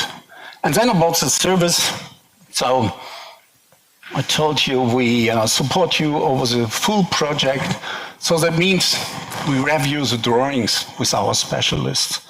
We make the structural calculation.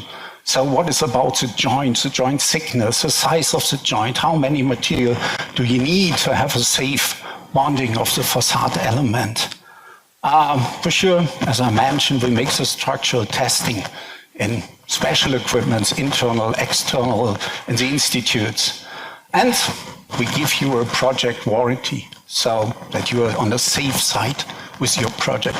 And if you need as well, we can help you about training, application, etc., what you need at the site.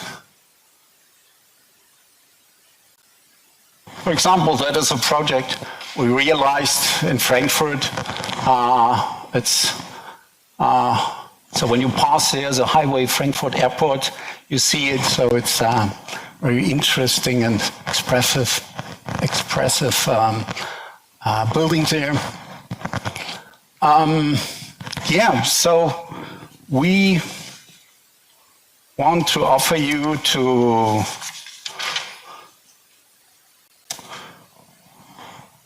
to come to us, to join your project with us, that we can support you over the full project you have.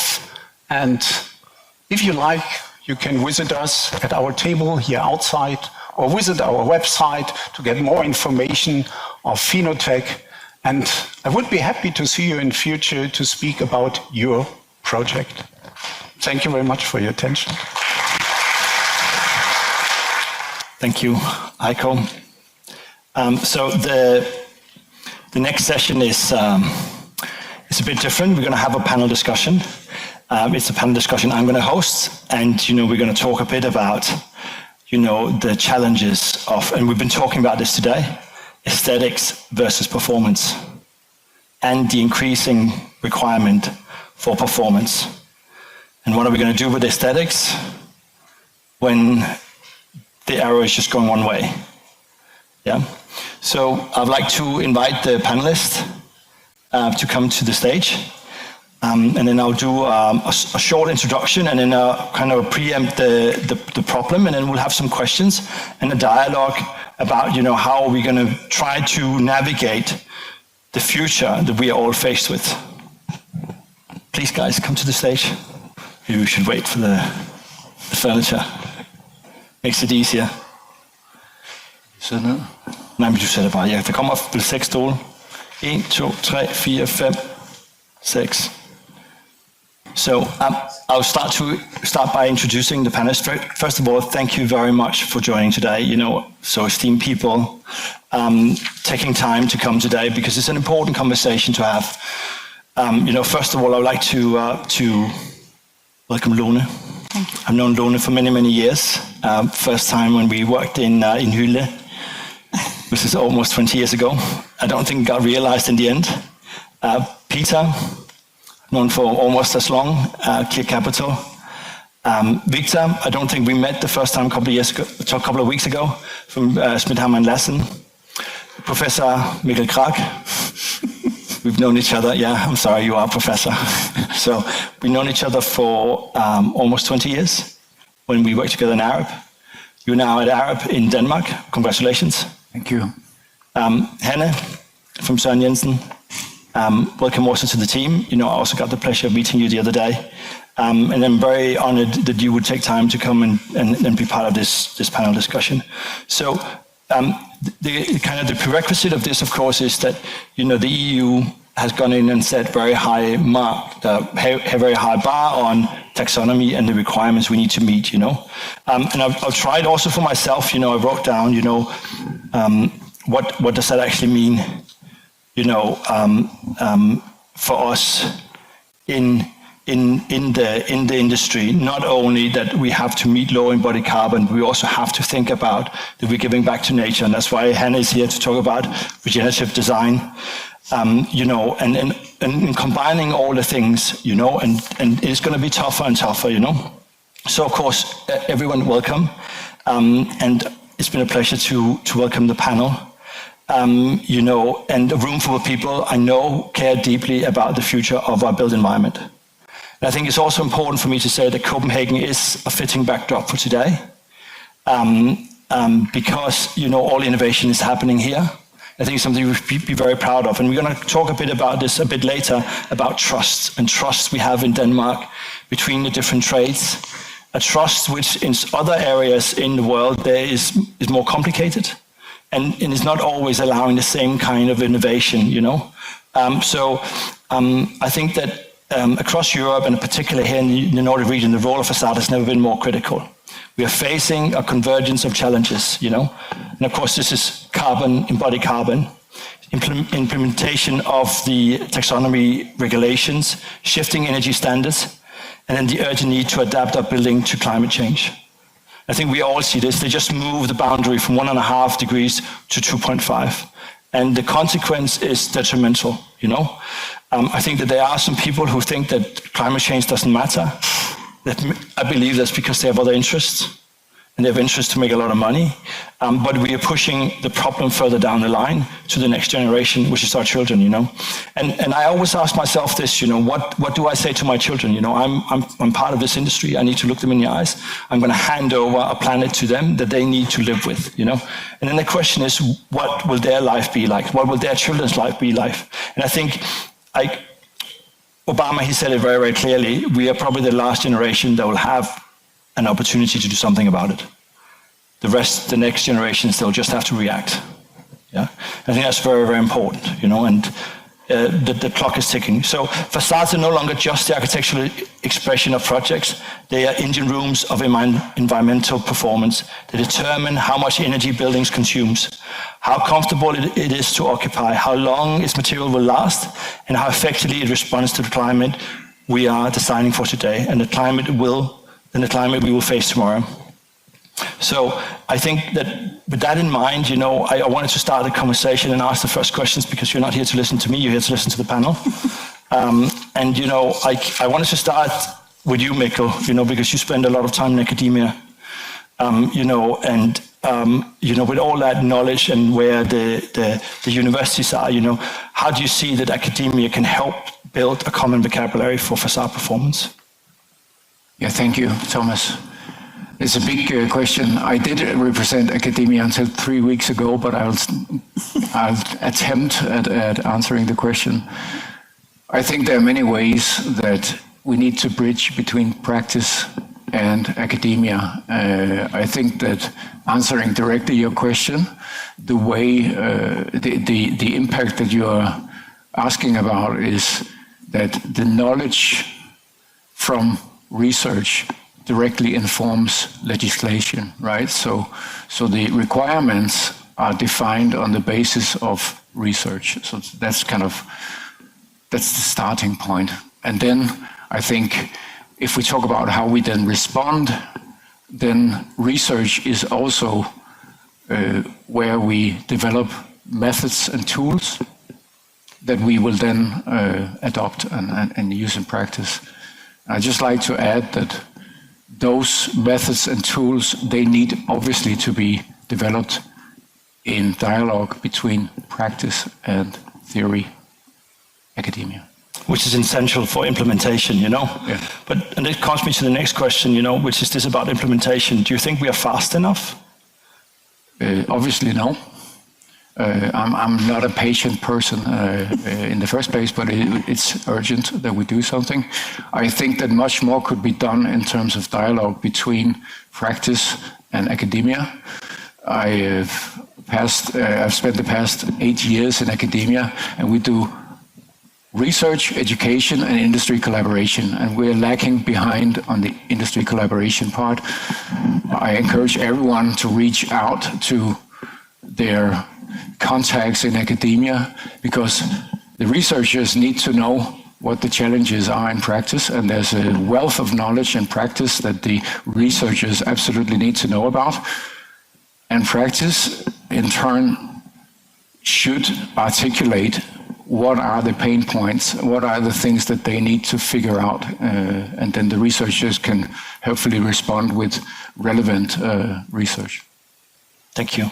And I think this is an ongoing conversation, and of course, this, supporting the universities, and also, of course, inviting the students in to the companies and showcasing them, either as master students to do their research and stuff like this, does help that conversation, And Lone, my next question is, because this, my passion is, of course, beautiful buildings. I wanted to ask you, because you've been sitting with this problem for many years, how does these new taxonomy rules influence creativity, design, and architectural freedom?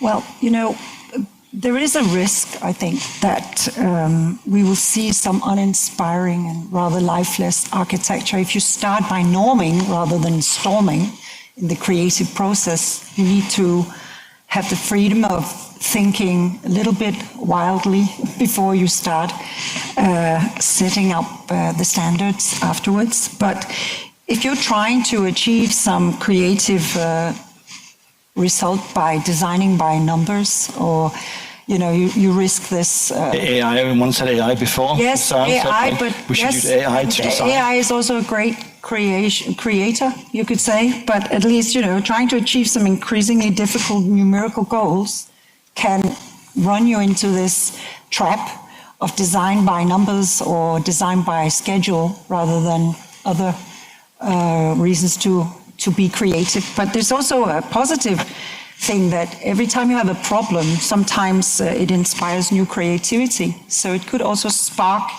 some incentives to sort of, we want to achieve new creativity. A problem often does inspire new creativity. Yeah, which is super interesting, and I think this issue, because I hear there's a lot of fear, I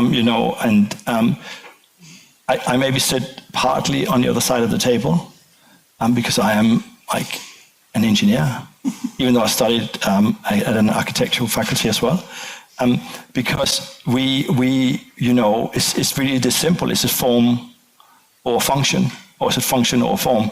And then the question is how, and we can also ask this to Victor, what are we going to do? Because it's challenging. It's really challenging for me as an engineer. I love architecture. I love very beautiful buildings, and that's why I became an engineer in the first place. But I struggle at the moment because it's just getting more and more difficult.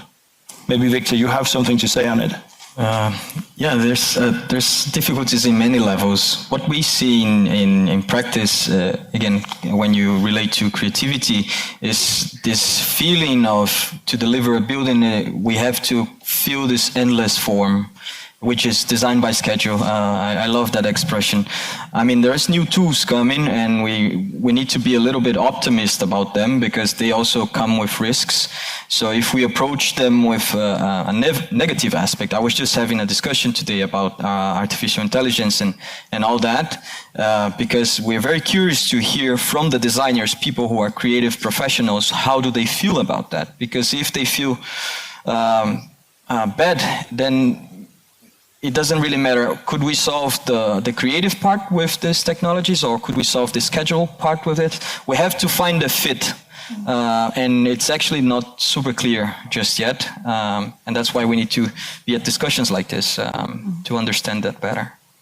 And I think Hannah, we met also, I think 2 weeks ago, and I didn't realize, that regenerative design is such a big topic, and you kind of missed out on this. Maybe you can explain a bit, what that is, and then how that kind of, how that meets the new taxonomy criteria that we have to meet, Well, in very short terms, it's buildings that are metabolisms for life. And it's buildings that give back more than they take. And the building itself cannot be regenerative. It has to be a part of a system. So it's about understanding the systems that we are a part of as humans and as beings on this planet, but also what other beings on this planet are a part of. And actually accepting that there are limits to growth, and also that aesthetics does not trump planet. So we have to rethink the whole paradigm of how we build and how we construct buildings. And if we talk about the taxonomy, because as I mentioned to you 2 weeks ago, the taxonomy does not really promote regenerative buildings.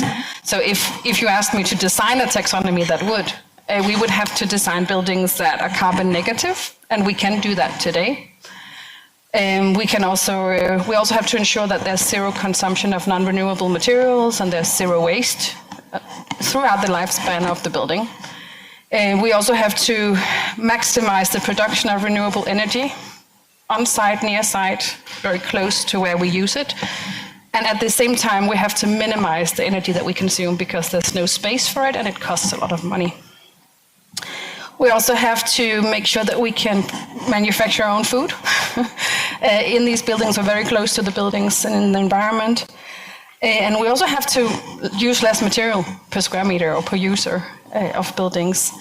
And most importantly, we have to understand, I think it's really important today because we're talking about facades, we have to understand that we have to bring people closer to nature. So we have to work with a more natural indoor environment, and we have to actually work with a lot of biophilic aspects.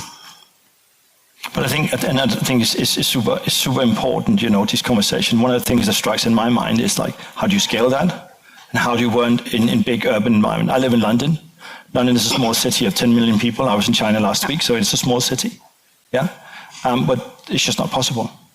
So it's not possible in the local sense of London, and also the way London was created with a completely different way of thinking 100 years ago. Very flat buildings, very big. Yeah. So I think this is also part of the conversation. You know, is that and we're going to come a bit later to this. Is that how can we share this knowledge in Denmark that we are so creatively developing? You know, so maybe just this question. You know. Bigger urban environment. It's a huge discussion that we have in the center that Mikkel and I are both a part of. We have a center in Aarhus for regenerative built environments in English, I would say. And one of the discussions we have is you know, and it's easy for us in Denmark to say, is urbanization the right way? We're not that many people. We have a big land, a lot of land compared to the number of people that we are. But I think we also have to, we have to ask ourselves why we build. Are buildings investments or are buildings for people? And how do we create the best environment for people? And how do we envision futures that are not necessarily a lot of people packed together in a place? But of course, the buildings that we have today, we have to really keep up and preserve, and you know. But if we have to envision a future that's more regenerative, we have to rethink the whole system. We have Tom Nielsen from Aarhus School of Architecture visit us for a dialogue, and he talked about earthly cities, which is really inspiring. The way that he asked if the soil that we are walking on were to decide how we build urban environments, what would that look like?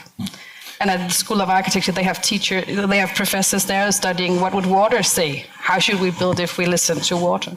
Yeah. So there's. I know it's crazy in a setting like this, but that's what we're talking about. So then I'm going to throw the ball right back to you, Lone.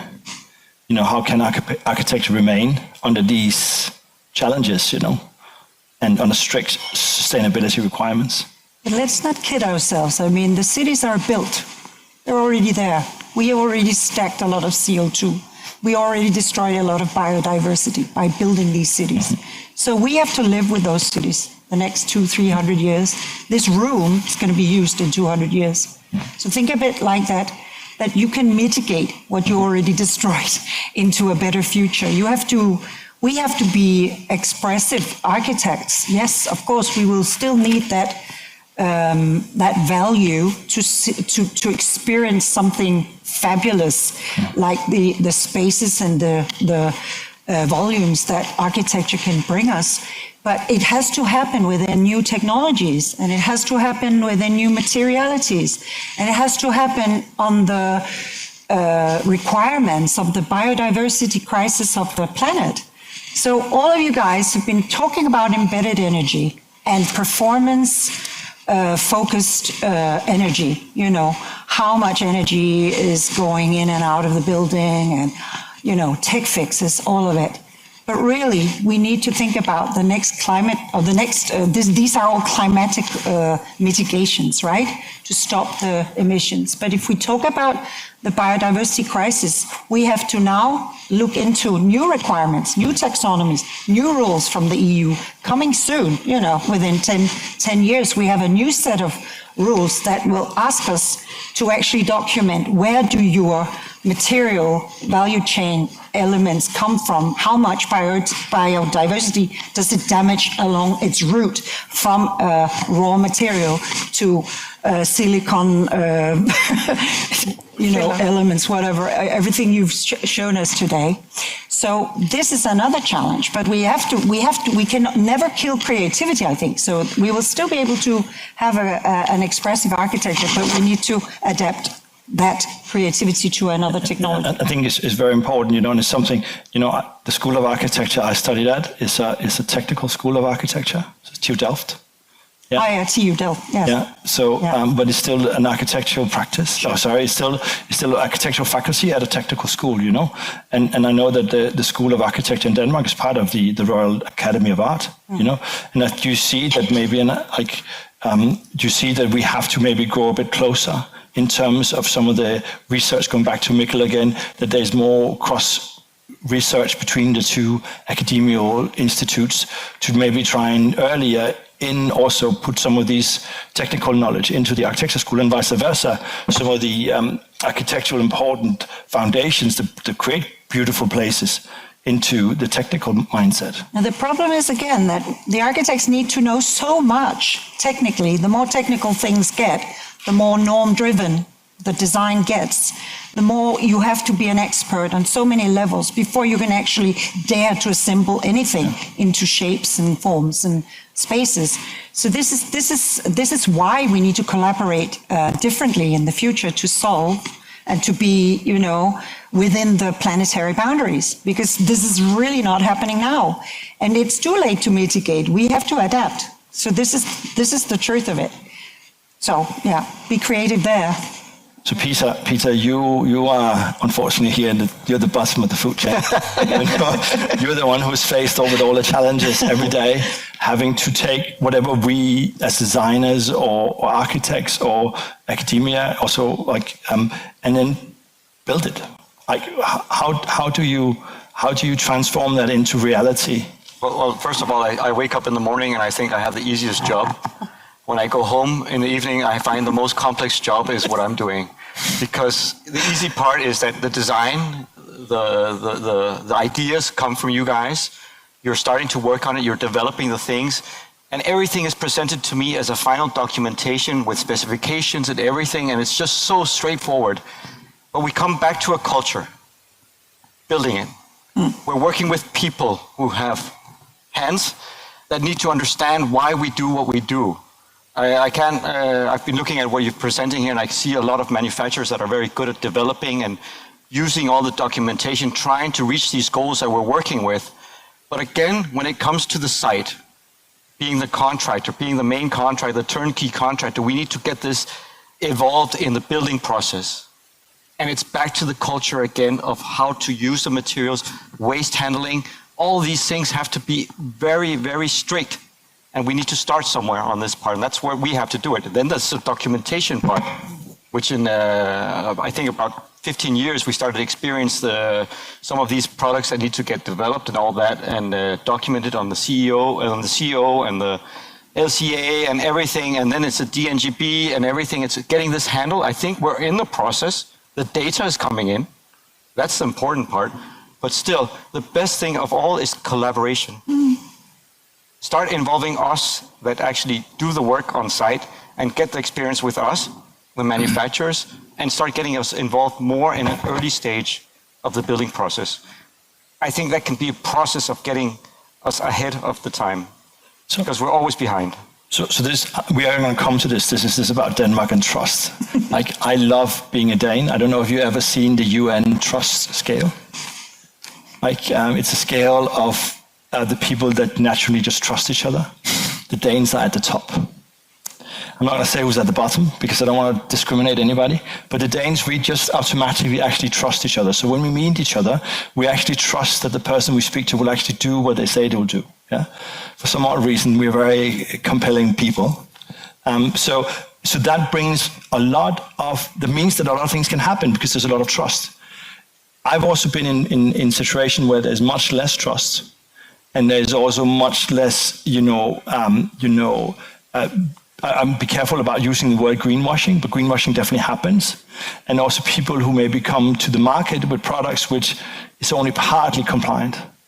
And then what do you do? And then that's when, the challenges. And maybe you're also seeing this, Peter, how do you make sure that the product or whatever the solution you're looking at is actually compliant? Maybe it's compliant, like someone said this before when they were talking about the fire barrier. Yes, we tasted some of it, but we didn't test it all. Yeah. But a lot of it also comes back to the contracts that we sit with, because the issue is also making sure that we just don't have a supplier and a contract with another supplier. Yeah. We have to go all the way down to the last element and find out what the traceability is on the product that we're using. So I think in Denmark we're getting there. We're working very intense on making sure that the compliance is there. Again, I think Denmark is easy, even though that the regulations get higher and higher and higher. But I look also across the seas and look at Mexico, at China, and can see that we're a little country. Europe maybe a bit bigger, but still it's a long process that we need to do, because we're not going any more further to get products that far away, because it doesn't give us the quality and the goals that we need to comply with. So Hanne, when we spoke, you said that you had this amazing project with Velux, which I kind of thought was amazing. You know, like, because, you know, how does that translate into like specific material strategies and, you know, also selections?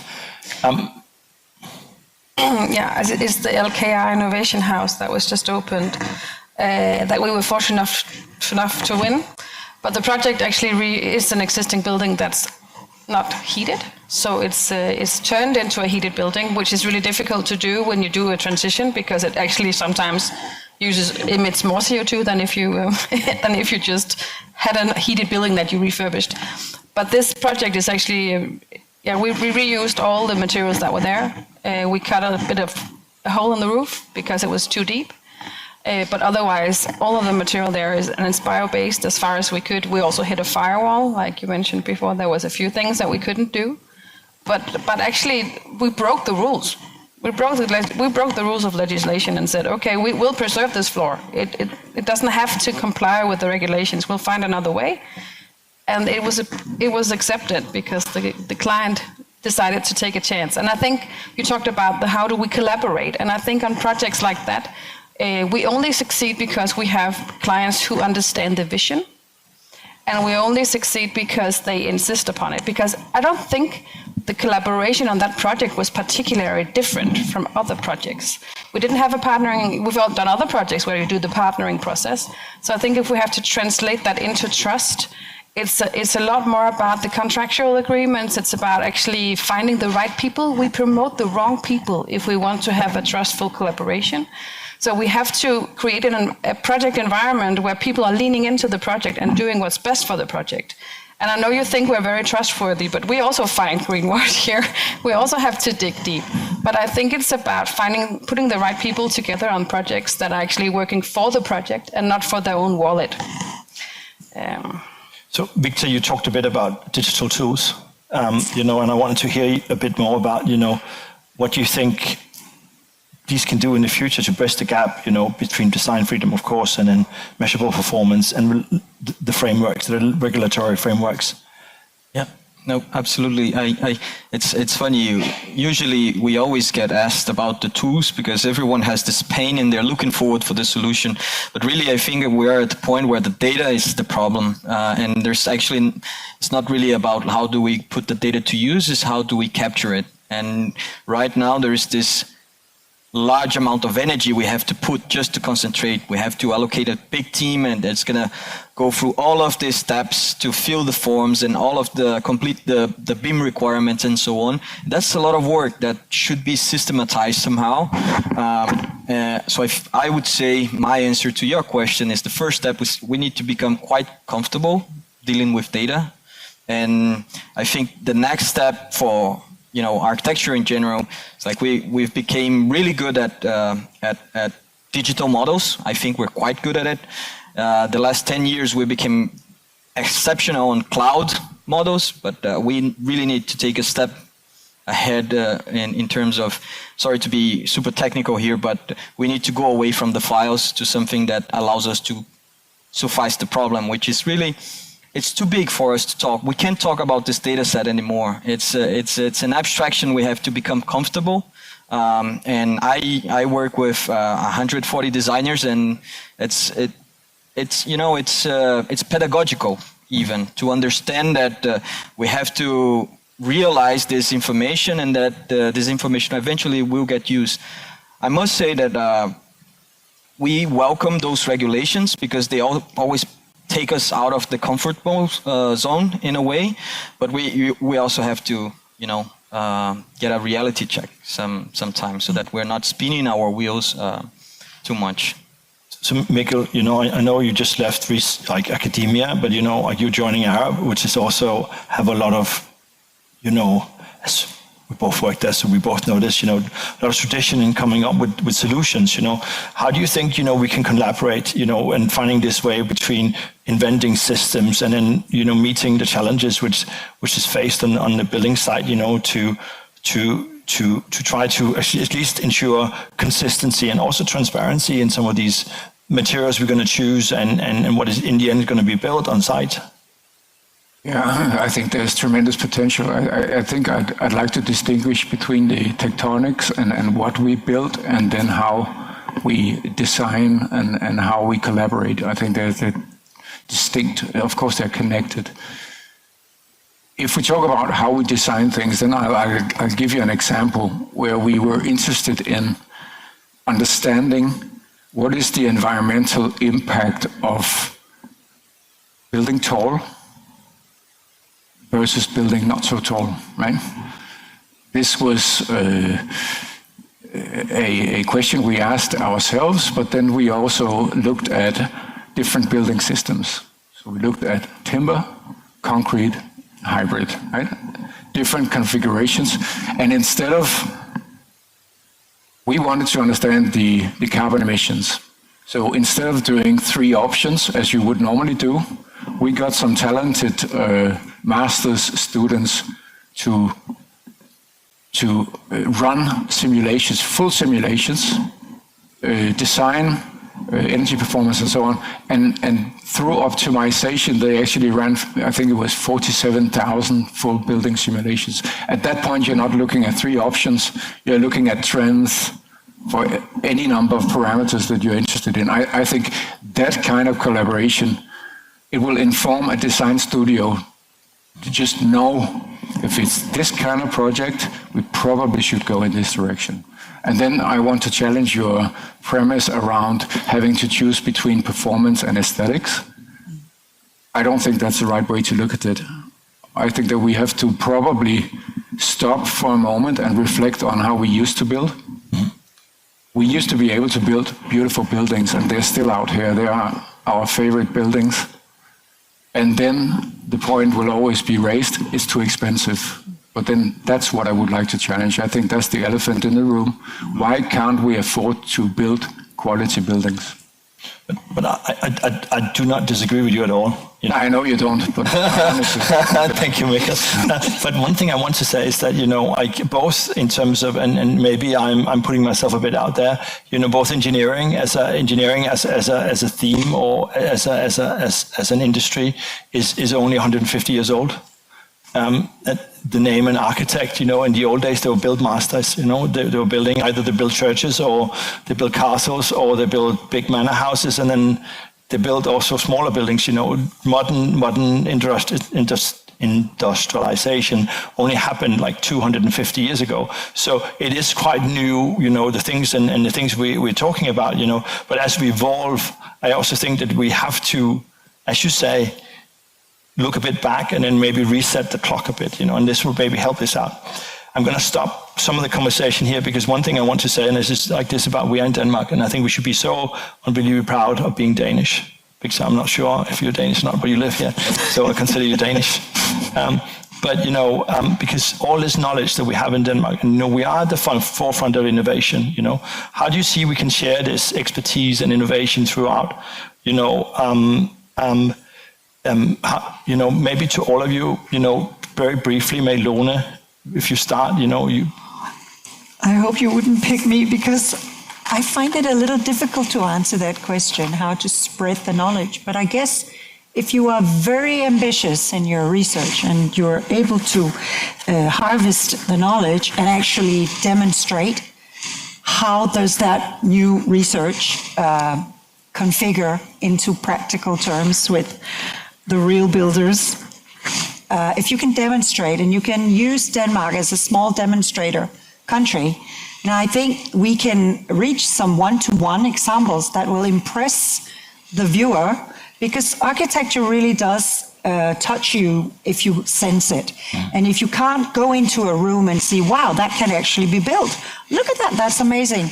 Then you don't feel, you don't remember. So I would argue, let's be a demonstrator country.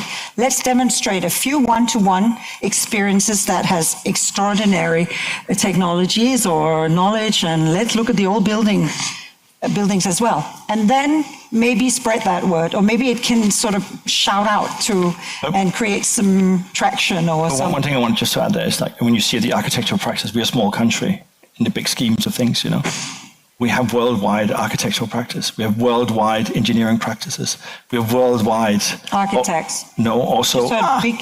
Yeah, no, I'm sorry. Yeah, you're spreading the I'm sorry. Yeah, but I'm also saying, like, we used to have some of the biggest construction the big contractors around the world developing, and now we don't. Yeah. It's moved more in. It's been more technical. It's more difficult. One thing I just wanted to add on this is also, like, I remember in the old days we could build a Kirk Capital or Lego house, you know, be 6 project managers on it. Today, you multiply by 3 amount of project managers that need to be able to build the same type of building, because of the compliance and the regulations are so high. The documentation is so high. The fire regulations you need to go out and control is huge. Form follows numbers. Yeah. So Victor, because do you have something to say? Of course you have, but do you have, like, do you want to contribute to this? No, I think the best way to collaborate, bringing it back, is to develop. I mean, usually a lot of the companies are developing these systems internally. We have great collaboration actually with facade builders, both in Europe but also in North America, where we develop systems that just talk to between us. And then we share them openly as well. I think that's a great way, because you can experiment when you're working within each other. And then if that feels like the right thing, then someone else needs to crit and say, like, oh, but it doesn't work on our case. So in technology, there's this concept of open source that I think we should learn a lot from. Important. Mikkel, maybe I want to add something in there, you know, like this about, you know, Denmark as an incubator, but how do you take this, scale it, other climates, other regulations, other materials? Yeah. No, that's the point. I mean, I'm less impressed with what is going on here than you are. Okay. But I think it's because I'm in London, the bars maybe a bit lower. You have been home for a while. Yeah, but thanks for making us feel good. I mean, I think one task could be to say, what is it we have learned, and how would that translate into other geographies, other markets, and the other way as well? What can we learn? Yeah. So it's again about transferring knowledge. That's the key. Hanne? Which one do you want me to answer? Well, I want you to answer the question about, you know, like the collaboration, you know, the innovation. You know, so what you said to me about what you've done with IKEA, and you had a client that really wanted to move the boundary, you know, and of course we all look for these amazing clients that makes this happen. And if the client is strong and they are focused and they are coordinated, they can set this. It's like a script. They can set the scene. They can adjust and go in and says, no, we want this, and they might be more open and flexible, you know. I think the key there is that we actually try to envision the future we would like to have, like we're doing in some of the projects that we're also doing in the center. I think that's the key, is actually envisioning the future that we want and figuring out how to get there. And I agree with Lona about the incubators, the demonstrators. I think we do that. I also think other countries do that. And I think what we could inspire others to do is actually to look into, we've actually managed on projects here in Denmark, demonstrator projects that are being constructed as we speak, to document that we can also use conventional materials, but use them much more efficiently, and sometimes do it even better than a timber building. So I think it's about looking, you know, I think we are really good at the carbon aspect of it because we have the bar so low, but there's a lot we can learn. For instance, if we look to the Netherlands, we can learn a lot more about reusing materials and about how transforming buildings. If we look to the UK, we can learn a lot more about natural indoor environments and biodiversity in landscaping. So I think it's not about putting people up on a pedestal, but saying, okay, what can we inspire others and how can they inspire us? And I think that's one thing that I'm really proud of in Denmark, is that we are good at sharing knowledge. In the past, when I started in the research, I came from research, I did a PhD as well, and I came into the built environment and in the consultancy industry, and they were not very good at sharing. And I'm really proud that in the sustainability area of our business, we are really good at sharing knowledge now.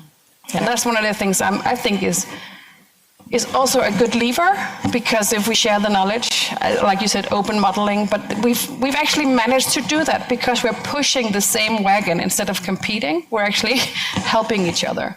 There's this sense of urgency and responsibility at the same time in the industry. Yeah, we have to fix this shit. Yeah. You know. I also do see that we are fixing things, but maybe not at the pace which we need to. And I think this is maybe people take this home, from this session, because we are getting close to finalizing our conversation. And also just like Mikkel always says, like, what can I do? What can I do as an individual to move things forward? What can I contribute to? It's not just saying, no, I'm going to wait for all the others. And maybe this is the thing. Guys, go out there, help, do. I've always been told, like this one thing I learned in my past, I did a lot before and then I informed. One of my friends says, no, inform and do. Yeah. So I do inform people first and then I do. Not to get into too much trouble, but we really need to start doing a bit more than what we've done in the past. Guys, thank you so much for taking time to come here today and share your experience and knowledge. It's for me, it's very, very enlightening, and I want to say thank you. Please raise your hands to everyone, for taking time to come here. Thank you. Yeah, thank you. You're most welcome. Thank you. I think I have a closing statement to everyone because I have a dual role today. So I'll say thank you. You get a memorabilia in 1 second. So thank you to everyone who lasted to the end of the day today. Thank you very much for me. So we come to the end of the conference today. I wanted to extend a sincere thanks to everyone who's contributed. Our speakers, panelists, partners, sponsors, and of course all of you in the audience. Without you guys, this is not possible. Without the sponsors, it's not possible. Thank you to Zak and everybody at Zak to organize this, to bring us all together and learn from each other. Today has shown why Copenhagen is such an important place for this conversation. Even though what Mikkel says, I still think that the bar is pretty high here. And we've heard perspectives that challenge the status quo, explored new materials and technologies, shared insight that push us closer to build an environment that is not only low carbon, but resilient, circular, and also regenerative by design. A few themes, have emerged throughout the day. Performance is becoming non-negotiable. What does that mean in architecture? So when we're talking energy use, air tightness, and durability, I can stand up here for a long time talk about air tightness. How do you get a building airtight? I don't know if anybody has gone down that route, says, we need to get X, Y, and Z in terms of air tightness. It's not easy. Yeah. Embodied carbon, circularity, and our strategic decisions, not afterthoughts. Yeah. 10 years ago, very few people would be talking about embodied carbon. Today, it's a reality for all of us. Facades are central to climate adaptation, not just mitigation. We have such a big role in the future of this planet, and I think we need to work together. And most importantly, collaboration across disciplines is the only way to deliver the buildings our future demands. Yeah, and I think our conversation today has shown this, and I'm very proud to be here as well. So what makes this industry exciting is not that one single company, no single designer, no single manufacturer can solve these challenges alone, but together by combining engineering rigor, architectural vision, and technological, that's a difficult word, I can't say this word, innovation, and we can make a meaningful progress. I hope you leave today inspired, informed, and perhaps a little more ambitious about what facades can achieve. The projects we work on tomorrow will reflect the conversation we had here today, and the Nordic region has the opportunity to lead the world in setting that new standard, and I think that's important. That's why there's so many people here. Thank you once again for being part of this community and for the work you do every day to move our industry forward. Safe travels. I'll see you soon again. It's been my pleasure. Thank you.